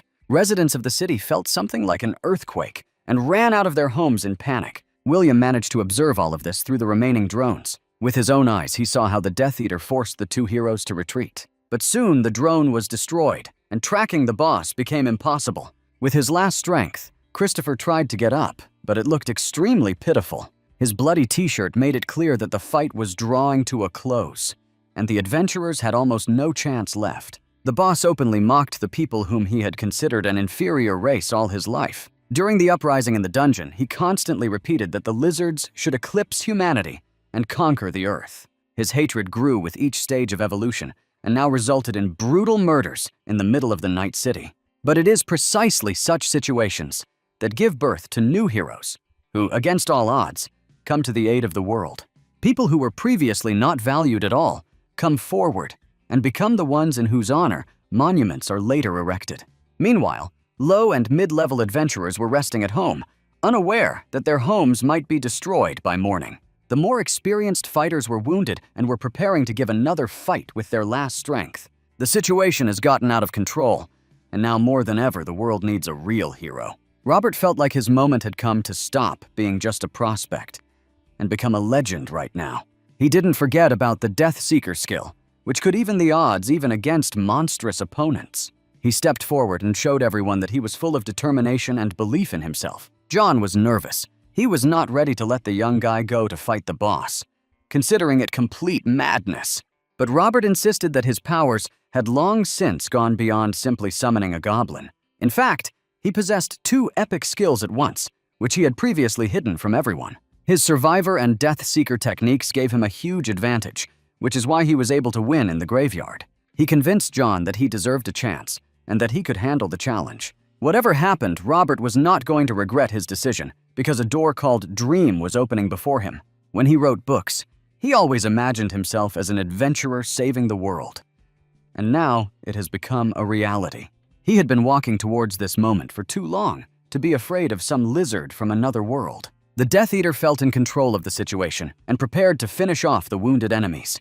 But suddenly he realized that Larry was still alive and had managed to stop the internal bleeding after the battle. Despite his brash character and strange manners, Larry proved his right to be called a hero. He could have run away and quietly eaten chicken nuggets at home, but instead, he returned to the fight. Even with broken ribs and a ruptured spleen, he drank the potion and stood up to the monster again. He didn't care about the consequences. That's what those whose names live forever do. And yet, beautiful words do not change the cruel reality. The Lord of Death was too strong. His blows swept away everything in their path. The adventurers' lives hung in the balance, and they realized that all they could do was stall for time.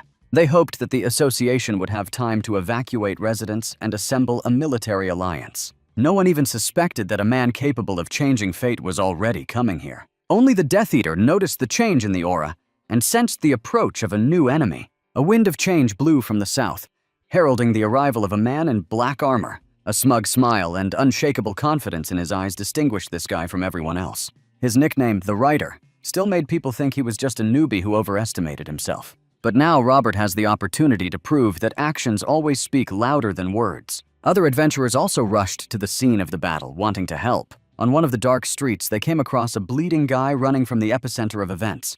It was mighty King Eric, who had been beaten so badly for the first time in his life. He realized that he couldn't handle the boss and decided to retreat before it was too late. Eric also advised others not to follow Robert's example and not to risk their lives in vain. But it was clear that only the Writer was ready to sacrifice himself to save the world. If he wins, all the laurels will go to him alone. And if Robert dies, then without a doubt, legends will be made about him as the greatest hero of the nation. Whatever the case, Robert needs to realize that without an alliance with other adventurers in this battle, he will not have a single chance of winning. The opponent is too strong and dangerous to rely only on yourself. You will have to team up with those who are willing to take risks. The Death Eater is not about to sit back and watch as the adventurers surround him from all sides and gradually take control of the battlefield. He will act with maximum aggression, and no shadow soldiers will be able to stop his furious advance. Robert came to the aid of Christopher in time, who not long ago saved him from the revenge of an influential family. This guy never forgets those who once extended a hand to him, and that is why he deserves everyone's respect. Now, let's return for a second to Coach Eric, who initially suggested that all his allies leave this city immediately.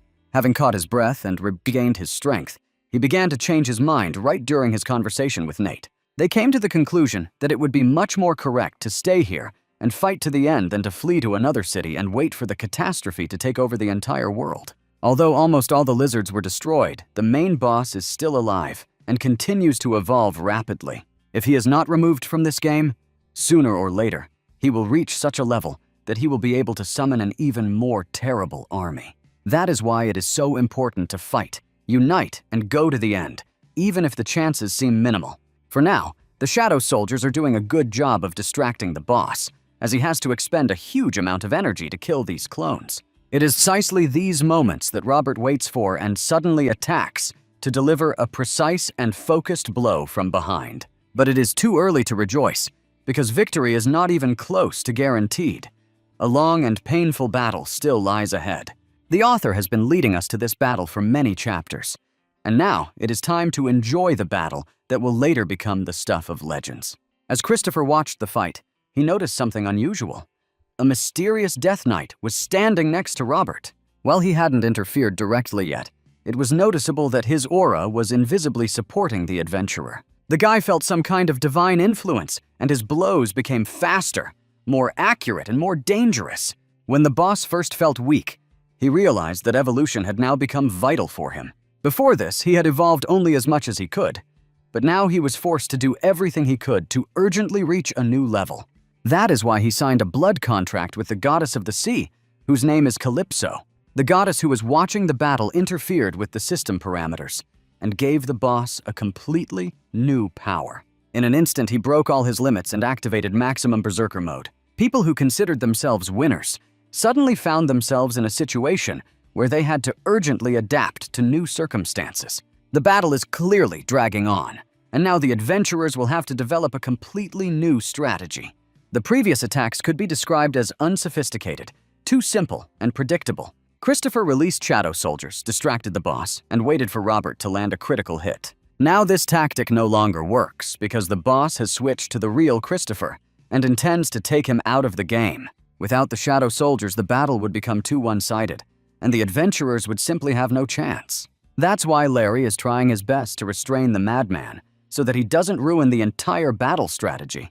Just a few seconds should have been enough for Robert to cut off his head. This move would have worked against any other monster, but not against Manhouse. After the limits were removed, the Death Eater learned to reflect even the most devastating blows of the survivor. The guy who ran here to become a hero realized he was in really serious trouble. He couldn't even imagine that his opponent was capable of exerting such strong pressure.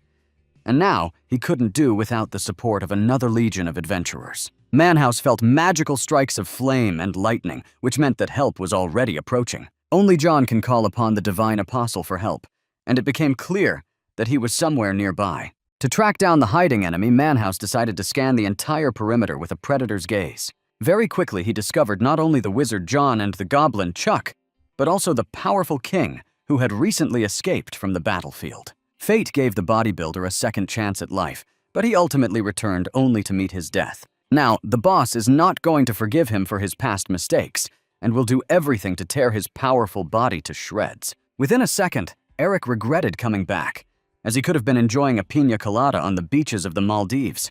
Another injury brought him new problems.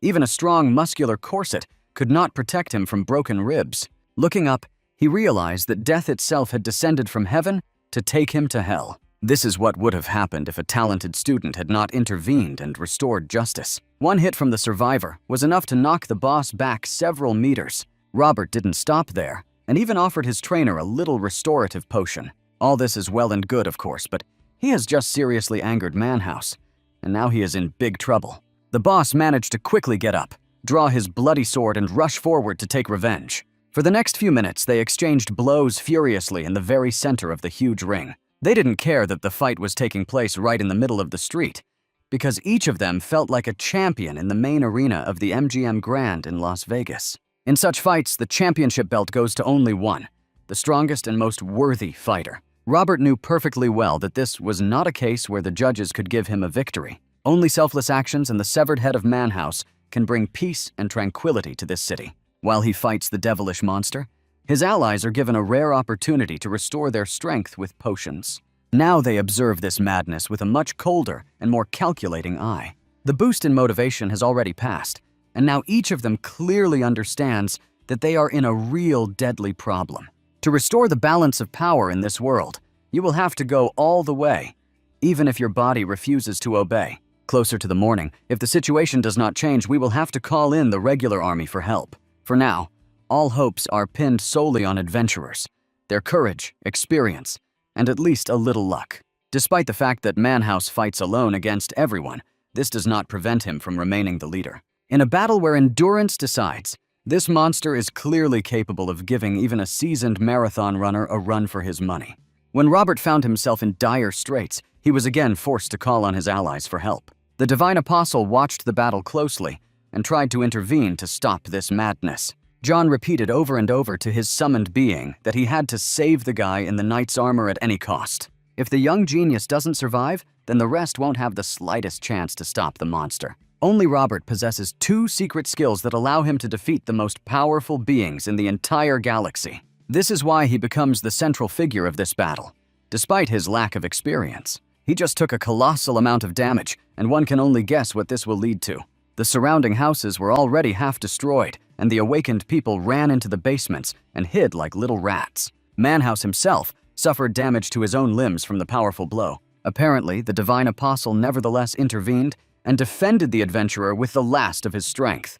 To prevent Robert from becoming easy prey, Christopher was forced to return to the battle again. He realized that conventional martial arts techniques weren't working, so he brought along some heavy artillery. Now let's see what the Devil's Sword can do against two M16 assault rifles. One sword was clearly not enough to reflect all the bullets, and the dungeon boss quickly became covered in holes, like expensive cheese.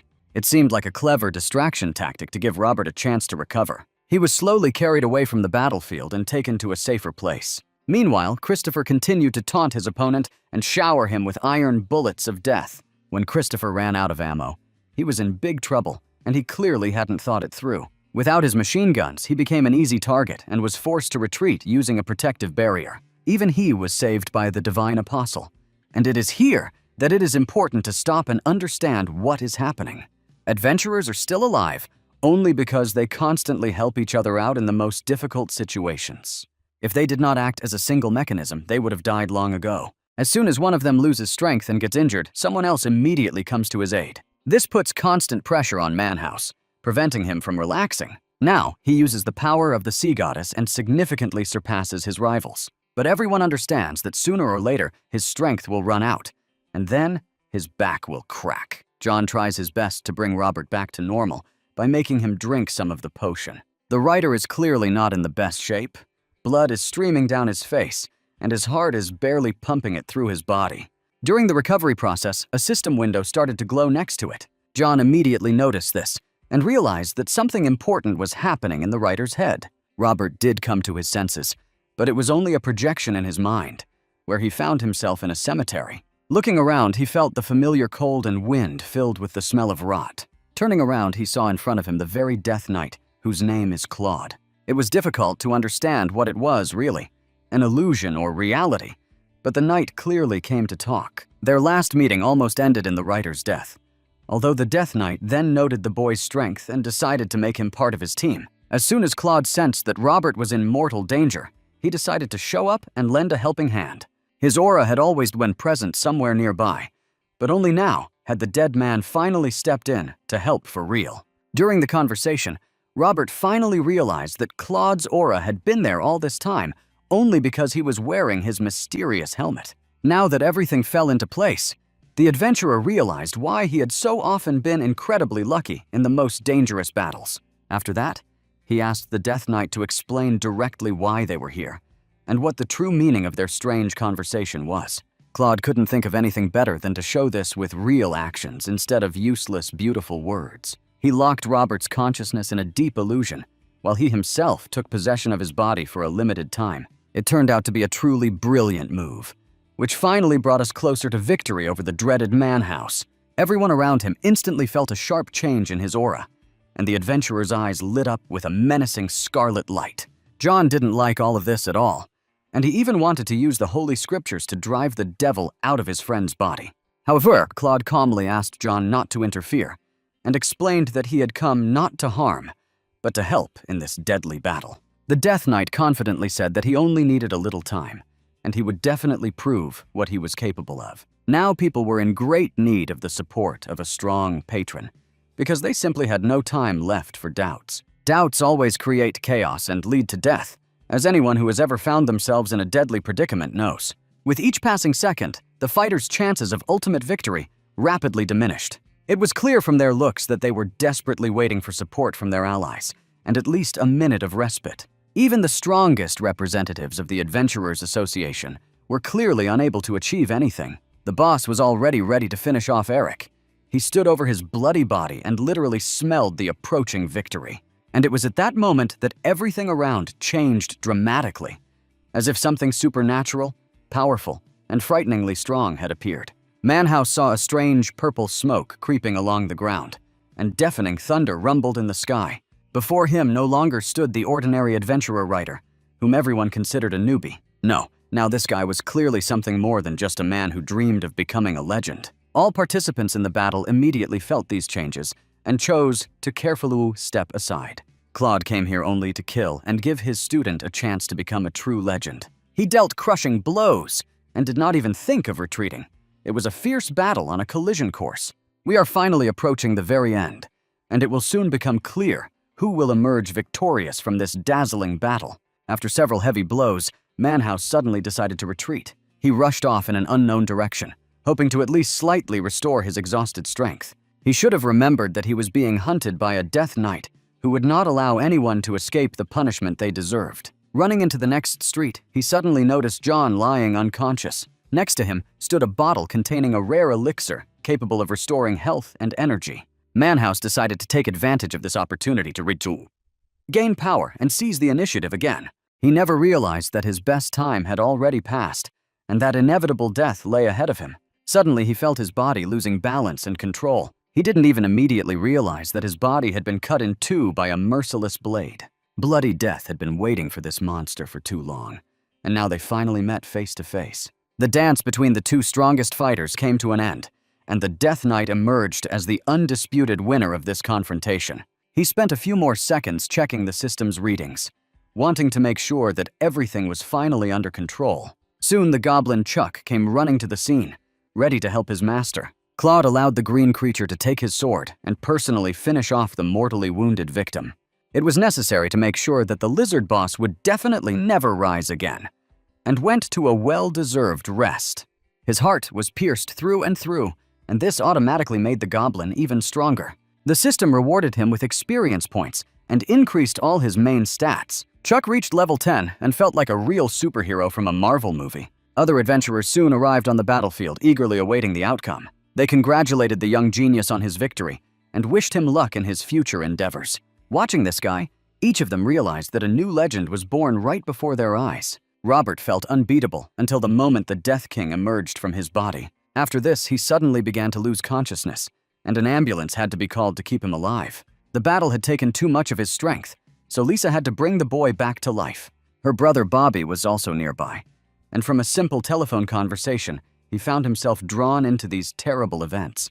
Instead of a peaceful rest, he spent the night in a deadly battle, and now seriously doubts that his sister will be safe next to a bully like Robert. He thought it would be better for Robert to stay away from her if he truly wanted the best for her. The hero's consciousness gradually cleared, and after just a few hours, he was forced to give testimony.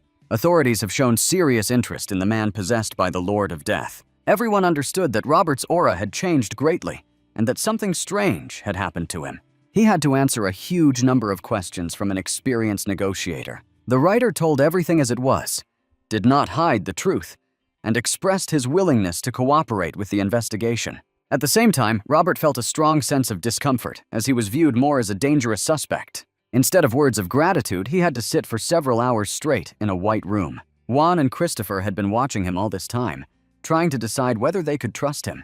In any case, he saved not only the city, but the entire country, so he deserved to be treated with great respect. Be that as it may, the power concentrated in his heart could help people in future disasters. We just need to make sure that Robert has learned to control this power and does not become a puppet of the Death Knight or the Lord of Bones. Now you can step back a little and look at the other survivors after the battle. Surely every participant in the final battle had to go to the hospital. Multiple fractures, internal bleeding, and mental damage were ensured. Only the truly lucky ones managed to survive this most difficult battle with death. Manhouse may no longer be able to trouble humanity, but that doesn't mean we can relax and rest on our laurels. In a couple of weeks, Eric will finally be discharged from the hospital, and the first thing he plans to do is lift a barbell the weight of a truck. He also asked about Robert, and learned that he had long since been discharged from the hospital. Despite the fact that he was the one who defeated the boss, his health turned out to be stronger than everyone else's. Even while under investigation, Robert read the news and was amazed by the attention he received. Previously, he could only dream of being so actively discussed on social media. Now the writer had truly become a legend, and he had to maintain his authority. John approached him, but was in no hurry to smile and hug his friend. Apparently, a serious incident occurred between them that remained behind the scenes. As soon as John realized that his comrade was under the control of another being, he tried to stop him. But the Death Knight was not going to put up with such rules, and acted according to his harsh, classic style. He instantly shifted to the side and delivered a sharp blow to John's neck. This was enough for John to collapse to the ground and lose consciousness for several minutes. Although he said outright that he did not blame Robert for this act, his forced smile clearly said otherwise. It seems that sooner or later a serious conflict will break out between them, and John will try to take revenge. Despite this, Robert was now completely free, and after all his torment, he could finally return home. The lizard dungeon has been deactivated. Now you can sleep in your room and not be afraid of anything. If he had told the military about the dungeon in advance, then perhaps all of this would not have happened, so Robert felt guilty.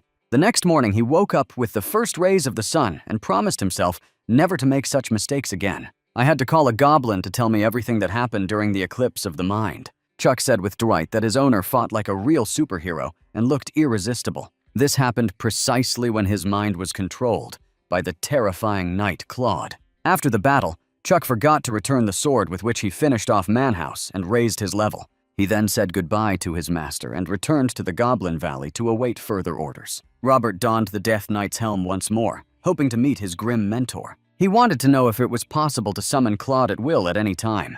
But this function was not yet available. It still required a lot of training. Robert will have to prove that he is an equal opponent. Otherwise, Claude will never begin to respect him. The writer was clearly not ready for this level yet, so he could only endure. After a tough battle, he returned home and hoped to spend the evening enjoying a new Netflix series. But at that moment, the phone rang, and an unknown man offered to meet urgently. After asking a few clarifying questions, Robert understood what they wanted from him and went to the city's central hotel. He was in a good mood because he felt that this evening would bring him new opportunities. Entering the luxurious VIP room, he immediately saw many familiar faces, genuinely happy about his arrival. There were not only adventurers here, whom Robert had already met during previous battles. He immediately recognized the fat Vinny, with whom he had once cleared one of the dangerous dungeons. Various businessmen, influential government officials, and experienced adventurers gathered under one roof.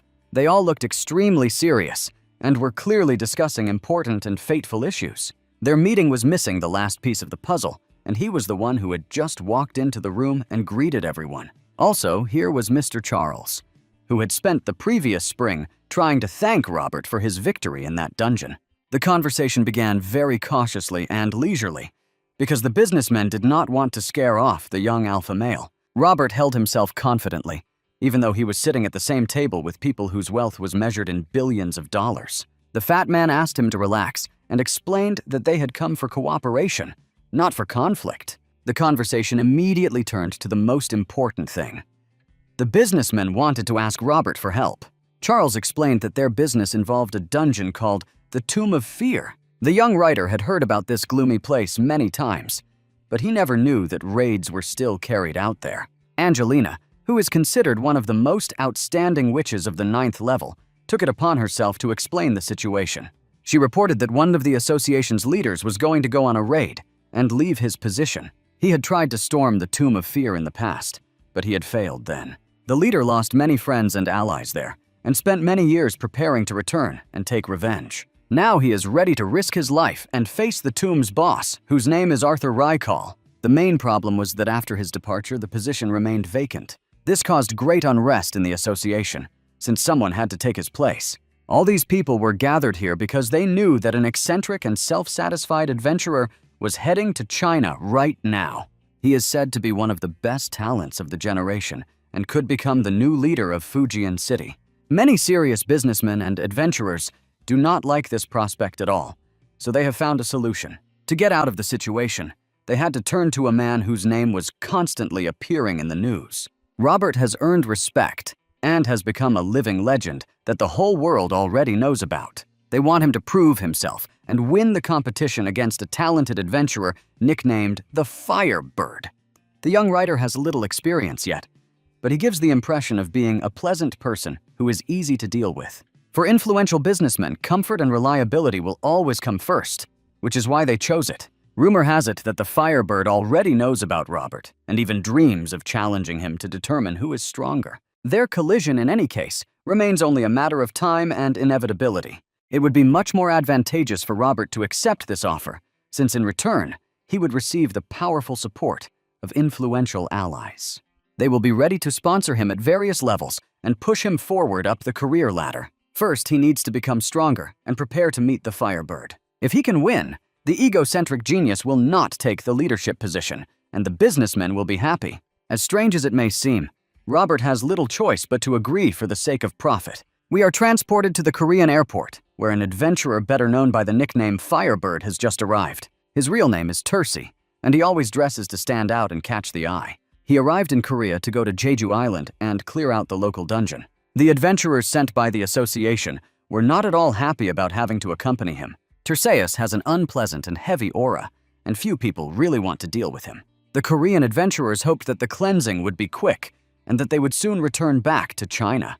Before that happens, Robert still has time to get stronger and prepare for a personal meeting. The next morning, the main character went to the gym first thing. There, as always, Nate was already training, although his strength indicators were worse than Eric's. Nate has always been there to answer any questions, and today was no exception. He confirmed that the Firebird is indeed dangerous and should not be underestimated.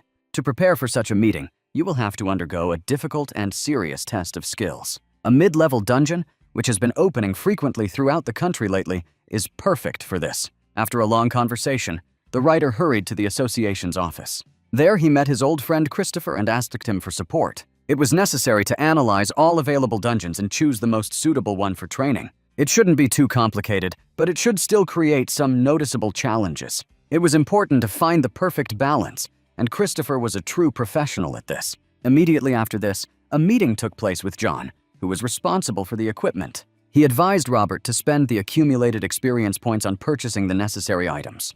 Depending on the chosen dungeon, it was necessary to select the right equipment. It would be foolish to go into the underwater world with a simple sword or fight in the forest without a chameleon suit. This will require a lot of money, but the result is guaranteed. Preparations for the expedition into the dungeon took only a few days. Robert spent a long time choosing different objects and analyzing their possible effects. He even acquired a special ring that allowed him to conserve his strength during battle. If he finds himself in a difficult situation, he will be able to release all the stored energy. Once the preparations were complete, it was time for decisive action. It was necessary to call Charles to make sure that the financial support was really guaranteed. To defend dungeons and become stronger, you need to have a large supply of funds, and every adventurer knows this. Robert will kill 2 birds with 1 stone.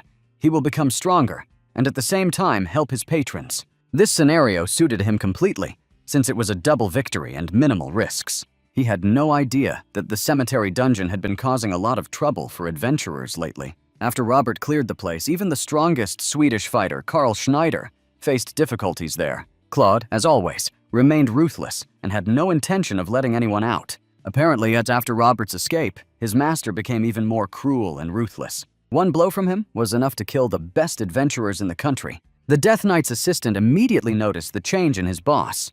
He said that the Lord of Bones was becoming worried about recent events. If adventurers are given too few chances to escape, the dungeon level may be changed. Such changes could lead to unexpected consequences not only for Claude, but for the entire human world. It may not seem like a big deal now, but in the future, everyone will understand why the cemetery dungeon is so dangerous. Now, let's focus entirely on Robert and his new mission. In front of the portal, he met his old acquaintances. He had already fought shoulder to shoulder with most of them in the battle with Manhwa.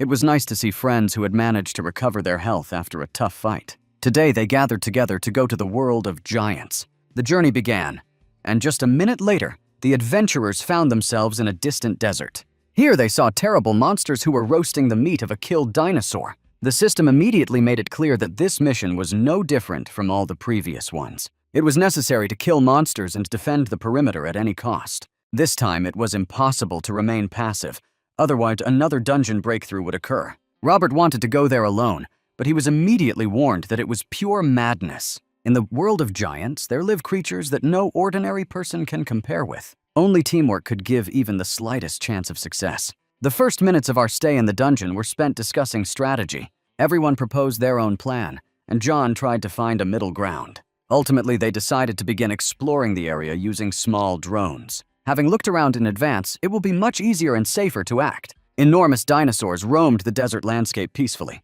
Vegetation became less and less, so the dinosaurs gradually died out.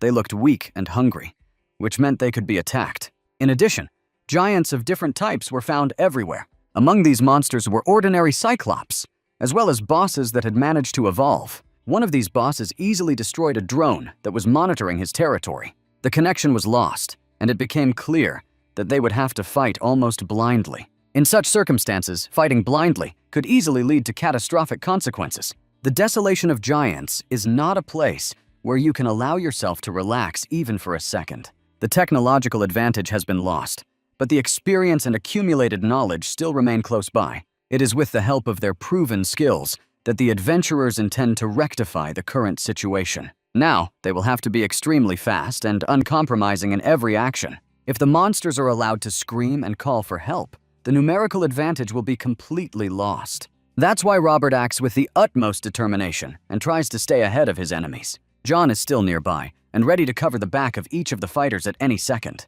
His divine apostle summoning skill still drives me crazy with its power. This guy doesn't even fight directly, but he remains one of the most dangerous fighters in the association. He is one of those rare people who doesn't need to exhaust himself in the gym to shine in a real fight. John is clearly special, and that's probably why he holds such a high position. After the first battle was over, it was time for John to return home.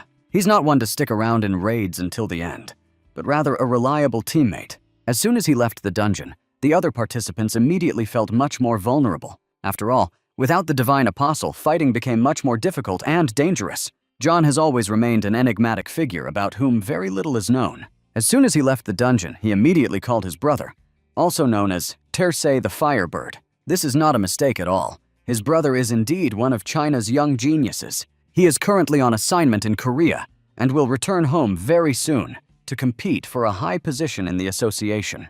Tersei called his brother, wanting to know the latest news. He had already heard many rumors about the writer who defeats the most powerful monsters. Firebird wants to understand whether Robert is really worth fearing. John warned his brother that this guy was really tough and incredibly dangerous. At the same time, he noted that Robert is still too inexperienced, so one should not give him undue attention. John advised his brother to focus more on his own skills and not get distracted by competitors. There are much more experienced and strong opponents in the city of Dushan who will be the most difficult to deal with. The brothers agreed to meet after completing their assignments and have a family dinner. Once the conversation ended, John finally breathed a sigh of relief. He did everything he could to prevent his brother from learning the truth about the Mad Writer's true power. While John is playing his double game, the adventurers have lit a fire and are trying to warm up in the cold desert night. Experienced travelers know that in every desert it gets frighteningly cold at night. Without fire, there is a huge risk of freezing, and you also need to fry the meat to maintain strength and mental clarity. Before bed, conversations invariably turn to discussions of battles and various martial arts. Everyone shares their own experiences and tries to analyze the mistakes of past battles. Tomorrow they will continue their exploration of this dangerous land. No one is going to act hastily because first they need to study the enemy properly. The adventurers were sure that they were here completely alone, but this turned out to be a serious mistake because a huge blue cyclops came out to hunt. He was extremely unhappy that these pathetic little people dared to appear on his territory. That's why he decided to hint to them that it was time to get out. If it hadn't been for Robert's lightning-fast reaction, the thrown stone would have split the heads of the relaxed fighters. The actions of the young talent at that moment were beyond all praise. With one confident movement of his mace, he split the stone into 2 equal parts. Robert wasn't going to stop there, because he had another ace up his sleeve. He quickly analyzed the terrain and noticed the number of rivals on the distant plain. Then there was a piercing screech. It was the Lotus Arrow being released. Now it was the Cyclops' turn to show his talent and reaction. He turned out to be no weakling, as only a high-level monster could repel such an attack. The situation temporarily calmed down because the monsters did not press their attack. Their attack was only a warning, a hint that people were not welcome here. The adventurers realized that they would face another attack tomorrow if they did not get away. After a good night's sleep, the real hunting season began with the first rays of the sun. Today we can't avoid fighting because the giants are about to attack. They gave the people a final warning, and now they have moved on to decisive action. Raising their massive clubs, they rushed towards the hill where the people were. At this moment, the team of adventurers was calmly having breakfast and did not even suspect the impending danger. Robert was still sleeping in the tent. He was the guy who went to bed later than everyone else and woke up closer to noon. Bully Larry, as usual, drank too much Coca-Cola. He ran to the toilet and suddenly felt a sense of relaxation and mental clarity. If he hadn't been such a Coca-Cola fan, he would never have noticed the monsters approaching up the mountainside. Thanks to this happy coincidence, he was able to warn his friends in time. Robert immediately heard screams and realized that what everyone had been waiting for so long had finally begun. Within moments, all the adventurers began to give it their all. The giant's unexpected attack caught them by surprise. I had to grab rocks and use them to beat up the green slugs. Meanwhile, the giants continued to attack from different directions. The team of fighters quickly assembled and began to act according to the developed plan. They were lucky that they had time to come up with a contingency strategy during the night. Unfortunately, there was absolutely nowhere to run because they were on top of a boulder. Now the adventurers found themselves completely surrounded, like victims pressed against a wall. In order to somehow stabilize the situation, one of them decided to spend a huge reserve of his mana. Until this moment, he had never shown Ice Prince's skills. The freeze might have stopped most of the giants, but the boss himself was still at large. As long as the blue Cyclops continues to fight, victory cannot be guaranteed. All forces needed to be thrown at this giant, and Angelina understood this faster than others. Using her alchemy, she prepared to enter the battle while Robert was just putting on his suit. He called a goblin for help in time and suggested attacking using a cross method. They had already discussed similar conditions before, and now it was time to pass the exam in practice. While the allies held off the Cyclops with alchemy and ice, Robert bided his time. And we must not forget about martial arts, which can come in handy at a crucial moment. The number of opponents was constantly growing, so the tactics of containment ceased to work. Angelina tried with all her might to maintain her balance in the fight. Now her experience played a decisive role along with her unique alchemical skills. Each adventurer gathered all their strength and joined the general striking force. Only united efforts could bring victory, but luck was essential. If the giant had not missed, the spilled blood would have belonged to the people. Somehow the boss slipped and hit his own partner. At that moment, time seemed to stop, and everyone tried to understand what had happened. The adventurers did not miss the chance and took advantage of the giant's confusion. By that time, the writer and his green assistant were already nearby. Robert spent a long time fiddling with his equipment, but when the time came to act, he was completely ready. Now, all that remained was to choose the right moment to attack, which turned out to be incredibly difficult. Each team member tried to seize the initiative in order to snatch as much of the reward as possible. Almost all the giants found themselves in danger and suffered harsh blows from fate. The blue boss didn't know what to do and started to get furious like an offended girl. Robert realized that his moment of glory had come and challenged the giants to fight him personally. For the huge, stinking creatures, this was like a gift from fate. They were already looking forward to tearing the boy into pieces and making broth out of him. Just a few months ago, they would have succeeded, but now they were faced with a fighter of a completely different level. Die Hard decided not to rush into an attack and to try to negotiate first. To avoid a bloodbath, Robert suggested a fair one-on-one duel. He is ready to fight the Cyclops, because just recently his mission unexpectedly took a different turn. One of the powerful deities intervened in the events and forced Robert to defeat the Blue Cyclops. While the adventurer did not yet understand the reason for this decision, he nevertheless accepted the rules of the game. He believed that he could win and become stronger. At least that's what he was counting on.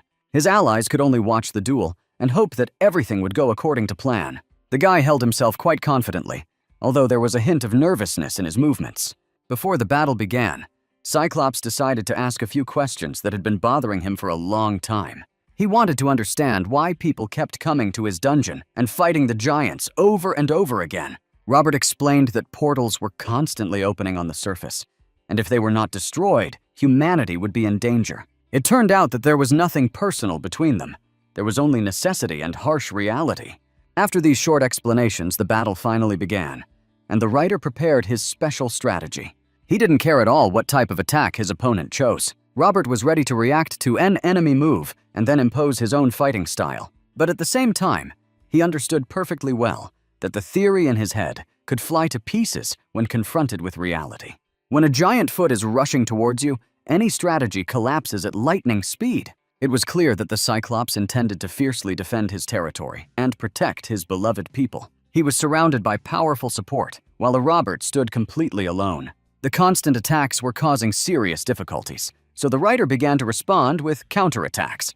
He launched Zeus's arrow, but was astonished to see that the blow never reached its target. The main Cyclops calmly repelled the attack and immediately continued his offensive. He acted coolly and methodically, unleashing various types of attacks on the enemy. To do this, he didn't need to use rare techniques. Brute force and persistence were enough. Sometimes the simplest abilities give an advantage that others can only dream of. The entire team of adventurers continued to watch the battle tensely and were very nervous. The video was not shown to everyone in order to maintain the appearance of calm, but this did not help. Robert gradually lost the initiative and his face became covered in streams of blood. He managed to retreat a little from the Blue Cyclops and switch the attack to his allies. One of Zeus's arrows finally reached its target and killed the huge warrior. Seeing the death of his comrade, the boss went mad and screamed like a wounded animal. In a rage, the Blue Cyclops promised to break into the human world and destroy everything around him for revenge. However, his plans were not destined to come true, because at that moment, Robert was helped by the Death Knight. He handed him a special box containing artifacts that could change the course of the duel. Inside was a strange music player playing a frighteningly unusual melody. This music was reminiscent of the sinister chants of witches, driving adventurers crazy. To avoid hearing this melody, Robert decided to leave the dungeon for a while. He opened a portal and stepped towards the knight he had fought countless times before. While the Cyclopes were listening to Lady Gaga's new hit, the writer was preparing to dance with the valiant knight. The giants never understood the danger that the strange musical artifact posed. The monsters relaxed, while Robert fought the most powerful enemy of his career. He had taken too many hits and realized it was time to leave this place. He never managed to win, but when he came to the surface, he was stunned by what he saw. The first thing that caught my eye was that the blue Cyclops died a terrible death. The boss was not the only victim of music. All his followers also perished. The music player given to them by the Death Knight played a decisive role in their demise. Robert was shocked because he did not understand at all why they were helping him again. A little later, he noticed that the drone had been filming the battle the entire time, meaning his allies had seen hidden abilities. The thought of this was painful because Robert had hidden his secrets from the association for so long. Fortunately, only 2 adventurers managed to see the battle. They decided to remain silent and pretend that Robert had won the victory without any miracles. Nate and the witch. Angelina understood perfectly well what trouble the writer could get into if the truth was revealed. To protect their friend, they made up a story about a miracle and incredible luck. As soon as Robert finished the battle, he immediately used the system's function. He managed to summon a follower of the Sphinx who could answer any questions. A moment later, a stone copy of the god, created from available stones, appeared in front of him. The first thing Robert did was start peppering him with questions, trying to understand why the mission had been changed at the last minute. It turned out that there was a hidden deity behind this, with its own mysterious motives. This mysterious god had many followers who died in battle with Robert. Now, the writer became the main target of the deity, and they were going to take revenge on him. After that, he asked why the Death Knight was so persistent in helping him. It turned out that part of the knight's consciousness was contained in the helmet, and was constantly influencing the person. If Robert does not remove his helmet, he will soon be completely absorbed by the knight. Every time he asked for help, Claude took part of Robert's memories and soul. Upon learning this, the hero felt extremely awkward, but quickly regained his confidence. Robert immediately asked what had caused Claude's strong interest in his personality. The Sphinx, sitting in his library and answering questions, looked extremely calm. He didn't even think that he could face danger after such a conversation. But as soon as the last question was uttered, a strange portal opened behind him. A black hand burst out from there, silencing the Sphinx. The stone copy immediately crumbled, and Robert never received an answer. He realized that the Death Knight's motives were far stronger than those of most other gods. In the future, he will have to find answers to many more questions. Now was not the time. He needed to return to his friends, who it seemed had not waited for him. Nate promised to keep the secret and assured Robert that he shouldn't worry. Together with the rest of the adventurers, he went to continue clearing the dungeon. Since the writer had completed his mission by killing the boss, there was no point in him staying there any longer. He left a short message and immediately returned to his native lands. John and several professional adventurers were already waiting for him there. Fighters like Sandra were gathered here in case of a sudden dungeon breach. Now, the association tried to hedge its bets and acted proactively. If the monsters decide to break out, they will be met by experienced killers. After explaining everything that happened in the dungeon, Robert went home. He spent the next few days in deep and painful thought. Too many questions had accumulated after Claude's latest help, and this was not giving me any peace. Robert slept poorly and lost his appetite while clearly understanding the possible risks. If word gets out that he has the deity's artifacts, big trouble will start. In such a situation, other professionals will certainly want to take rare materials. To avoid disaster, it was necessary to urgently increase one's level. To begin with, Robert decided to meet with the Death Knight and have an open conversation. Using the helmet's power, he instantly found himself in the cemetery. Claude was expecting another battle and did not realize that today they were in for a completely different conversation. Robert had to calm him down and start asking important questions. The Lord of Death took Robert's soul step by step for every help he provided. His ultimate goal was to completely consume the adventurer's soul. When this became clear, Robert asked another pointed question. He wanted to understand why the goddess Calypso was constantly creating obstacles for him. When he returned home, he lost his temper and started screaming, throwing things around the room. It turned out that he was just a victim of circumstances and not at all to blame for what was happening. The goddess and the Death Knight have long had conflicts, and now she seeks revenge by destroying his little pawn. Robert was simply in the wrong place at the wrong time, and now he has to clean up the chaos around him. The first thing Robert did the next morning was call the main office of his city's association. Christopher is always glad to hear from a friend, especially after he returns from clearing out another dungeon. A talented writer announced that he was planning a short trip and needed support. He should have been sent to places that could help him progress and develop his skills. Christopher happily made a plan, and also told them what was happening to the other participants in the battle in the desert. It turned out that they had not yet completed their test and were facing serious difficulties. If Robert had known that his friends would have such problems, he would never have left them. But now it's too late to regret anything. The suitcases are packed, and the ticket to Congo has long been bought. The next morning, the young adventurer set foot on Congo soil for the first time. He was allowed through without any problems, although of course it was not without the help of the association and forged documents. Robert carefully hid himself from the general public, because he did not want problems with hostile adventurers. If evil people find out that he is here, trouble will be inevitable, and it is better not to let that happen. Thanks to the internet, he found a guide, but instead of the person he spoke with, his son Edward came to meet him at the airport. Their meeting was awkward, as Robert was counting on an experienced assistant. He even started shouting and threatening to call the police, but it didn't help. Edward quickly showed his cat eyes and managed to persuade the traveler to give him a chance. Within minutes, they were sitting in the central cafe enjoying a delicious latte. Oddly enough, Edward very quickly realized who was really in front of him. This was no ordinary traveler, but clearly a talented adventurer from China. Too much was obvious, especially his plan to go to an unusual place the following morning.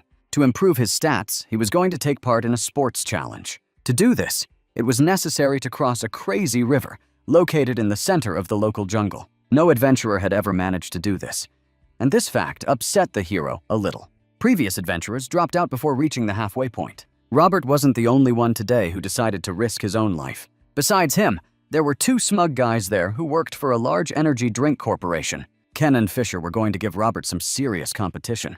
I'll say right away that they had an advantage. They knew the local climate and the river's features better.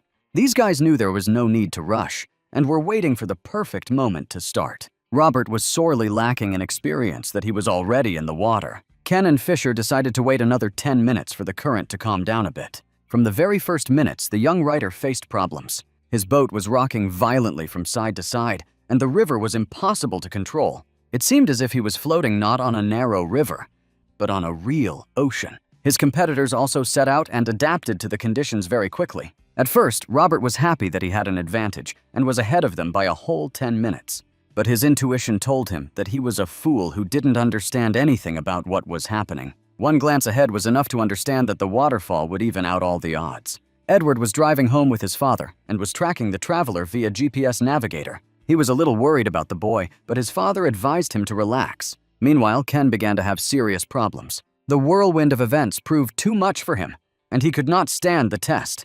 A nearby helicopter responded immediately and rushed to rescue the drowning participant. By this point, Robert had already managed to overcome one of the waterfalls, but a second obstacle lay ahead.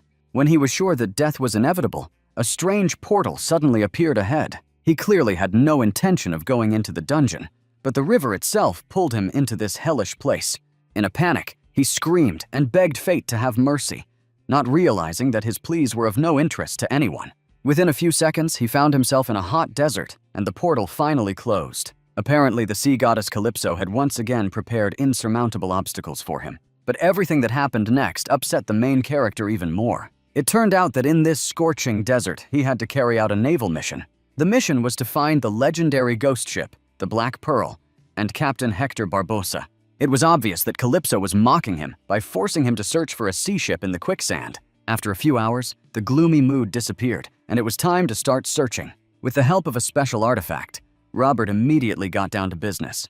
To speed up the process, he called his friend Chuck for help, but it still took too long, and the artifact barely worked. Instead of something valuable, the artifact always found only some small change. First, it turned out to be donuts, and then a bottle of water. To speed up the process, Robert had to use an artifact he received from the Death Knight. Suddenly, a portal opened, and Claude's faithful horse appeared instead. At first, it seemed like good news, but the horse seemed to go crazy. He started chasing the rider all over the desert and almost trampled him. It was only after a few days that we finally managed to establish contact with this hooligan. After a long search, the adventurer suddenly felt a terrible danger under his feet. At the last moment, the horse threw him off and ran in the other direction. This could mean only one thing: the approach of a sandworm. Timely action helped us survive, but that was only half the battle. You can't miss an opportunity like this that was right under your feet all along. The huge worm was quickly defeated with the help of the Ring of Fate's magic. Robert hoped to find mountains of treasure in his vault, but the result was disappointing. No gems, just tasty food to ensure survival. In the end, he decided not to kill the worm, but to negotiate a cooperation with it. If he wanted to live, he had to help in the search for the Black Pearl. After 20 days in this strange place, Robert and Chuck finally got lucky. Late at night, a beautiful ghost ship, which had long since become a legend, appeared before them. Taking a closer look, they realized that the captain was also somewhere nearby. The legendary Hector Barbosa, in the form of a ghost, greeted the guests with pleasure. He hoped that the adventurer knew a way to remove the curse associated with the coins. Hearing the disappointing answer, the captain realized that Robert was a useless wimp. Barbosa decided to get rid of the unwanted guests and started firing his pistol. Only thanks to the magical barrier was it possible to repel most of the attacks. Robert was still injured, but only his protective helmet saved his life. He became so angry that he agreed to accept the challenge and fight the captain. Barbosa was cursed by Aztec coins, so of course he wasn't afraid of battle. It was impossible to simply kill him, because he had remained a ghost for many decades. Robert suddenly disappeared, and in his place appeared a huge gate. Instead of fighting an invincible enemy, the adventurer decided to resort to cunning. He lured the captain closer to the gate and pushed him towards his destiny. A second later, Hector Barbosa found himself in the place where the valiant knight ruled. The doors slammed shut immediately, and the knight immediately began testing the sea traveler. While Barbosa was busy fighting the knight, Robert had a chance to look around the Black Pearl. He didn't consider Hector to be the real captain, because he knew that the true captain of the Black Pearl was Jack Sparrow. While searching for treasure, he noticed a moving shadow. Little Monkey Jack ate apples calmly and didn't expect any trouble. I had to show her who was boss and make her cooperate. Through cunning and force, Robert managed to obtain the information he needed. Meanwhile, Hector Barbosa had already realized that it was time to escape and return to the ship. He panicked, remembering that he had left his treasures unattended. But by that time, they were almost found, because the monkey had betrayed its own owner. A frightened Barbosa ran onto the deck of the ship and began hysterically accusing Jack of treacherous betrayal. He threatened Robert with bloody reprisals, but by that time, the threats had already lost all meaning. The fearless adventurer decided to take a desperate step, to set fire to everything around him and get rid of all his unnecessary problems at once. No matter how hard Hector tried to stop him, all efforts were completely useless. The legendary Black Pearl burst into flames, and even 20 of the most experienced sailors could not extinguish it. It's safe to say that Robert completed the desert mission successfully, and did so impressively. He not only found the captain and the Black Pearl, but also managed to obtain a whole host of treasures along with artifacts. Now he was back in the Congo, and suddenly Jack decided to follow him. The little monkey was tired of being bullied and subjected to hard labor, so she decided to choose a new owner. Jack will be much better off with Robert, because this adventurer not only grows in strength, but also treats animals with respect. Now, they will undergo further trials together, and a special compass received as a reward should help them in this. This compass can point the way to the infamous Aztec coins, which are prized on the black market in the Republic of Congo. The very next day, the journey along the river was completed, and Robert returned safely to the city. He immediately met with Edward and said that he again needed the support of an experienced guide. The adventurer also said that he had spent all 3 weeks in difficult trials, and therefore could not return earlier. It didn't take long to find the legendary coins, as in these parts, they are considered to be practically the basis of the payment system. The compass immediately showed the direction, and soon Robert had the first Aztec coin in his hands. Having acquired several of these coins, he noticeably lifted his spirits and completed another mission. To tell the truth, he never understood what exactly these coins were needed for and how to use them properly. Coins can be used for trades, but it is much more profitable to exchange the compass itself for something more valuable. The same familiar adventurers, Ken and Fisher, were roaming the black market today. They immediately noticed the guy with whom they had recently competed in a deadly challenge. The two still did not know that Robert had successfully crossed the river and were sure that he had almost died. Seeing him alive and well, they instantly realized that they were dealing with an incredibly talented person. Only truly gifted adventurers and the strongest athletes are able to pass such a test without breaking.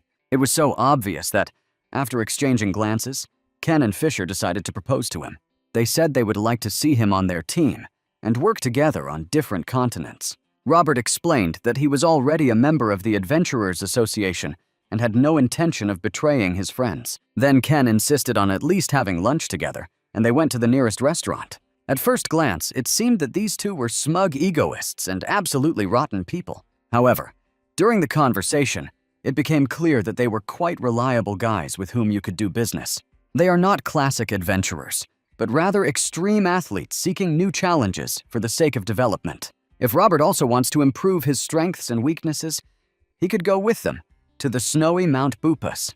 After weighing the pros and cons, he realized that it would be foolish to refuse such support. The writer would feel more confident with experienced guys, and that's why he agreed to take the risk. Just a few hours later, they boarded a plane and headed to the distant, harsh, snow-capped mountains. Along the way, Ken told many stories about how he and Fisher had even visited Everest. These two nearly died in snowstorms, but they were incredibly lucky to have an experienced guide. Now, together with Robert, they planned to jump from Mount Bupas, located near Everest. The writer had never found himself in such cold and harsh conditions. During the tests, it seemed like a revelation had struck him, and he called businessman Charles to inform him that the deal had been canceled. The adventurer no longer intended to fight for the post of association boss. He no longer cared. He wanted to focus on his career and take the chance to feel truly free. Of course, he understood that the Firebird would not leave him so easily, but now he had an advantage. Robert was too far from home and hoped that Tercy would forget about his existence for a while. Charles was furious at the ruined plans, but there was nothing he could do. Reality was harsh. After the call, Robert continued climbing and hurried to catch up with his new comrades. After several difficult days, they finally reached the very top. The moment of truth had arrived, when it was necessary to pull myself together and decide to take the crazy plunge down. Such tests make a person look death straight in the eye and feel real adrenaline. The adventurer system encourages such edge play and rewards fighters with new stats. Ken and Fisher jumped without hesitation, showing that this was far from the first time they had done this. Not to lag behind his comrades, Robert decided to follow their example. It was a completely new experience for him, but he was not afraid and stepped confidently into the void. The parachute opened on time, and the soft landing was a fitting end to this ordeal. His agility increased noticeably, and he immediately thanked his friends for the opportunity to become better. That same evening, a curious incident occurred in the city of Doosan that could not be ignored. Employee John received a message from his brother, who was openly angry and dissatisfied. Firebird accused John of lying because only now he realized that Robert was not a newbie or a weakling. But it was too late. John had done his job and helped Robert avoid an unnecessary battle. Walking quietly through the empty office at night, he enjoyed his dinner and thought about tomorrow. Suddenly, a portal to the dungeon opened in one of the rooms, completely changing the plans. A few hours later, a special rapid response team arrived at the association. This group worked not only for the association, but also for the country's Ministry of Internal Affairs. Sometimes, they even interfered with the adventurers in carrying out their duties, which led to many conflicts. The squad decided not to wait for the professionals and entered the dungeon without permission to conduct an inspection. John warned them that it would be wiser to wait for Robert and gather a full force, but they did not listen to him. These people in expensive suits thought they were the smartest, and this became their classic mistake. Without waiting for help, they stepped into the dungeon and found themselves in a dense jungle. It was pitch dark all around. The air was thick with dampness, and the atmosphere was reminiscent of a humid tropical forest. At first glance, it seemed that the people had entered an ordinary forest for a picnic. But the reality was different. The system informed them that in order to pass the dungeon, they had to destroy the most dangerous Buin. No one suspected that right now, Rambo the baboon was already watching them with his finger on the trigger. Days passed and the people still hadn't returned, and real panic began to set in within the association. Jessica and Mary were called in to solve the problem, but even their strength was not enough. Then John suggested waiting for Robert to return and sending him to do the cleanup. The very next morning, he managed to contact a friend who had just completed the challenge on Mount Bupas. Many may be wondering, why does the association always call on a writer when there are other powerful adventurers? The answer is simple. Robert has unique skills such as Death Wisher and Survivor Fighter. Thanks to them, he gets out of even the most dangerous situations and defeats enemies that others are unable to overcome. Moreover, there have long been rumors that he is assisted by the god himself, known as the Death Knight. That's why Robert is so important, and that's why he was urgently called away for a new mission. He said goodbye to his comrades and said that he would not be able to continue training with them. By evening, he had already returned to the city of Doosan and met with his allies. Besides Christopher and John, there was a beautiful girl there, familiar to them from previous events. Sandra, better known as the Soul Keeper, was considered one of the most promising adventurers of the new generation. Christopher decided to send her out with Robert to form a fiery alliance. John supported the decision, and Robert was immediately brought up to speed. They explained the safety rules to him, gave him a protective suit, and asked him to be the first to enter the dungeon. Once inside, he felt an unexpectedly calm atmosphere, as if there was no danger at all. Taking up the search staff, Robert immediately began hunting for that very baboon. He had a colossal advantage over anyone who had ever come here before. None of the previous adventurers were able to find the enemy, but the writer managed to do so in a matter of seconds. As soon as he spotted the target, he immediately fired his electric bow. The baboon, accustomed to calmly killing its victims, suddenly found itself prey. A moment later, it was destroyed, and Robert celebrated the completion of the basic mission. When Sandra entered the dungeon, she pretended not to be at all surprised by his success. But deep down, she realized that this guy was clearly special. Not everyone could kill an enemy in a minute. Now it was time to use the abilities that were hidden within the Soul Keeper herself. Sandra knew how to return the soul of a defeated creature in order to find out from it everything that could be useful. Sandra is a master at asking questions, capable of finding out even things she doesn't need at all. Thanks to this skill, she was able to understand how all these monkeys act. First, they wait for the adventurers to approach, and then kill everyone with thermal imagers and rifles. They received their first weapons and equipment from adventurers who first came to this land. A conflict broke out between the people, and instead of destroying each other, they left the moment, which the monkeys took advantage of by taking the equipment. There are too many such monsters in the area, and they are all controlled by one powerful boss. After listening to all the information, Sandra realized that there was nothing more to do here. A huge number of adventurers have already fallen victim to these terrible evolving creatures. After destroying one monster, the mission is considered complete, so you can safely return to the base. Sandra walked forward, and Robert happily joined her. But at the last moment, he received a notification from an old acquaintance, the sea goddess Calypso. She offered him special conditions if he agreed to complete her additional quest. All that was needed was to destroy 30 of the terrible monkeys, and the job would be considered done. Robert agreed and did not return to base, and Sandra immediately suspected something was wrong. He decided to take a risk and began carefully planning his actions to exterminate the monkeys. If they can surround him, no amount of ability will help him get out alive. We'll have to act as wisely as possible, and to do that, we need to deprive the monkeys of their equipment and thermal imagers. To get close to them, you need to remain undetected, the basic tactic of any attack. By evening, Robert began to take action and used his box. He took out from it the food that the worm had been collecting from the desert for many years. The worm, without realizing it, managed to help Robert in this task. His food quickly attracted monkeys, who, after turning on the tape recorder, ended up killing themselves. The banana lovers thought the party was on, and thought they could do whatever they wanted. The party ended in tragedy. All the monkeys who came died. Now they had lost most of their equipment, and Robert had gained a significant advantage. He called on old friends to help him discuss his next steps. He couldn't relax.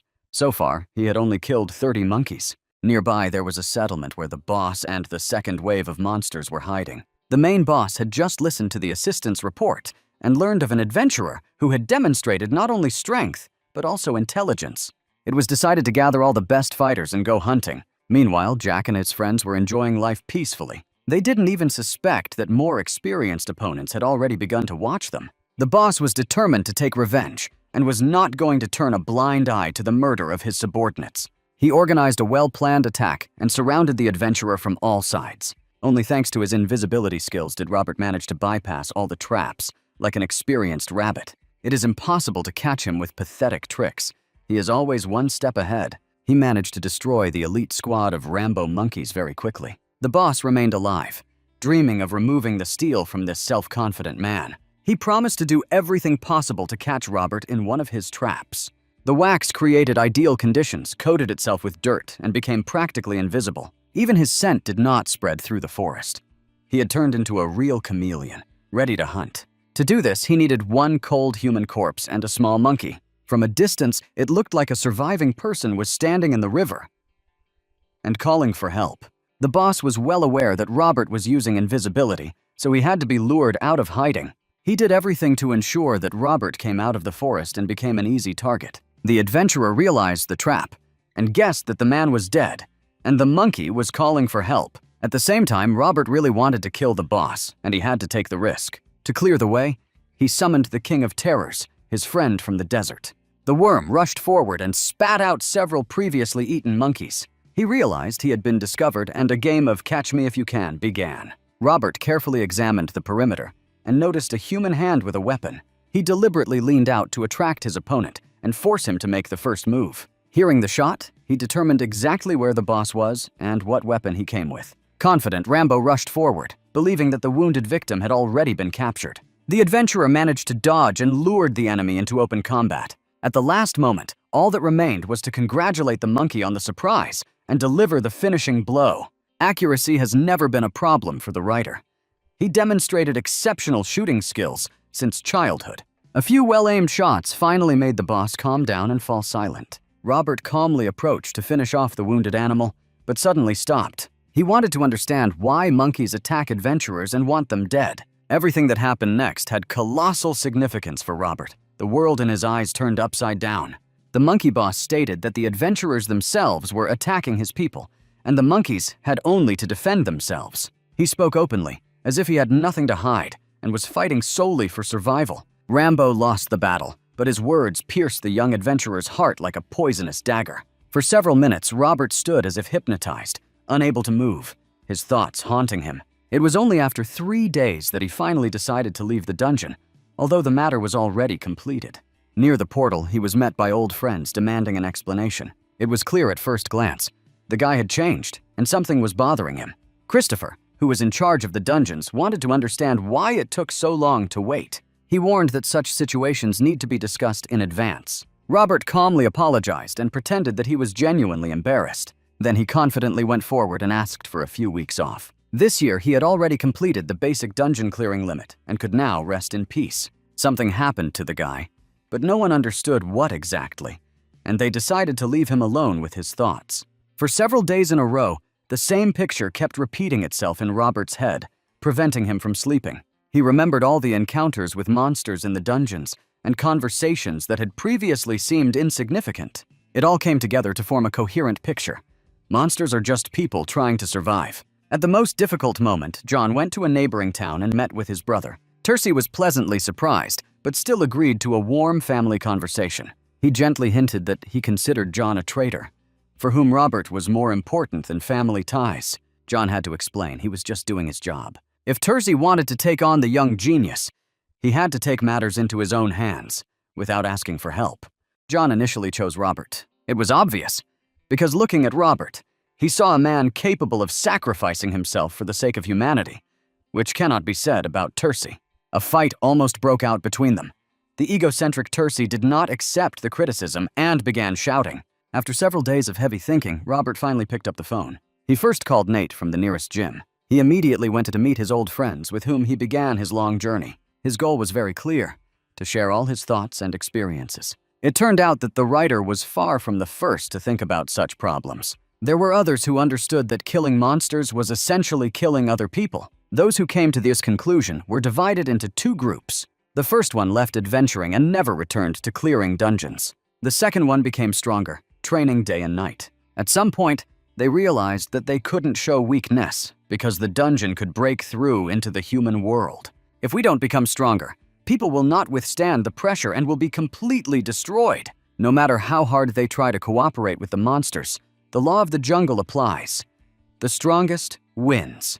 When powerful monsters appear in the human world, they cannot be destroyed by ordinary tanks or nuclear missiles. So if Robert truly cares about people, he will have to become stronger and leave his conscience behind. Only this path can lead humanity to development and not to self-destruction. Robert faces an incredibly difficult choice, whether he likes it or not, and his future depends on this decision. Sometimes life itself mercilessly forces you to step out of your comfort zone and take the side you least like. The very next day, Robert hurried to meet his friend at the Adventurers Association.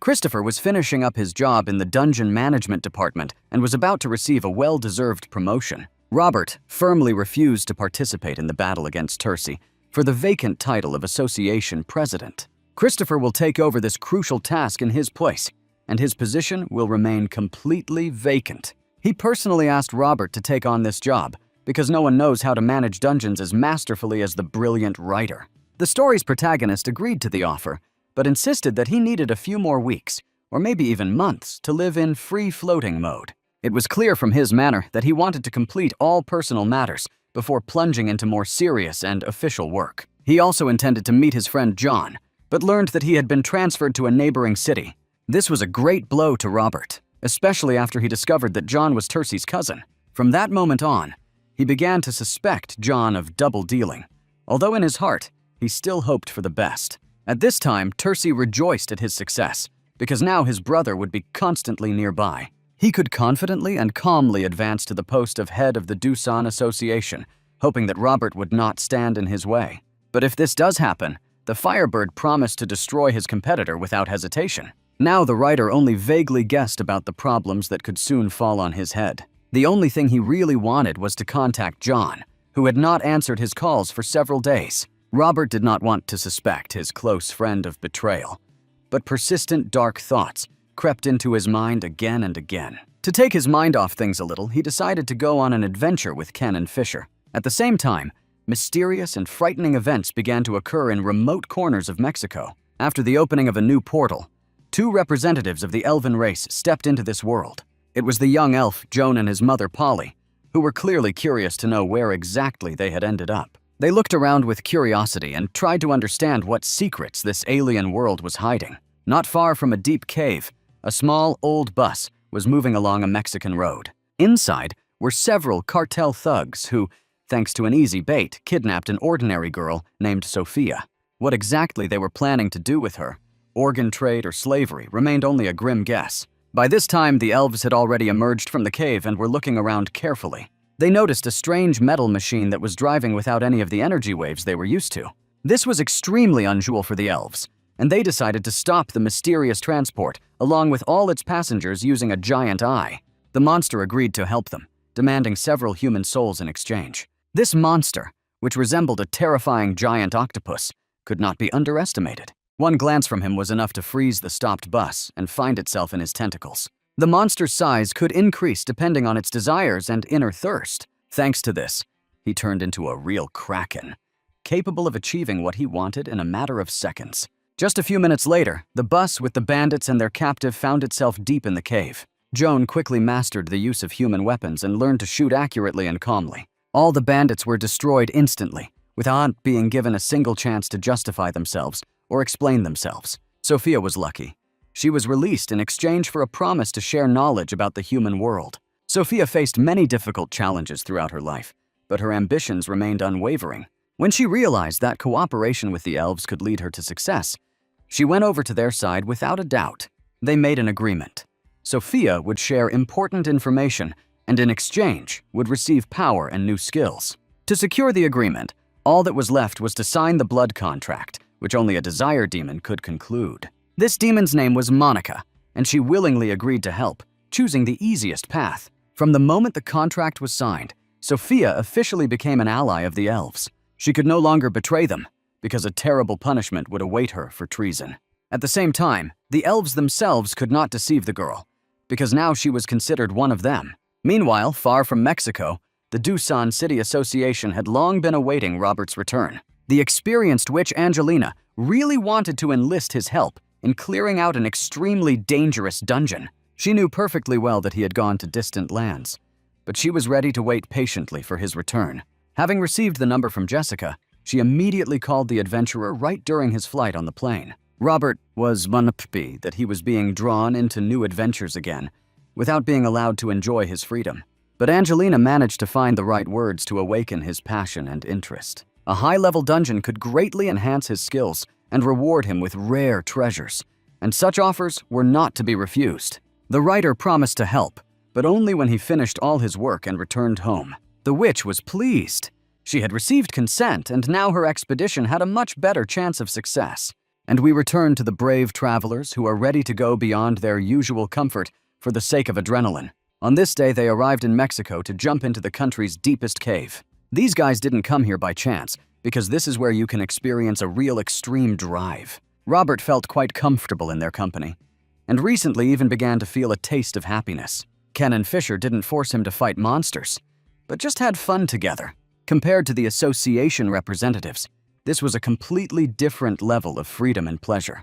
The jump was a success, although Robert almost injured his knee during the landing. Finding himself at the bottom, he and his friends immediately noticed an abandoned bus. Looking around, they realized that the scene looked extremely strange. After all, the bus should not have ended up in a deep cave. A few minutes later, Robert discovered some more frightening evidence. There were pools of blood and pistol casings everywhere, as if a battle had recently taken place here. There was no doubt that a brutal murder had taken place, which someone was trying to hide from prying eyes. At first, Robert did not want to reveal his true abilities and continued to pretend to be a newbie. But at the same time, he understood at first glance what had really happened, although he was in no hurry to reveal this truth to his friends. He only carefully dropped hints so that Ken and Fisher could come to the right conclusions themselves. While exploring the cave, they came across a portal that was still active. The elves did not leave this place and watched from the shadows all the time, acting coldly and calculatingly. They wanted Robert and his comrades to leave, but the situation went in a completely different direction. To hint at the right direction, the writer took out a searching staff and showed it to his friends. This artifact clearly indicated that the path led to a portal and that exploration needed to continue. Of course, he could have simply left and forgotten about the cave, but Robert was used to always thinking one step ahead. He understood that such murders would be repeated and that many innocent people would suffer. Now it was necessary to convince friends to see the matter through to the end and restore justice. The problem was that the elves were already tired of waiting and were ready to emerge from the shadows to destroy the intruders. Joan decided to act without delay and forget about any careful preparation. His rapid approach always brought victory, but not this time. The intuition and lightning-fast reaction of the brilliant writer saved his life again. From that moment on, the representatives of the elven race stopped hiding, and the battle began in earnest. So far, Joan's mother has not intervened, leaving her son to cope with the situation on his own. The young elf was confident that he would be able to defeat 3 people, despite the difference in weapons. He acted relaxed and even self-confident, while Fisher was striving for victory. His powerful blows could pierce even the skin of a dragon, but due to his slowness, he often missed. Elves were famous for their fantastic reflexes, but they were never particularly strong. This was what made them special. Each had their own strengths and weaknesses. It was the perfect moment for Ken to take advantage of his enemy's hesitation and strike. Robert did not interfere in the duel for now, and called the goblin and the monkey to watch the fight together. Jack immediately noted that he had heard of such creatures.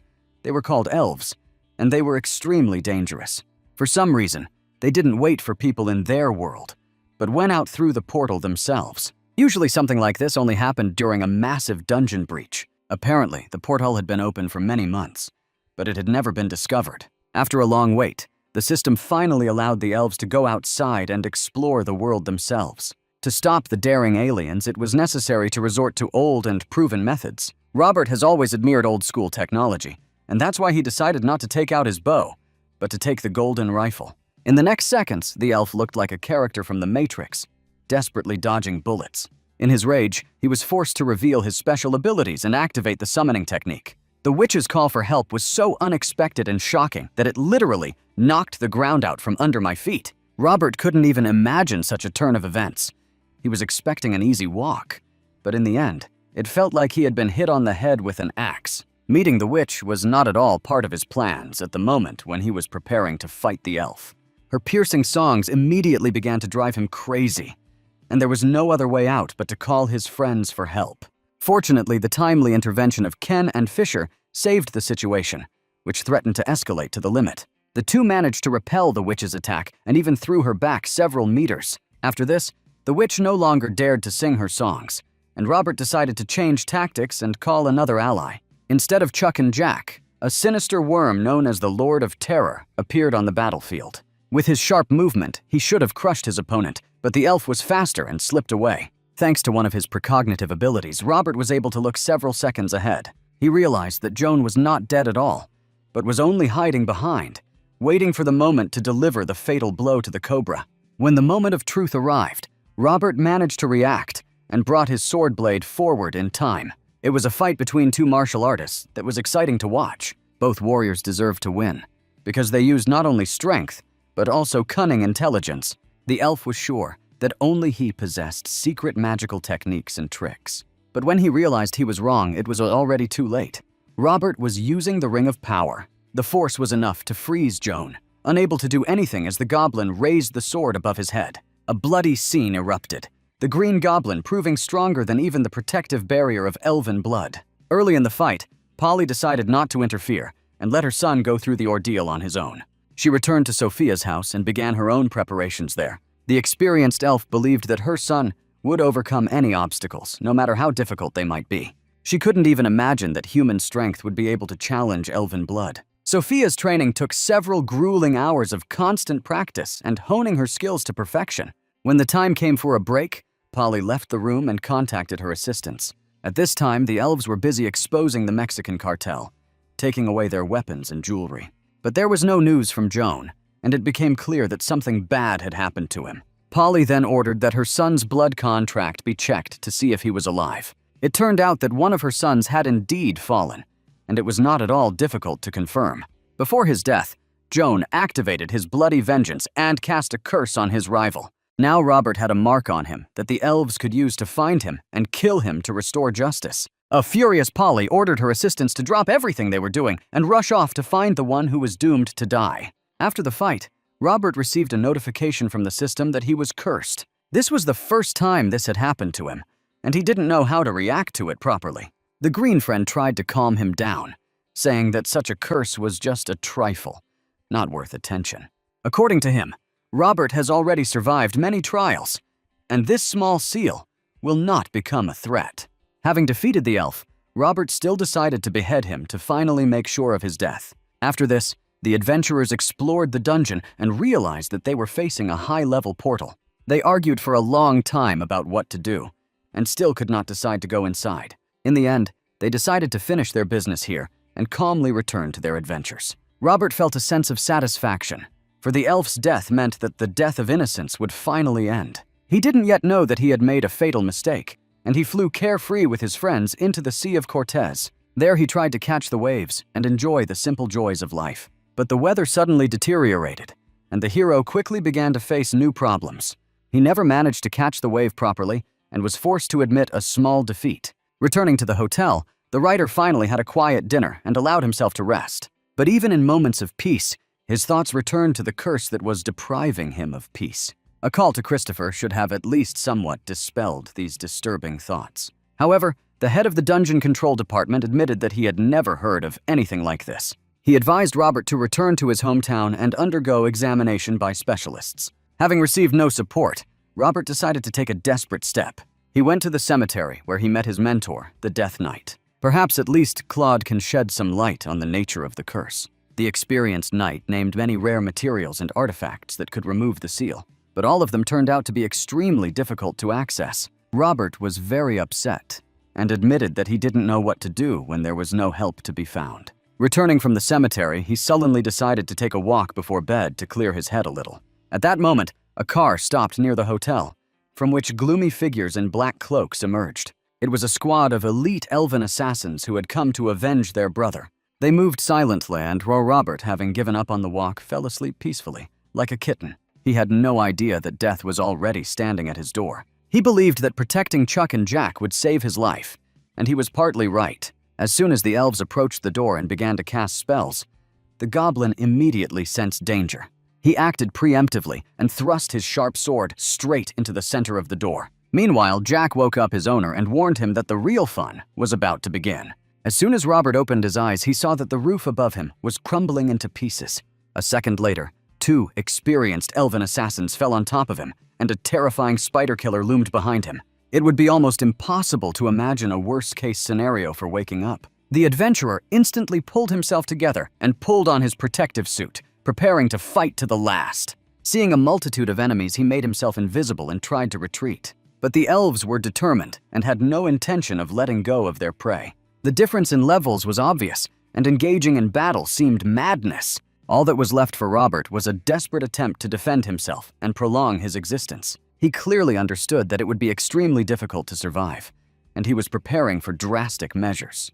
At that very moment, Death Knight Claude received an urgent notification. He had to show up and help Robert, otherwise the guy would soon be torn to pieces. Within a second, the Night Spirit merged with the man, and their powers united. The difference in levels instantly disappeared, and balance was restored on the battlefield. Robert ordered his green allies to come out of hiding and stay out of the way. Once he was sure they were safe, he took out his rifle and started rocking. At that moment, he felt like Sylvester Stallone in his prime. The only thing that truly terrified him was the spider hanging from the ceiling. To deal with such a creature, it was necessary to act quickly, without forgetting about other threats. When I said they weren't just ordinary elves, I meant their innate skill as killers. From childhood, they were trained in the craft of death, turning them into ruthless sicarios. As soon as they reached adulthood, they were already obliged to kill the enemies of the settlement. In other words, this team grew up in blood and is accustomed to constant carnage. Such monsters could not be frightened by ordinary methods. Something more was needed to confuse them. And with the spider's support, it became clear that Robert was in trouble. But after he teamed up with Claude, the situation changed radically. He now possessed many new skills that were previously unavailable. Remaining fast and light, he methodically destroyed enemies one after another. The heads of his enemies flew from their shoulders as he pulled out a scythe that belonged to an executioner from the underworld. This scythe was bought for an insane amount of money in the system store and has finally proven itself. Covered in blood and merciless, he looked as if he had been preparing for this moment his whole life. When almost all the enemies had fallen, one last elf remained. Faced with the threat of death, he was ready to negotiate and even abandoned his previous intentions. Robert promised to spare his life if the contract and the curse were broken. The elf kept his promise, but immediately received a crushing blow from fate. Most likely, his health was undermined forever. But Robert no longer cared. He was freed from the curse and could continue his business peacefully, without any further anxiety. Within a few hours, the elves learned that they had even more serious problems. In addition to the failed attack on Robert, it became known that the Mexican cartels were never found to have nuclear weapons. They really wanted to gain such an advantage, but in the end their plans completely failed. I had to retreat and patiently wait for further orders from my queen. Within a day, Robert was back to his merry way and was once again conquering the ocean waves. He decided not to go home yet and to enjoy every moment of freedom while he had the opportunity. As soon as he finished swimming, he was surprised to learn that his stats had increased again. All this is connected with the fact that the system thanks adventurers for a bright life and rewards them with buffs. His agility had reached its maximum limit in recent weeks, but the growth did not stop there. At that point, Ken and Fisher suggested that he take a break and go to an auction in Switzerland.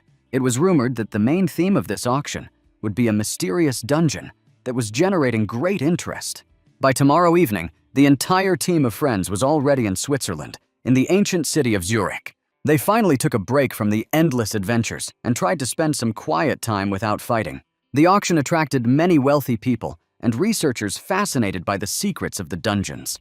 The administrator immediately asked the guys to show their IDs. This is necessary to prevent dangerous criminals, who are actively sought by Interpol, from infiltrating the auction. Once Robert passed the test, everyone around knew that he was the one who made the main contribution to the passage of the cemetery. Now, even his friends are convinced that he has already become a real legend in China. Despite his young age, he managed to achieve incredible success in a short period of time. A little later, it turned out that at this auction you can not only buy, but also sell rare items. If an adventurer has something to offer, local professionals are ready to evaluate any lot. Robert was interested in this proposal and, together with his friends, went into the hidden room to check the artifacts. Right before their eyes, an examination of the insensate mask obtained from the Dungeon of Madness began. Ken was preparing to sell his sword, which he rarely used, hoping to receive a decent reward. While the writer was enjoying himself at the auction, news of his arrival spread like wildfire throughout the world. Even the average street musician has just learned that the cemetery champion has arrived in Zurich. But in reality, this man turned out to be a high-ranking criminal, Victor Vilax, known as Black Laurel. He managed to buy all of Robert's personal data and immediately set out to find him. Victor already knew for sure that our main character loved extreme sports and was currently somewhere in the mountains. The hunting season opened at the very moment when Robert suspected nothing. He enjoyed relaxing with friends and felt truly free for the first time in a long time. But Victor was watching him closely, preparing to use an epic level item. the dragon spine harp. When activated, this artifact releases the residual power of the ancient dragon and suppresses the lesser races. This is what allows the blood gate to be opened to summon the descendant of the ancient shadow dragon. Whatever happened next, there was no doubt that the event promised to be legendary. Robert gradually increased his agility and speed as he faced increasingly severe life challenges. But even in moments of joy, he noticed that his friends looked tense and worried. Turning around, he realized that a huge dark dragon was approaching them directly. The shadow dragon was considered a legendary creature, and today, it had to obey Victor's orders. The next moment, the monster furiously attacked the people, attacking indiscriminately. Its blue flame made the two seasoned extreme sports enthusiasts scream, as if they were being cut alive. But they soon realized that they were not the target of the dragon's fury. All his attention was focused on only one person, Robert. The writer was unlucky again, but he was not going to give up or fall on his knees before the enemy. Life taught him to fight to the end, especially after he gained incredible strength. When the dragon broke through the protective barrier and was back on his trail, it became clear that help was needed.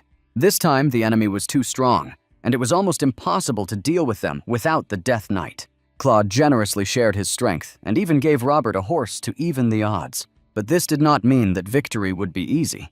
The battle promised to be much more interesting. Robert now has more maneuverability and speed than ever before. He had to use these skills to defend himself and then look for an opportunity to counterattack. The tactics were reminiscent of Muhammad Ali's legendary words: float like a butterfly, sting like a bee. When it became clear that counterattacks were not producing results, Robert made an unexpected decision. He refused to continue the battle and took up the Skeleton Lord's invitation to dinner. He earned this invitation after completing the cemetery, and now he has a chance to open a portal and escape from the pursuit of the Shadow Dragon. Taking advantage of the opportune moment, he found himself in the dark land of the spirits of the Lord of Skeletons. Everything here looked scary and creepy, but even this was better than meeting a dragon. To pass this dungeon, it is enough to attend the host's dinner and try to win his sympathy. A night messenger, who greets every guest of the castle, immediately appeared before Robert. He politely asked Robert to follow him and not to be afraid of anything, because there was only dinner ahead. Victor Villox is not used to giving up on his goals.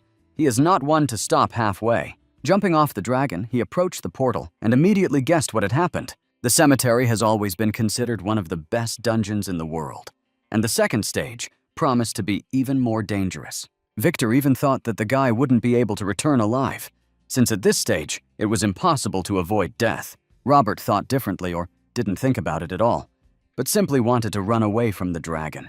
At this moment, the Lord received the messenger and learned of the arrival of a new guest. He rose slowly from his massive chair and took several heavy steps forward. With every movement, the grinding of bones was heard, and the smell of dampness and decay hung in the air. Robert risked looking him straight in the eye, and the system immediately punished him for it. Before him stood a creature of a level higher than legendary, so it was better to bow down and not think about anything bad. The ruler immediately began to study the guest, trying to determine his strengths and weaknesses. Judging by his reaction, Robert had aroused his genuine interest. After this, he summoned a ghost named Jennifer and instructed her to look after the guest. Robert finally felt freer and had the opportunity to explore the castle. He looked around with great interest and met many legendary personalities. They all fell in hopeless attempts to destroy the Lord of Bones. Even an angel of the heavenly kingdom died within these walls, and Robert had to be extremely careful. A little later, he was led into the living room and served a very strange dish. At first glance, it would have been a classic English tea, if not for its red color and floating eyes. Robert tried his best to remain hospitable, but it was almost impossible to hide his disgust. The adventurer clearly did not like the treat, and politely said that he simply did not want to drink. Then he asked to be left alone so that he could have some privacy. But this did not happen, because the owner never allowed important guests to remain without servants. At this time in Switzerland, high in the sky, the majestic heavenly Pegasus was flying. The Swiss adventurer Lucas has long been called the Heavenly Judge. He looked carefully at the plains below, trying to understand what had happened here. But Victor skillfully hid with the help of a magic curtain and remained unnoticed. He acted strictly according to plan and intended to show maximum patience. Victor wanted to make sure that Robert would not emerge from the portal, and the dungeon would close, signifying his death. Meanwhile, the main character had already spent the whole night in this gloomy castle, arousing the admiration of those around him. Today, the Lord of Bones gathered all his loyal subjects around a huge council table. Robert was also present at the meeting, although he had no idea what was expected of him. It seemed that the main part of the conversation would begin only after dinner. It was easy to guess what dishes would be served, because this was the kingdom of the dead. Instead of a juicy steak and a burger with Coca-Cola, he'll have to make do with slugs and skunk blood. The ruler behaved as if he were eating exquisite delicacies, as if he were in a Michelin restaurant. All the rest had long since lost their heartbeat and became dead people who were satisfied with any treat. Robert was the only guest with warm skin, and that spoke volumes about his status. If he refused to eat, he risked appearing like a traitor, so he had virtually no choice. The result was extremely unexpected, as the food was tastier than on Earth and resembled an exquisite delicacy. Claude immediately turned to his friend and gently asked him not to worry about the strange food. They do not intend to take his life, but rather to invite and even lure him to join the kingdom of the dead. First, for Robert to understand everything correctly, we need to talk about the sudden appearance of many dungeons on planet Earth. In fact, such grandiose phenomena occur once every 10,000 years, and this is not a joke at all. At the first stage, gates open between the kingdoms, allowing only a limited number of creatures to pass through. At this early stage, due to the gate level and strict population limits, even strong kingdoms cannot interfere in the affairs of weaker ones. Over time, these barriers begin to weaken and war between the kingdoms becomes inevitable, with even the gods drawn into the conflict. To prepare for the coming war of the realms and take advantage of every opportunity, the world of the dead is looking for powerful adventurers with exceptional potential. Robert didn't even suspect that all the entrances to the dungeons around the world were just a small warm-up. An even more brutal war lies ahead, and none of the ordinary people even suspect it. Then everything became even more interesting. After receiving new information, the system directly prompted Robert to accept the offer of the world of the dead. Now it's time to finally return to Earth, to the magnificent mountains of Switzerland. Victor Vilax still guards the exit from the dungeon of the dead day and night. This guy is a real professional. He will never let his victim go until he is sure that she is dead. Even with all his professionalism, he is already noticeably tired, as he has to constantly give up sleep. Soon, the dungeon began to react, and Victor immediately realized that the boy had managed to pass the dangerous test. It seemed madness, and spoke volumes about Robert's own hidden preparations. As soon as he stepped outside, he saw Victor in front of him, and their battle was about to continue. Robert was not at all afraid, because he knew what would happen after his return. When he emerged from the dungeon, he took with him an incredibly valuable relic, the reverse ring of Sephiroth. Activating the ring, he summoned the forces of discord and ignorance to visit his kingdom. Immediately behind him, two huge shining doors appeared in the sky. In response, Victor instantly summoned his monstrous shadow dragon. Robert remained confident, because behind him were powerful representatives of the world of the dead. These creatures fear nothing and are ready to help Robert in any situation for the sake of the Alliance. The dragon decided not to wait for unnecessary words and immediately began to act. The writer warned his allies of the danger, but they calmly asked him to relax. It was immediately obvious that they didn't need any hints, because they had colossal experience. Negative energy banishment has just been activated. At that moment, Victor realized that very bad times had come for him. Before him stood a true master of negative energy, and such a meeting could mean only one thing: complete fiasco. Victor has always been known for his secret connections with the Shadow Kingdom, which he established many years ago. It all started when he encountered serious troubles and almost died. Enemies surrounded him from all sides and made it clear that reprisals were inevitable. He had to bathe in dragon blood and become the first dragon summoner in history. After this, he immediately decided to meet with the Queen of Shadows and Darkness. Victor swore to serve the Queen until the end of his days, if in return, she would grant him strength and power. Once the contract was signed, he had incredible potential. Until today, he was almost invulnerable, but sometimes even the strongest walls collapse. After the first exchange of blows, Victor lost his arm, although this was only the beginning. Robert's allies did everything possible to completely eliminate the threat. Now this guy was lying on the floor and desperately begging to be spared and allowed to live. Behind the mask of a fearless warrior hid a frightened child who was terribly afraid of death. Once the problem was solved, Robert was left alone with him and decided to act judiciously. There was no personal animosity between them, so it was worth understanding why Victor decided to attack at all. Apparently, he learned that the writer had received many valuable artifacts at the cemetery and wanted to take them by force. Classic motivation of an ordinary robber, nothing special. Once all the information was received, the moment of truth arrived. To do this, I had to summon a green goblin who loves to level up through kills. Robert always gave him dirty work, and this case was no exception. Chuck took pleasure in raising his sword and cold-bloodedly decapitating the one who attacked his master. After his victory, Robert received not only confidence but also a dragon's spine harp. Several small artifacts were also removed from Victor's clothing. Chuck enjoyed every second of his life, because every kill brought him closer to high-level power. Suddenly, the sound of wings and the ringing voice of a young man were heard. It was that same adventurer, Lucas, flying on a Pegasus and tracking down Victor. He had just learned that his target had died, although before that, Victor had seemed invulnerable to him. Sometimes even someone who is able to summon a 17th level dragon has every chance of losing and being left without a head. No one knew what happened to Ken and Fisher after Victor's attack. Everyone thought that the guys ran away and abandoned their friend, but the truth was completely different. In fact, they immediately turned to the powerful adventurer and begged him for help. They were ready to pay any money just so that he would kill Victor and protect Robert. Ken and Fisher put in a good performance, but they were pragmatic. The athletes understood that they themselves would not kill Victor, but their finances would be quite sufficient to provide assistance to their friend, Polar Ghost. Eric Swenson declined the offer, noting that Lucas would do it more cheaply and reliably.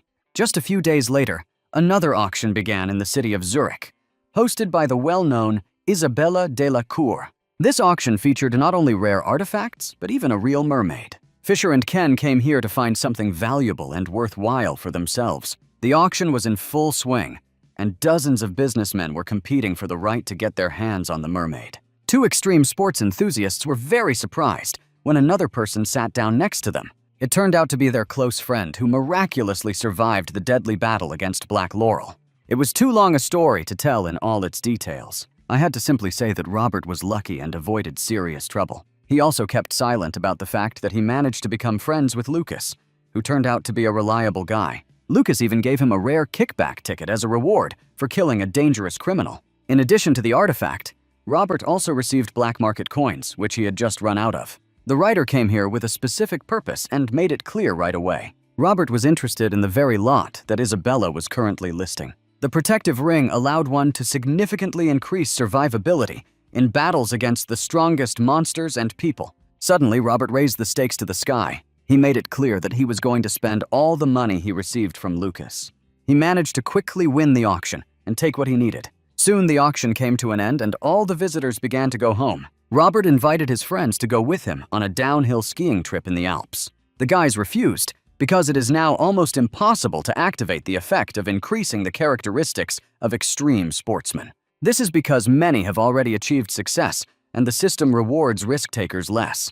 In fact, such a descent would certainly not have harmed them, but Fisher firmly refused. He reminded his friend that during the auction, he went to the restroom and made an important call. There he contacted Eric Swenson and asked to find out something. It soon became known that the award for Victor Vlox had been removed from the association's official website. Robert didn't say that he killed Victor. He claimed that he managed to escape. But now everything has become clear. This is a lie, because most likely Victor is already dead.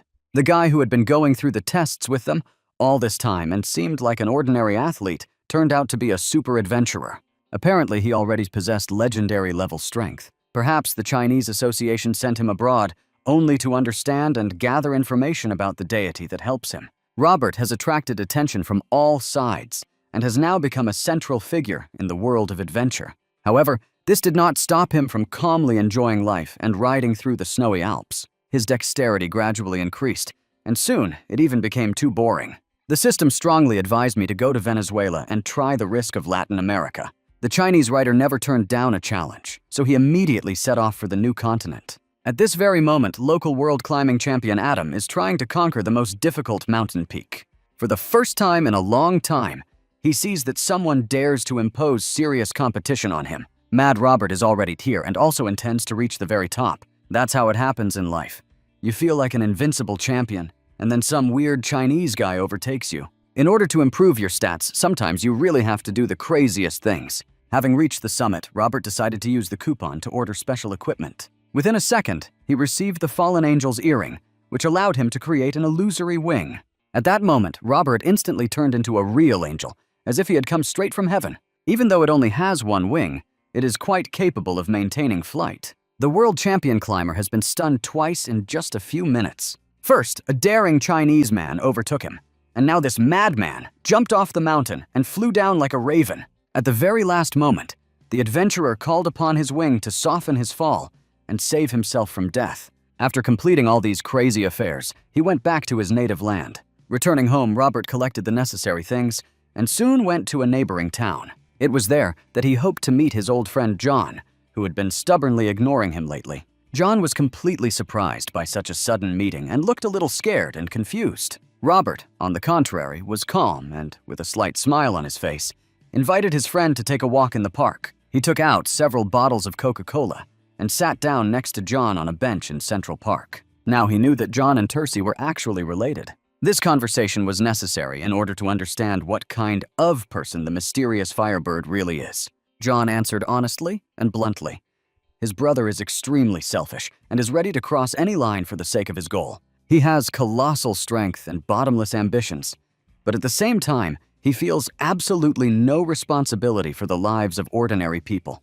This man is truly capable of leading the eastern region of China. He is one of the rarest geniuses of his generation.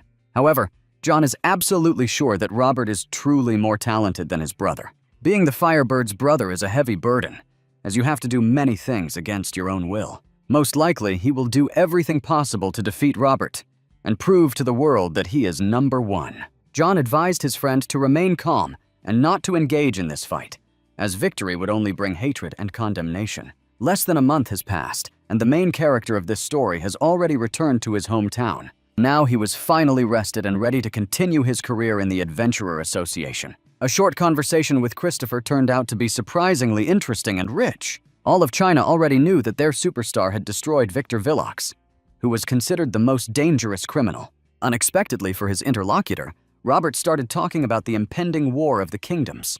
It turned out that Christopher had known about this for a long time, but had deliberately hidden such disturbing information. For the next few minutes, they discussed everything that was happening, furiously and persistently. Robert even admitted that he had officially entered the realm of the dead. Christopher didn't judge him and agreed that it would have been incredibly difficult to do otherwise. Robert has proven time and again that he is always on the side of humanity, and it is unlikely that the government will be worried about this. They agreed that life would continue as before for now, since there was still enough time left before the war between the kingdoms. After this conversation, Robert hurried to meet his old friend, the sweet nurse Lisa. As it became known earlier, Lisa has many brothers who constantly get into various troubles. Just recently, her brother Bobby got stuck in a dungeon and is now in dire need of help. Another relative of hers, known as the Chinese Tiger Bard, had long been thinking of calling Robert to the rescue. It turns out that Bobby is stuck in a dungeon called the Shadow Queen's Arena, where Victor Wilax once visited. Previously, his Drebregan had started to have serious problems with confidence and fighting spirit. To fix everything, he decided to go to the 10th level dungeon known as the Arena of the Shadow Queen. It was there that Bobby intended to regain his dragon's lost strength and confidence. At first, everything went well. He won victories, and the dragon gradually emerged from depression. Moreover, Bobby even caught the eye of the Queen of Shadows herself, who always watches the gladiator battles. One could even say that this mysterious queen began to feel a certain sympathy for him. Now Robert was asked to negotiate with the queen and try to ransom Bobby from the shadow world. If this turns out to be impossible, then at least meet with him and hand over the forced exit card. After some thought, Robert decided to take the risk and agreed to this mission. Finding himself in this dungeon, he saw around him a multitude of gladiators gathered from various worlds. First, he had to fill in all his personal information for official registration. Only after this was it necessary to go to the legendary arena of the Shadow Queen. The best of the best always gathered here. And right now, Robert was about to fight a bloodthirsty wolf. His name was Bragor, and he had become a local favorite after several brilliant victories. The whole crowd demanded that the wolf go forward and tear the pathetic man to pieces. His claws were already stained red and ready to cut through the flesh, extracting the entrails in just a minute. Instead of getting excited, Robert just yawned lazily and continued to make jokes about his opponent. He even said that he would be happy to help the wolf get rid of fleas if the need suddenly arose.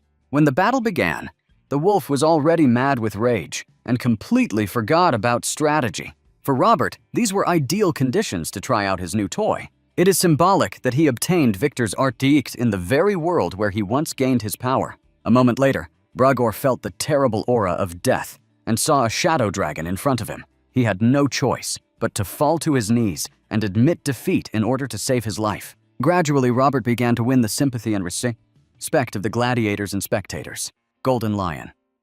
Oliver Bark took a serious interest in this guy.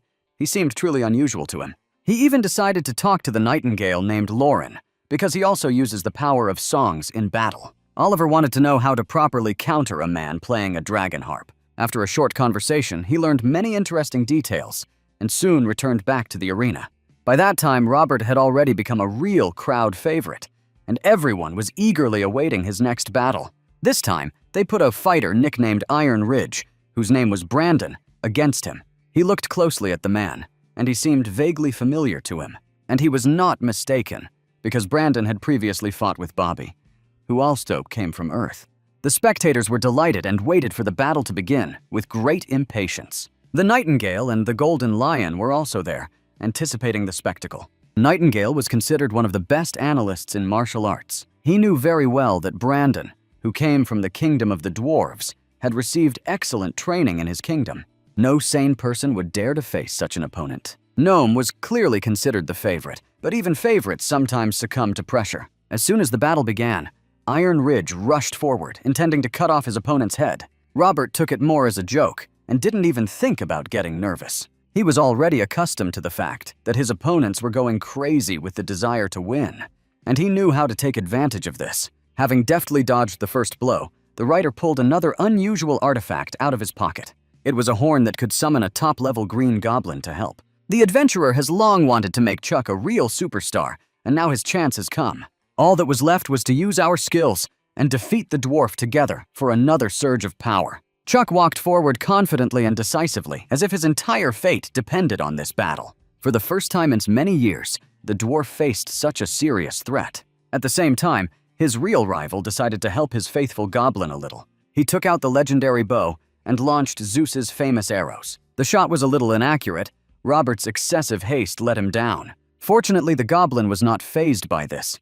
He was not going to let go of the advantage he had gained. His crushing blows broke through the dwarf's defense and forced him to retreat. And then even the legendary titanium equipment was pierced by the very first blow. Iron Ridge fell and screamed in horror at his death.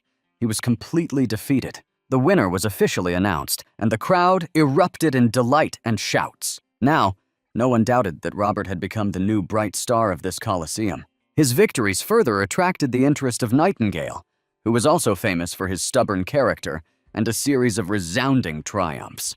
After a very difficult battle, Robert dreamed of at least some rest and recuperation, enjoying a rare respite. However, his plans were disrupted by the shadow dweller Lily, who was appointed as his personal assistant and possessed of insightful intuition. Lily showed interest in Robert precisely because he hid his incredible powers for a long time, leaving behind an aura of mystery. She explained that to become a true star of the arena, a gladiator must win 10 victories in a row without giving in to anyone. The arena carefully monitors the quality of battles, so opponents will have an exceptionally high level of skill and strength. On average, only 1 in every 500 gladiators achieves the status of a true star, which underlines the difficulty of the test.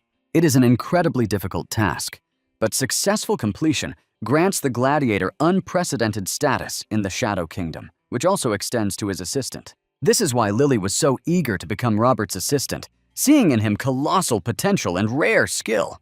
Robert took advantage of the moment and asked Lily to help him in one extremely important matter that could change the course of events. With her support, he managed to get in touch with a gladiator from the Steel Forest, a famous superstar named Jan. The Steel Forest is a name given to people who came from planet Earth, whose strength and discipline impressed the arena. This meant that Robert and Jan were partly from the same country, which created a special trust between them and facilitated interaction.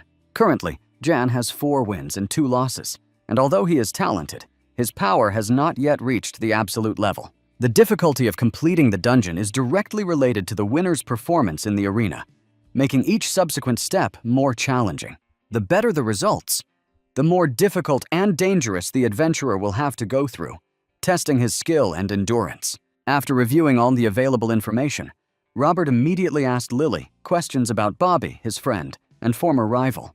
This guy, who had been defeating everyone in the arena, caught the Queen's attention and now became her puppet, causing concern among all the participants. To find him, Robert will have to make a splash, attracting the attention of the Queen herself with his skill and bold actions. However, if the results are positive, Robert could repeat Bobby's fate and end up under special surveillance by the authorities. After a short meeting, he had to return to the arena and fight a fast legend named Adrian, known for his magical abilities. Lily warned Robert about Adrian's magical skills in advance so that he would know what he was up against. Entering the battlefield, Robert already had a plan of action and understood how to behave in order to maintain the initiative. The fans greeted him like an old friend and eagerly awaited a sparkling and spectacular fight. Instead of the usual greeting, the third circle technique, Moon Lightning, was immediately activated against him, requiring an instant reaction. We had to defend ourselves from the very first seconds, otherwise the slightest mistake could lead to complete defeat. The wizard kept his distance using long-range magic and not allowing Robert to get close. Getting closer proved extremely difficult, so Robert called on his assistant to help, enhancing his own capabilities. The Lord of Terror frightened not only Adrian, but also all the fans present, demonstrating extraordinary power. People who had hoped for Robert's defeat were forced to acknowledge his exceptionalism and skill. Only the truly powerful fighter is capable of calling upon such terrifying worms to help, changing the course of the battle. The outcome of the duel was predetermined. The rider from Earth won, demonstrating incredible skill. In the near future, he will have a rare opportunity to rest a little and recuperate before the next battles. He won so convincingly that the organizers will have to find a suitable opponent who can challenge him. This is bad news for Robert. He doesn't want to be stuck in the dungeon and is eager to return home to take up a new position in the association. His promises to Christopher cannot be broken, so he will have to take risks and fight the strongest without the possibility of preliminary analysis. Finally, the fight that everyone had been waiting for so long was organized, where Robert could show his full potential. Nightingale Lauren agreed to fight the talented newcomer from the Iron Forest, paving the way for a long-awaited meeting. Their paths crossed, and now it remains to be seen which of them will be the strongest in the arena. The spectators were not going to listen to unnecessary words.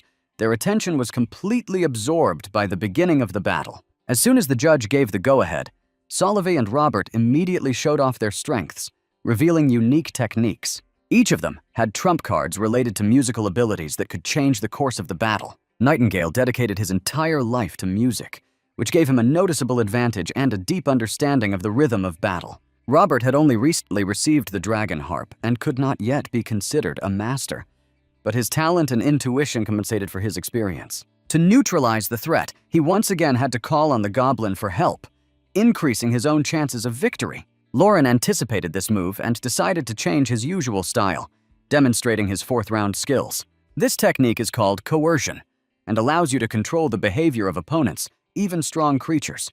With her help, Lauren defeated the most dangerous opponents of his career, demonstrating incredible strategy. Somehow, he managed to force the Green Goblin back into the dungeon, depriving Robert of key support. The power of compulsion proved to be greater than the power of the owner, changing the entire course of the battle and putting Robert in a difficult position. Now the Goblin couldn't help, and the battle took a completely different turn, requiring Robert's utmost concentration. Nightingale has already proven that he is one of the strongest opponents Robert has ever faced. None of the standard fighting patterns worked on him.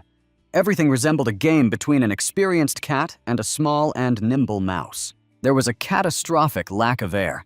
The heart was beating at an incredible speed, and the nerves were on edge, testing the hero's psyche. While Robert tried to stabilize his breathing and concentrate, Nightingale studied his behavior, demonstrating an iron confidence in victory. He analyzed his opponent for a long time, observing every move and assessing his strengths and weaknesses. When the time came to act independently, Nightingale already knew Robert's every next step, but this did not stop the writer. Robert, anticipating the course of events, immediately took countermeasures and prepared for unexpected turns. First, he took out a golden rifle, showing that Earth possessed unconventional and dangerous technologies. Then, as Nightingale's concentration momentarily relaxed, a huge and terrible worm emerged from the ground, ready to attack. The Lord of Terror nearly suffered defeat, but this moment only made him even more dangerous and unpredictable. Lily had been closely monitoring her boss's every move all this time, assessing strategy and risk. She clearly understood that victory over such an opponent would certainly attract the queen's attention, changing Robert's status. At the same time, he took a risk, realizing that he was not fully prepared to meet Lauren, but relying on his wits. Looking at what was happening, Lily came to the conclusion that her boss was in danger of losing today, which made her nervous. He may have been a super genius on Earth, but here he is, one of the few participants who doesn't stand out in any way. This defeat might have forced him to moderate his ardor and become more reasonable and calm in his communication. Robert, however, had a different opinion. He was confident that he would prove his genius even in these harsh conditions. A true champion remains such in all worlds. Such was his unshakable position. At the same time, he understood that the enemy's skills were not limited to human techniques and required maximum concentration.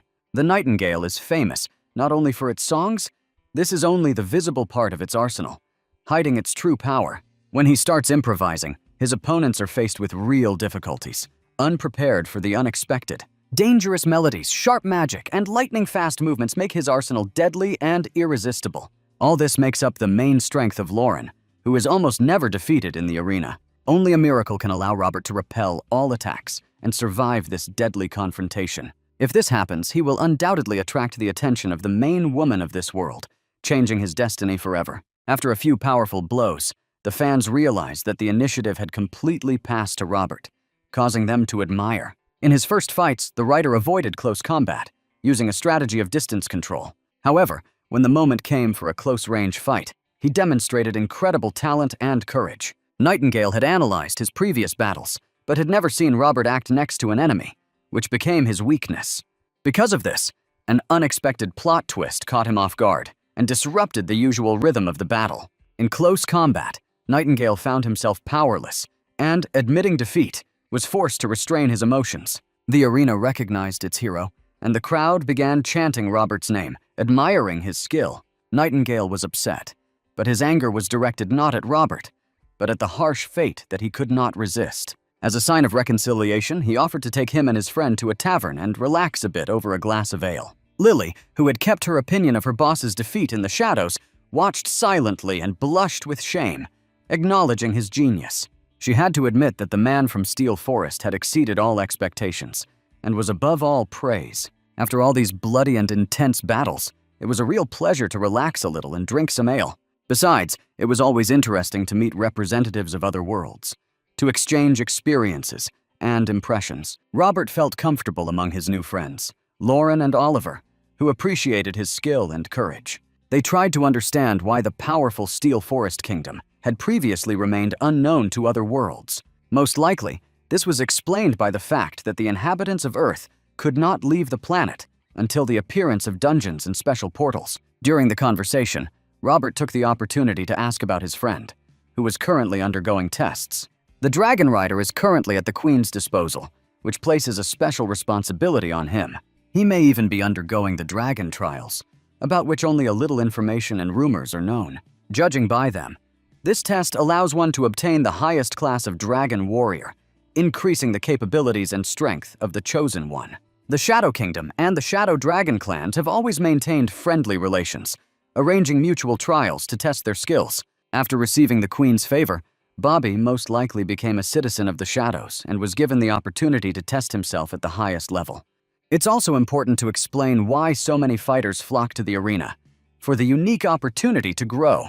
The Kingdom of Shadows provides special conditions for progress, gaining power and the opportunity to reach the highest level of mastery. Adventurers and fighters from all over the galaxy dream of gaining power, and here they can count on a fair test of their abilities. Then, an unusual moment occurred when the two friends studied each other closely, as if trying to penetrate the very essence and understand the intentions of the interlocutor. They warned Robert that if he met Kelzer tomorrow, it would be better not to persist and surrender immediately, so as not to risk his life. "You are special," they said, because ordinary gladiators avoid deadly duels in the arena at all costs. The problem is that any murder of another gladiator sets off a chain of revenge that continues indefinitely and draws in the victim's friends and allies. Moreover, the killer is expected to be even more cruel, and the audience is pushing him with all their might to be as ruthless as possible. Typically, fatalities occur once every 100 battles, but in fights with Kelzar, almost a quarter of the arena participants die. He suffered only one defeat, when Oliver accidentally defeated him, and the judges did not even want to count it as an official victory. Kelzar is indeed extremely dangerous, and without experience it is better not to challenge him, so as not to lose the entire battle in one moment. Few people knew that at that moment a warrior named Sicario was calmly walking around the city, as if nothing could disturb his peace. Two mercenaries decided to cross his path and challenge him, believing that their strength could stop the legend. They demanded that Sicario immediately descend into hell and repent for his sins, considering this the only correct solution. But Sicario paid no attention to the two barbarians and continued on his way, as if nothing could stop or frighten him. A few seconds later, he found himself among the decapitated bodies and entered into a conversation with an unusual girl who clearly had something to say. Her name was Willie, and she was unhappy that Kelzar was leaving behind too much blood, leaving behind a horrific trail. He arranged to meet her to learn about the newcomers who had recently become popular in the arena, and to assess their strength. A few hours later, Robert returned to Lily and said that he wanted to gather information about Sicario in order to prepare for the upcoming fight. She was shocked and spent a long time trying to dissuade him from this risky and potentially deadly undertaking. But Robert was unwavering and clearly ready to challenge the arena's strongest fighter, despite the warnings. Defeating Nightingale only gave him experience, and to earn the attention of the Shadow Queen, he needed to defeat the best of the best. He received a magic book with records of fights and began to study the history of the arena and past fights. With its help, it was possible to return to the events of the past and observe how the most dangerous battles unfolded. It turned out that even Nightingale had fought this merciless killer, and his experience proved extremely useful for analysis. The footage showed Sicario acting with ease and nonchalance, like a wild cat, deftly avoiding danger. First, he waits for the right moment, and then attacks, ignoring the enemy's strengths and finding weaknesses in any defense. The problem with bards is that once the song ends, their enhanced abilities disappear, leaving them vulnerable. Nightingale became a hostage to his own image in just a few minutes, losing control of the fight. He was lucky to survive because the enemy was maximally prepared and was not going to leave any chances. After Nightingale's defeat, Robert realized that Sicario was using dark forces that were difficult to predict and defend against. He does not hold the trident himself. It is controlled by a divine being who obeys only him and strengthens his attacks. Robert spent the next hours in the arena, studying footage of past fights to understand Sicario's style and weaknesses. The next day, he was fully prepared for the meeting that promised to be the beginning of a new era in the arena. He is confident that he can dethrone the previous winner and become the new king, winning the respect of the fans. Fans were divided.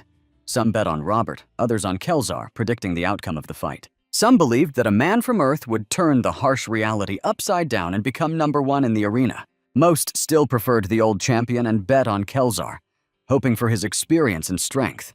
The Nightingale was clearly upset, hoping that the adventurer would not challenge the champion and become a victim of fate. In his thoughts, he had already buried Robert, but he did it prematurely, underestimating his capabilities.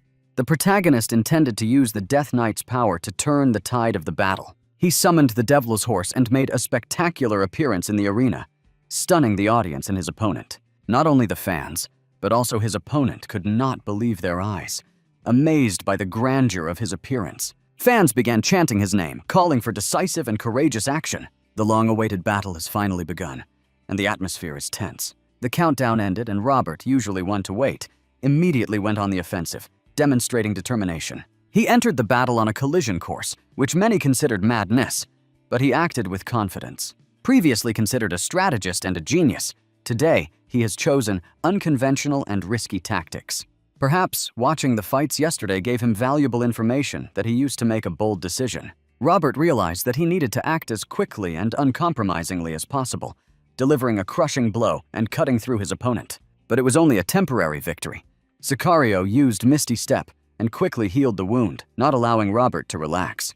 Previously, Kelzar always acted first, and his opponents retreated and defended, which gave him an advantage. Now, he is uncomfortable fighting on collision courses, especially against the Golden Rifle, which has changed the balance of power. He will soon realize that fog tricks do not work against an experienced and resourceful opponent. Frightened, he will probably call for help from that very god from another world, hoping to turn the tide of the battle. Thanks to his detection skills, Robert immediately noticed changes in space and the enemy's movement. He saw that his opponent was standing next to the horned demon lord, ready to intervene in the fight. The demon did not understand why his protege had not yet become a legend of the arena, remaining in the shadow of opportunity. He put the matter aside and returned to the fight, focusing on the moment and strategy. Usually the demon saved Sicario in difficult moments, but today an unexpected surprise awaited him, changing the usual order. The man from Steel Forest was self-confident and unwavering, ready for any eventuality. He walked forward and again took out various artifacts from his pockets, demonstrating his skill and preparation. Now, let's take a break and return to the events of a month ago at the Venezuelan waterfall to understand the development of Robert's skills. Everyone has long known that Robert owns the ghost frame, but for a long time he did not understand how to use it correctly. At some point, the system revealed special skills to him and informed him that the ghost frame could now be activated at any time. Naturally, the average person didn't know how to use it and was confusedly going through the options, trying to find a solution. He tried various methods, but the frame still didn't work, as if it was waiting for the perfect moment. Robert decided to go to the Skeleton Lord's castle to get advice and guidance on how to use his powers. There he met a more experienced comrade and told him about his difficulties and gaps in knowledge. He was sent to the Necromancer's Tower on the 16th level of the dungeon, where training and summoning spirits awaited. The Necromancer listened attentively to Robert's story and began to explain how to control the summoned creatures. The conversation was long and complex, and the adventurer barely understood what was happening, trying to absorb every detail. After hours of explanations and studying ancient manuscripts, Robert was ready to take the first practical steps.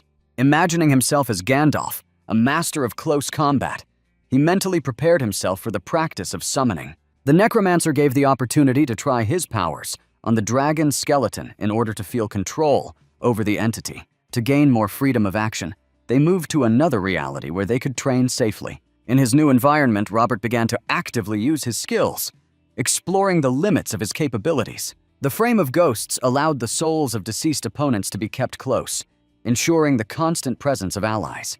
After that, he activated his bard skill to awaken the ghost's soul and guide its actions. During the experiment, the dead monster came to life and completely obeyed its new master, carrying out all orders. Robert repeatedly thanked the Necromancer for his help and guidance, recognizing the value of the knowledge he had received. Thanks to this, he acquired unique skills that could put him at the top of any gladiator arena. Some time passed, and the moment arrived for the fight that was to mark a new era in the arena. The Cyclops, defeated in the giant's dungeon, was already in the frame of ghosts, ready for action. All that remains is to use a musical instrument to call upon his soul to aid in battle. Everything happened naturally, as if Robert had been preparing for this his whole life, and every movement was precise.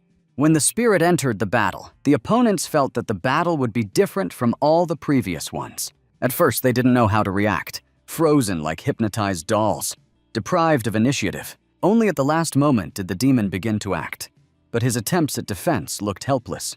His active actions only emphasized his weakness and mental breakdown, showing Robert's superiority. The fifth circle's technique was already ready to bring the demons to their knees and change the course of the battle. The creature born in the castle of the devil himself found itself completely defenseless against the genius from Earth. At that very moment, a huge blue Cyclops was preparing to deal a crushing blow to Kelzar, demonstrating its power. The audience was delighted and eagerly awaited the moment when the former king would lose his throne. The old champion's long victories began to tire the public, and most fans switched to the new hero. The blue Cyclops used Misty Step, demonstrating the advantages of his technique and his combat prowess. Each attack dealt serious damage to the enemy, increasing the advantage of Robert and his allies. If it weren't for the dark fog, Sicario would have been defeated long ago, completely deprived of a chance. Robert was distracted by the Cyclops' fight, encouraging him and directing his actions, while forgetting about the demon who had been freed from the spell. The demon, realizing the criticality of the situation, activated his racial trait, strengthening his abilities for self-defense. Horned demons are more resistant to spells and magical effects, making them difficult opponents. These monsters hate being controlled, automatically going into berserk mode to protect themselves. The spectators were shocked, but at the same time they enjoyed what was happening.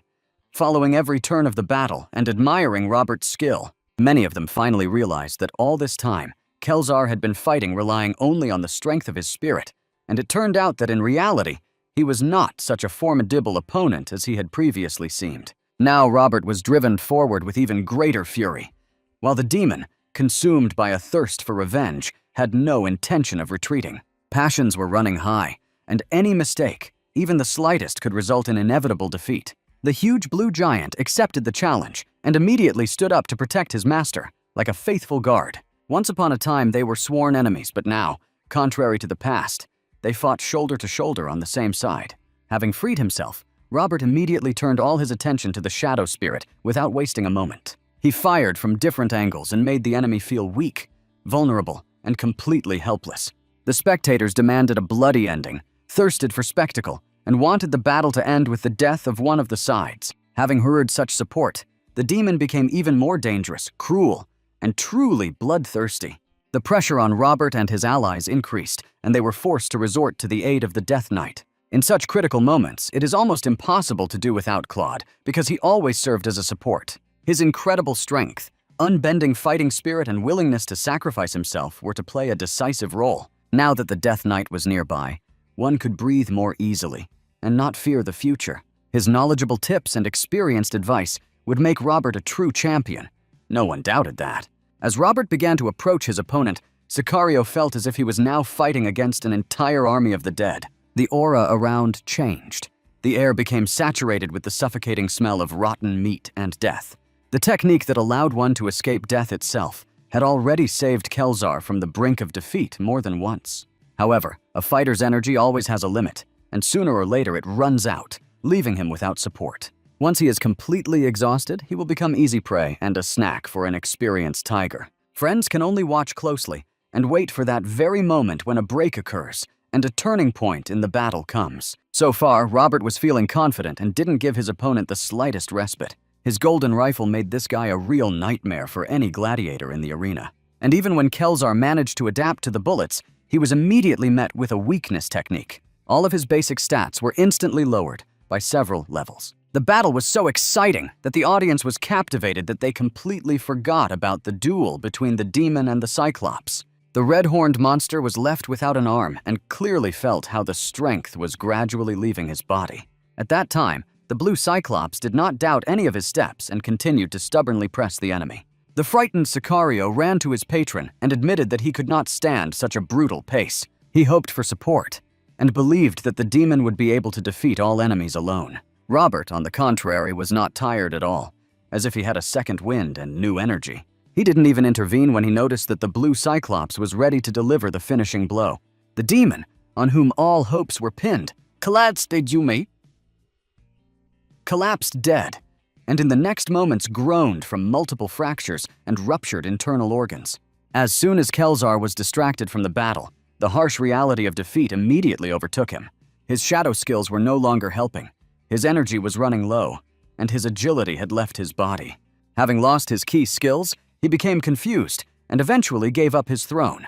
The legendary gladiator lost in his favorite arena for the first time in 10 years. The fans chanted the name of the new champion and enthusiastically declared their love for him. The Nightingale sincerely congratulated his friend and did not hide the joy that filled him. However, Oliver was in no hurry to rejoice, because his idea of a person from planet Earth had changed radically. Knowing Kelzar's character, one could assume that before defeat he would gladly try to deliver the final blow. But Robert did not leave him this opportunity and showed himself to be a bloodthirsty lover of victories. This meant that the adventurer was not as kind as he seemed, and that there was a cruel essence hidden inside him. This turn of events made many people think and begin to suspect Robert of breaking the rules of the Colosseum. While Oliver was puzzled over how to treat his new friend, Lily was happy about the boss's victory. She congratulated him on his success and called herself the best assistant in the arena, proud of her role, although in reality her merit in the victory was not so great, because only the Book of Memories helped Robert prepare for the battle. After such a confident victory, a meeting with the Queen of Shadows was guaranteed, and there was no need to worry about it anymore. Now, all that remained was to approach the final chapter of the dungeon expedition and finally free poor Bobby.